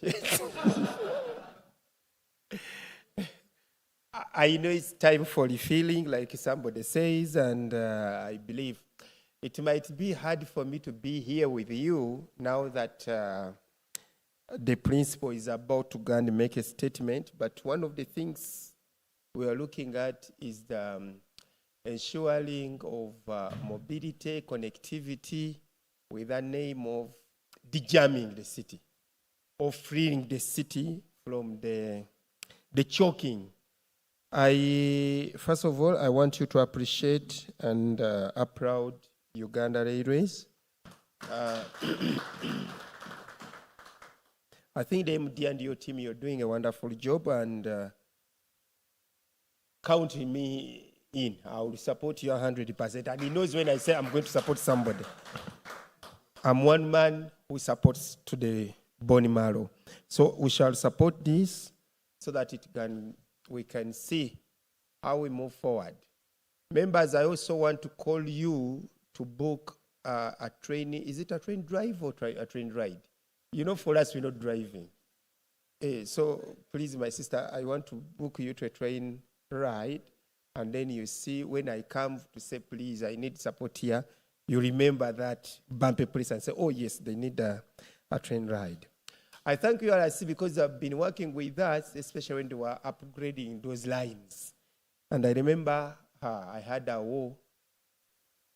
NAM was coming. Uganda is closing.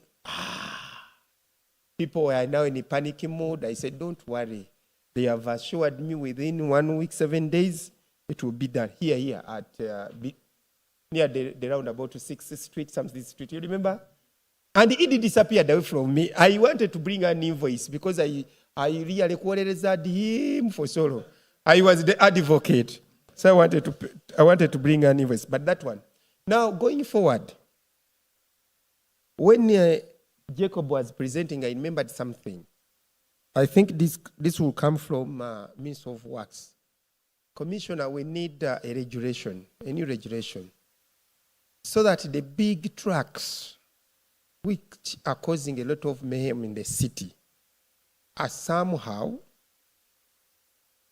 asked to really move at night. Because every time it pains, you see you are in a lane, you are struggling with a Sino truck, a food something, a fuel truck. Do you face it? And it is jammed. In the case of a fire outbreak with this fuel truck, disaster. I think let's follow like other countries where these big trucks start working maybe at 8 p.m. up to in the morning. When it comes to the wee hours, or especially in the peak hours, they can maybe do during the day between noon and 2. Then they leave the peak hours until when we get there. But I'm also going to support you. Yes.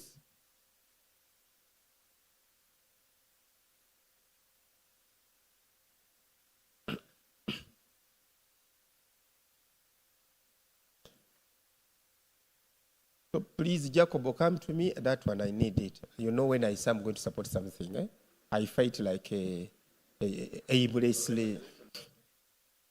No, we shall. No, I'm saying I have to fight for him so that it is passed. But it's in a good faith, really. It's in a good faith. Members, it's in a good faith. Secondly, I want to urge you, the cyclist. to always please put in a more effort so that you can attract more people, especially when we announce the car-free day. My only challenge these days comes on a weekend, which is more or less, it needs to be on a working day, maybe a Friday, so that people realize the really need for when it's leaving a cat home. Because when we say weekend, normally people tend to think after all it's a holiday. So that one should also be, no, you'll handle that one. Me have told you my thing. Oh, okay, Friday. I think that is okay. So that, okay, let's have it in the middle of the day, so that middle of the week, so that people realize the need. Because I know Friday, Katushabe and other people are running away. You know, my city is beautiful. When it comes to Friday evening, I'm alone. Weekend, holidays, I'm alone. Most of you, then Sunday evening, they start disturbing me. Can you imagine even my road, the beautiful road, Gulu Road, has started getting jam, all the way from Bombo. We used to be really very there. We didn't have so many disturbances. Now you are disturbing with your cars. Because people take some bit of bypass there, and then they come to Matuga to reach Kampala. So let's work on those ones. Then lastly, Commissioner and the Minister of Works, I think the issue of flyovers are very critical. And personally, I want those flyovers to make them road tolls. People should pay for use. We can get a lot of money because those flyovers, if they can make a circuit, people can pay for use. No. The clear example here, Entebbe Express, everybody first objected. How many of us who likes to use Entebbe Express when you're going to Entebbe? Okay, who likes to use the old Entebbe road? I think it will need it will need further consultation. I wouldn't want to commit here, but I can... okay, study it further. It doesn't need to study, Honorable Minister. Let's just look for alternative routes. But also, if you have BRTs, then we can have congestion fee rather than going for the flyover. Once we have an alternative, better transport system, then we can do congestion fee during peak hours. Then that makes sense, because really sometimes, and I prefer at least some bit of ease, because when you go to, I like Entebbe Express, we don't know time you are in Entebbe. We shall establish a transport. Now, lastly, Uganda Railways, I want you to get in touch with Kampala, the Minister of Kampala, because we are proposing, is my pass here? Somebody from my ministry? She was supposed to be in here. Diana, where are you? Okay, we are proposing the second phase of GKMA, and the bank is saying we should think of city linkages. That's why we are going to put a lot of effort. Me linking Kampala to Jinja, Masaka, and maybe some bit of Kachiri this side, so that we can free.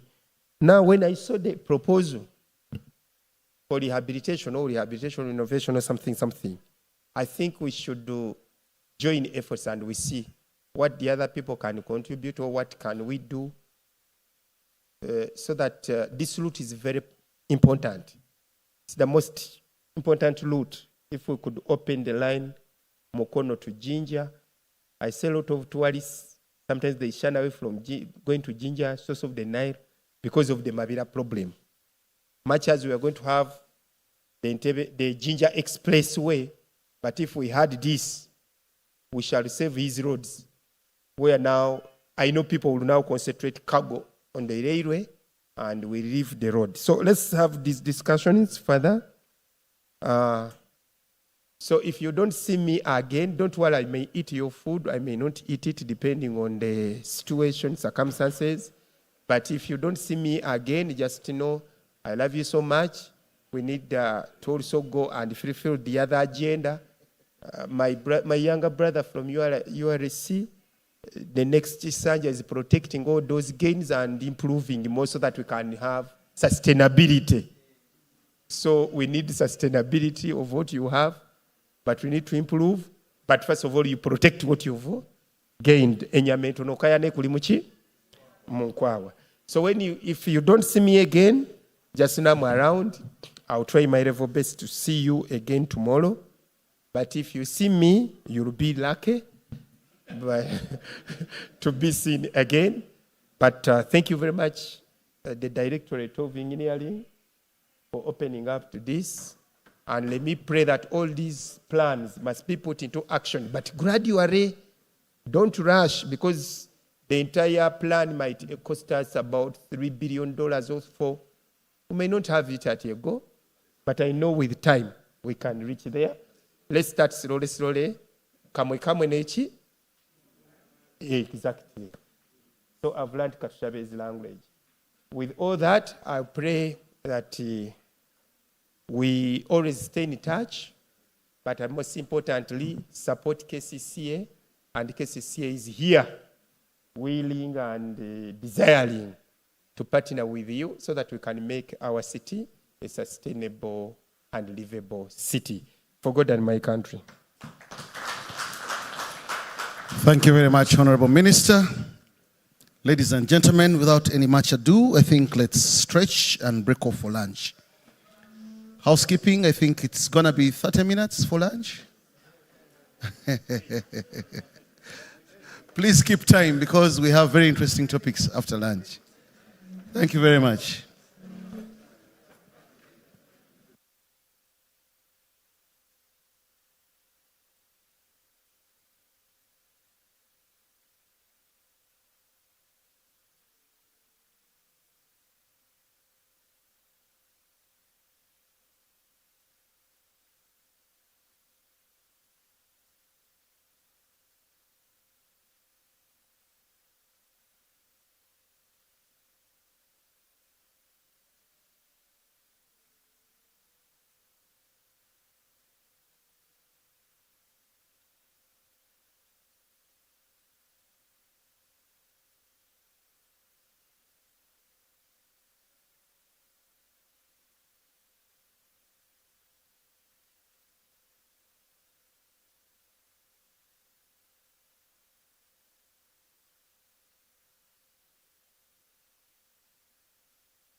kubanga mwenge kukutula n'ennyingo kutomeza n'ebisenge. I'm too addicted to hauling a sente tally con expiry date buli kaseera njagala mbewendi jangu. Come a little bit closer, baby. Sembera wameza nechecho sita kuveyo chakala kuveno ntekeyo awo sita kuveyo chakala kuveno ntekeyo.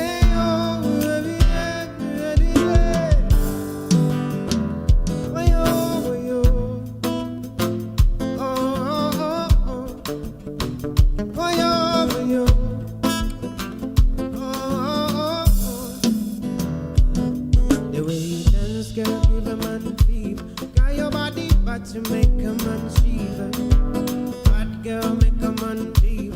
Got your body, but you make Mr. Lover, lover, and I say I don't get my holla. Anyhow you like, I could do my deal, as long as you know cause palapa. Promise you gon' treat me well. Give me the love and no be kiss and tell. No be say that I whine I do well.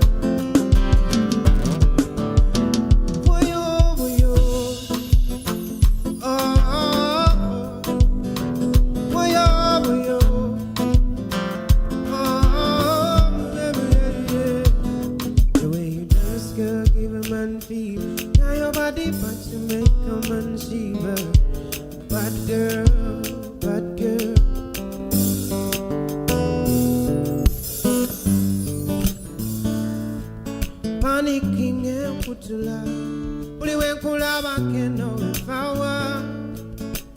Tell me now, love panicking know if I were. Panicking and put to love, but when pull up I can't know if I were. Tell me now, love panicking know if I were. Give me don't check it, name me my baby. Jesse, can we take a attention to say Kumanga wali was a chenga wali when she was a vampy chembusa. Why is not a lose control every time that you come around? Panicking and put to love, but you ain't pull out I can't know if I were. Tell me now. Panicking know if I were. Panicking and put to laugh, but it will pull out I can't know if I were. Tell me now, love panicking know if I were. He said, let me keep your secret, check. Deepest of my heart is the safest place, so baby turn to me and say,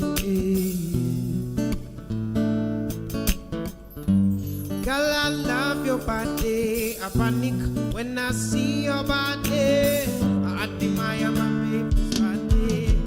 Hey, yeah. Baby, when you turn up on my baby, Omutima kuba kukubanyo. You're the one that I think for, baby. Everywhere you go, I go follow. Panicking and put to laugh. But when cool love, I can't know if I were. Tell me now, love panicking if I were. Panicking and put to laugh.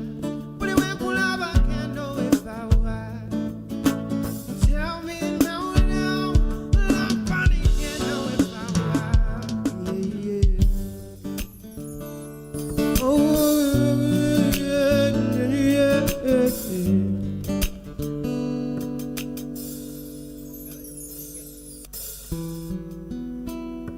Sitting over and go to say, Ebila Eulange, on David and yo Viola, Timutu Bambi,